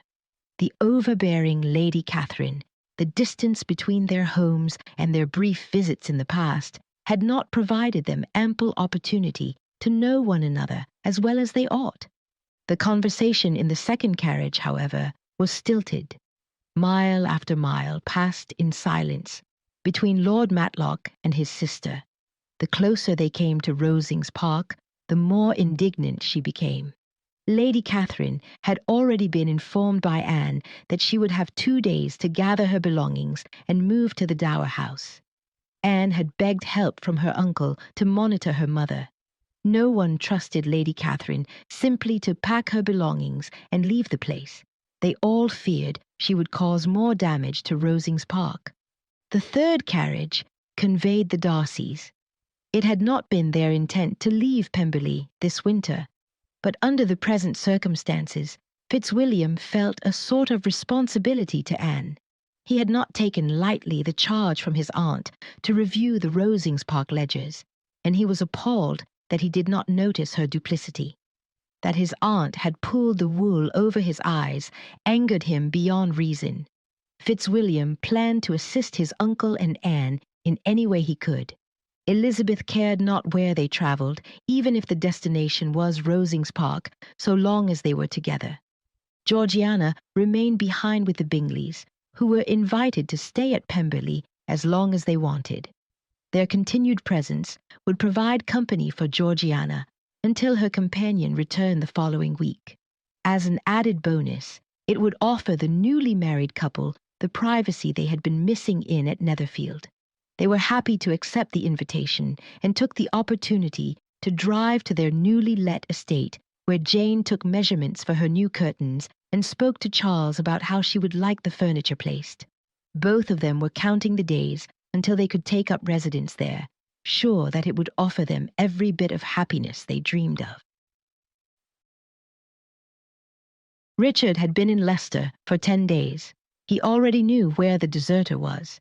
He had seen him twice the first day he had arrived, but twice he had not arrested him. He had continued to see the man each day thereafter, but still he did not arrest him. Something held him back. When he had left Pemberley, he had been sure breaking his engagement with Anne was the right thing to do. In the beginning, he continually repeated in his mind it was the best thing for her, though his heart refused to listen. But the more days that had passed, the more miserable Richard became, and the less sure he was.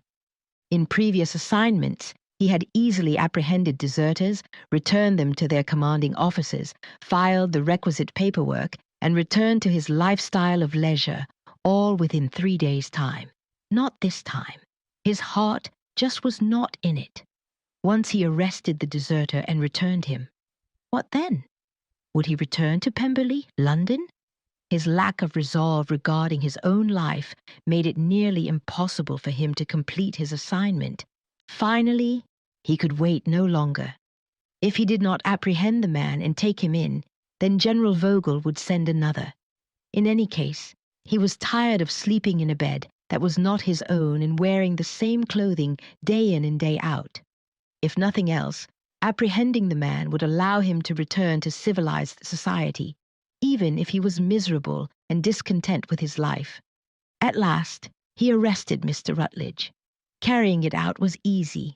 With as many times as the colonel had seen him, he had also been seen.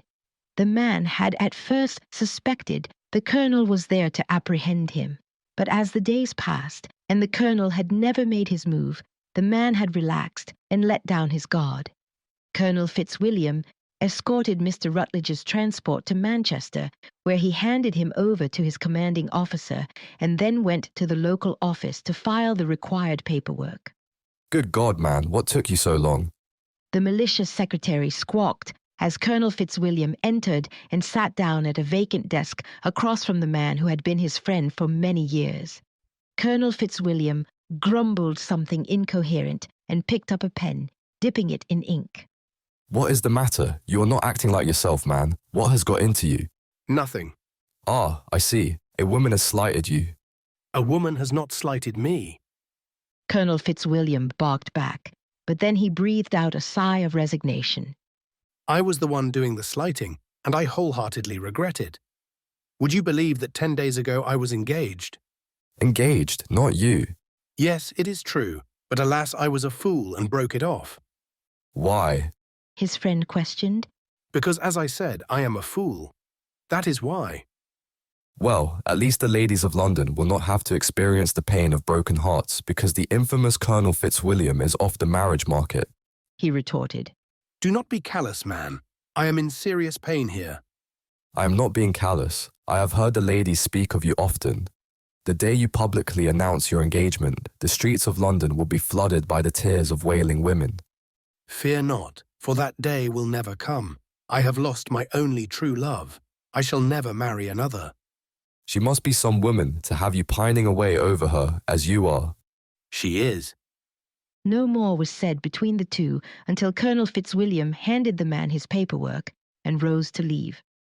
Colonel Fitzwilliam, I sincerely hope you find happiness. If you love this woman as you say you do, I think you should return and tell her. She may be pining away for you as you are for her. He looked at Colonel Fitzwilliam, who said not a word. It is worth a chance, is it not? Colonel Fitzwilliam nodded and left the room. His mind raced with possibilities. He had loved Anne for years, but he had never let his mind linger on her because he thought there was no chance of their marriage. Now, he had tasted the sweetness of her kisses, held her soft body against his, and he knew there was only one thing left to do. He must marry her. He would return to Pemberley immediately and ask for her forgiveness, even beg if he needed to. The return ride to Pemberley seemed longer than it ever had before. The anticipation of seeing Anne made each mile pass more slowly than usual. Richard's thoughts ran through hundreds of scenarios of what he would say to Anne, but in the end, none of them felt right. He wished he could tell her what was in his heart, but military men were not supposed to be sensitive, and all of his training told him to use logic.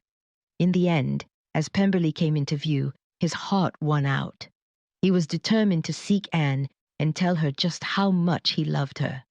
The Pemberley butler opened the front door with precision timing as Richard reached the top step.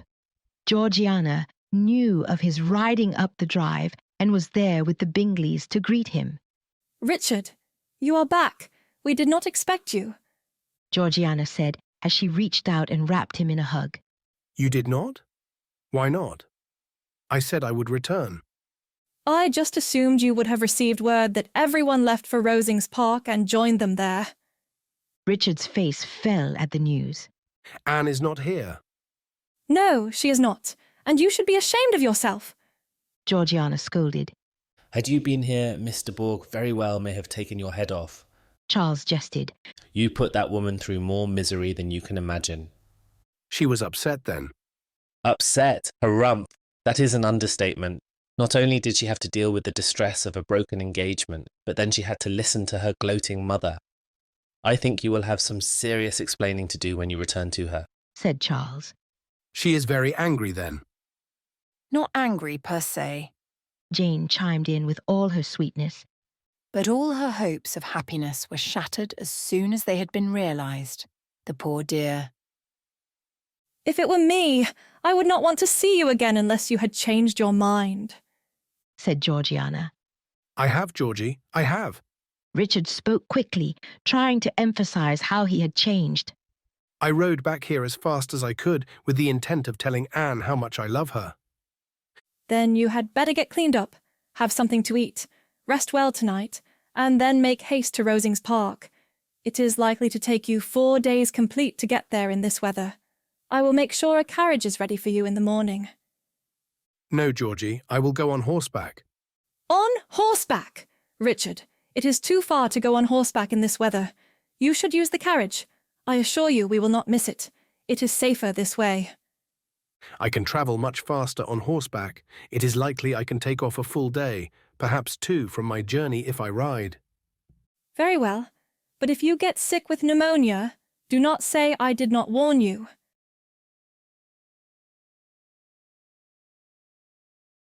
Chapter 19. Richard was an hour into his journey before the pink hue of the January sunrise blazed across the horizon to the east of him. Already his fingers and toes were numb, but he did not regret his decision to ride. The 200 miles between Pemberley and Rosings Park could more speedily be covered on horseback. He stopped for a late breakfast in Leicester at the inn where he had recently spent 10 days. He was well pleased at the pace he had set. The 50 miles from Pemberley to Leicester was normally a half-day journey in a carriage on good roads. He calculated the distance, determined to get as far as Luton for the night. If he could make it that far, the remaining 75 miles would be a simple trip tomorrow. He was determined to reach his destination and praised his good fortune when he fell exhausted into his bed at the Luton Inn that night. The farther south he travelled, the warmer the weather was, and the roads more passable. He was certain he would arrive at Rosings Park at a reasonable time tomorrow. The following morning, Richard was on his way south again. During his ride the previous day, he had made many decisions and had resolved to stop in London to meet with his commanding officer. Tapping on the general's office door, he heard him command, Enter. Sir. Colonel Fitzwilliam, I did not expect you back in London until the end of the month. Thank you for your assistance in that delicate matter. You are welcome, sir. Very good. Well, what can I do for you? Richard took a long, drawn-out breath.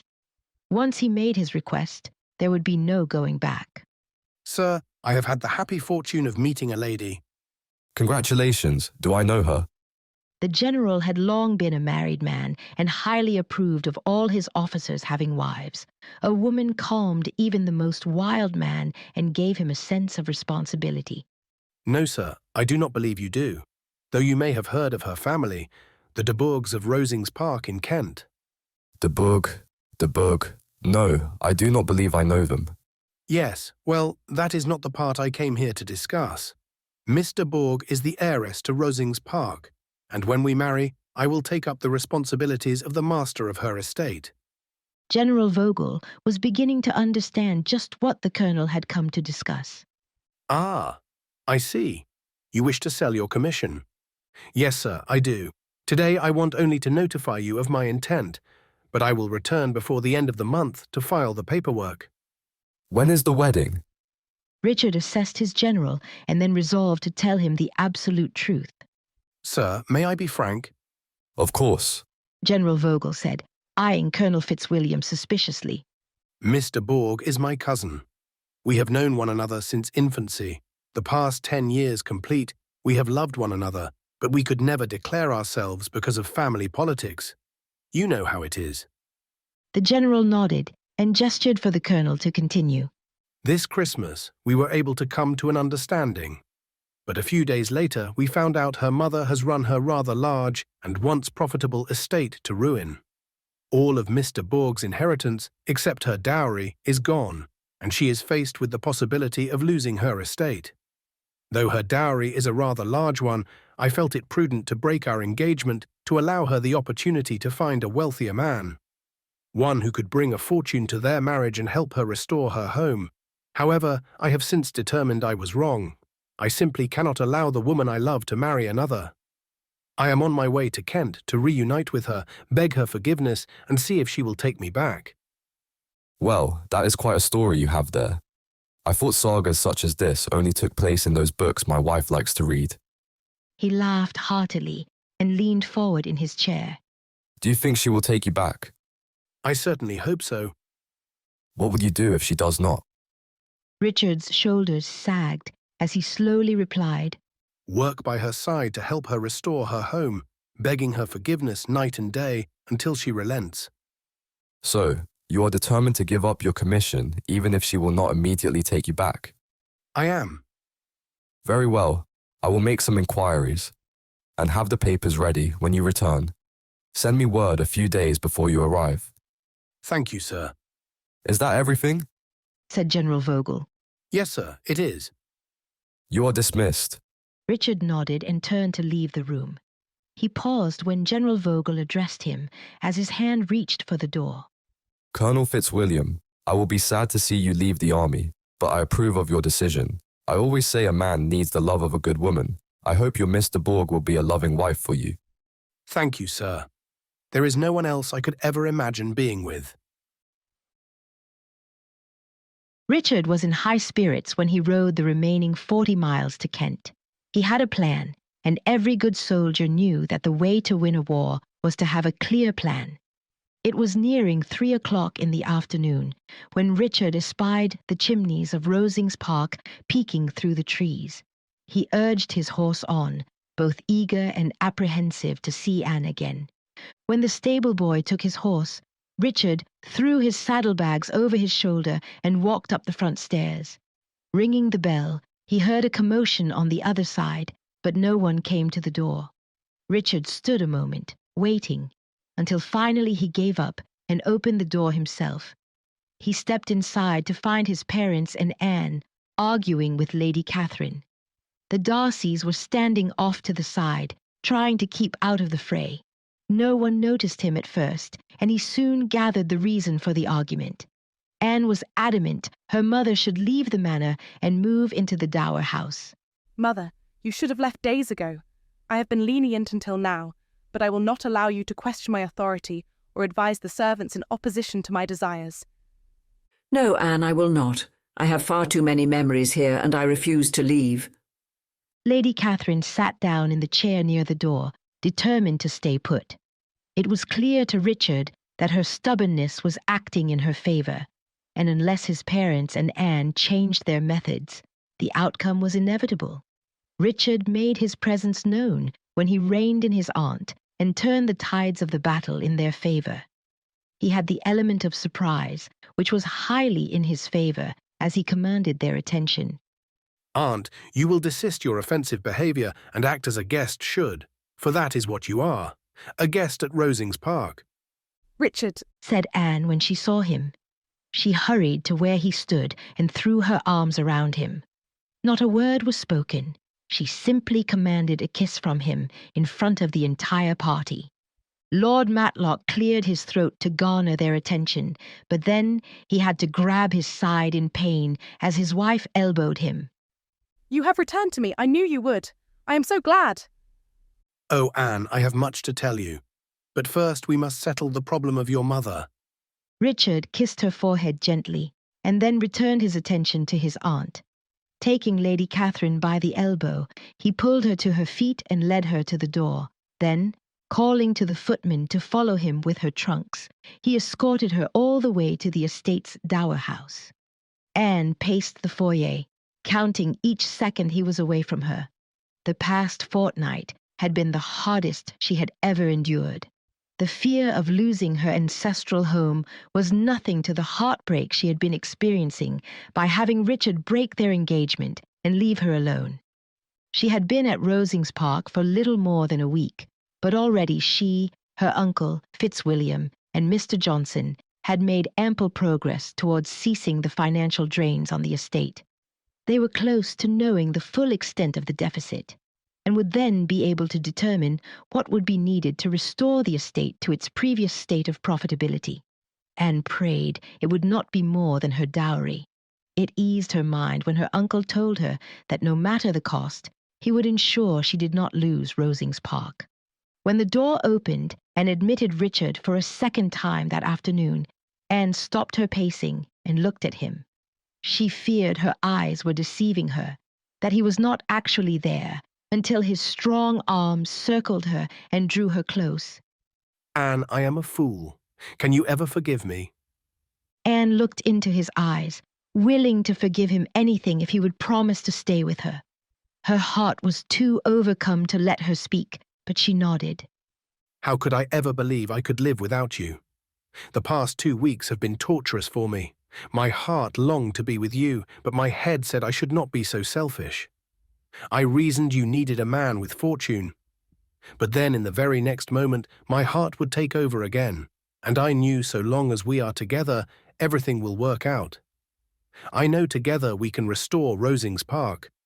It may take every penny we have and every ounce of our energy, but I know we can do it. Pausing, he looked into her eyes, which were misted over with tears of happiness. Anne, I must tell you how much I love you. I love you with every ounce of my soul. Will you marry me?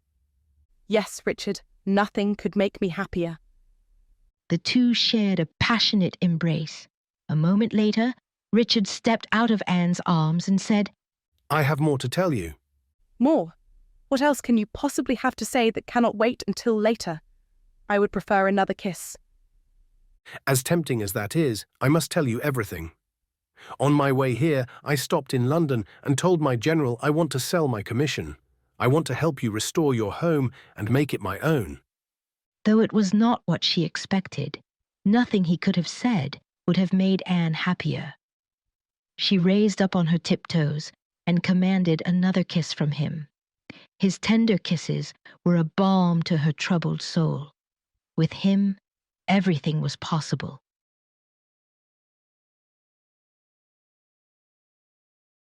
Chapter 20.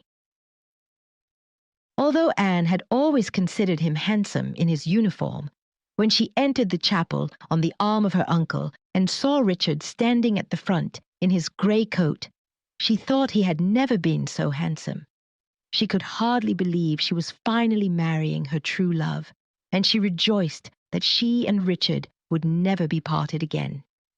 Anne had been relieved when Richard returned and confessed he could not live without her, that he was willing to sell his commission and become the master of Rosings Park alongside her as its mistress, so long as she would have him. No woman had ever agreed as fast as she had, nor planned an entire wedding so quickly. Anne cared not for the large fanfare of a London wedding. No, she wanted a simple wedding at the Hunsford Chapel as soon as possible. Anne Fitzwilliam, née de Bourgh, was one of the happiest brides Elizabeth Darcy had ever laid eyes upon.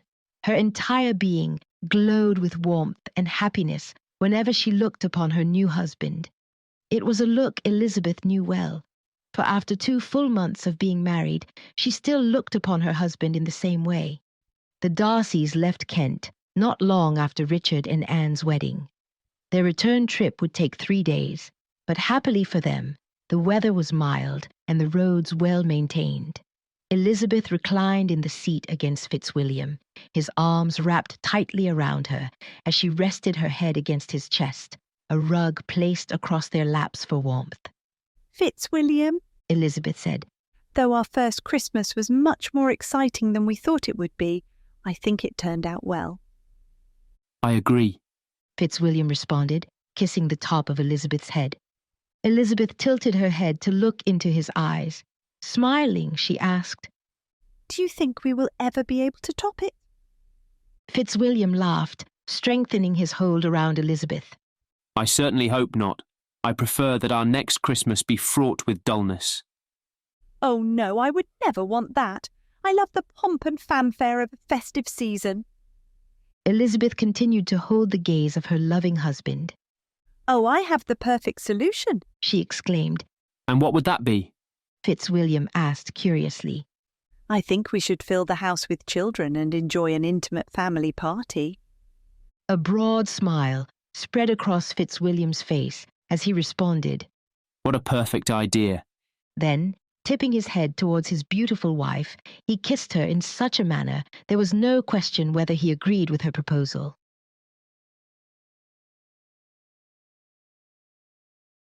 Epilogue.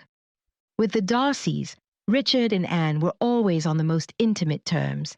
They really loved them, and they were both ever sensible of the warmest gratitude towards the persons who had supported their love match from the beginning. I wish I could say, for the sake of the couple, that their happiness was all they needed to make Lady Catherine de Bourgh sanction their marriage. But it was not. Lady Catherine was extremely indignant on the marriage of her daughter and nephew, and as she gave way to all the genuine frankness of her character, she announced she would not sanction the marriage and would not allow Anne or her husband in her presence ever again. Lady Catherine lived the rest of her days isolated at the Dower House, and in the end she died bitter and alone, not once setting eyes upon her grandchildren who Lord and Lady Matlock loved so much. Lord and Lady Matlock were determined that Richard should be successful as the master of Rosings Park. Their affection for their son and new daughter-in-law drew them oftener from home to Rosings Park, and they delighted in arriving, especially when they were least expected. Lady Catherine had indeed run the estate into financial ruin, but luckily it was not so far gone that it could not be recovered from the resources Anne and Richard had available between her dowry and the sale of his commission. To further the restoration efforts, Lord Matlock met with his eldest son, and the two of them agreed to settle Richard's inheritance upon him immediately rather than wait for the Earl's death. It seemed like a long time, but in actuality it was only 3 years before Anne and her husband returned the estate to its previous state of grandeur. Under Richard's care, the estate thrived, and in another 5 years complete, it matched the profitability of Pemberley. The end.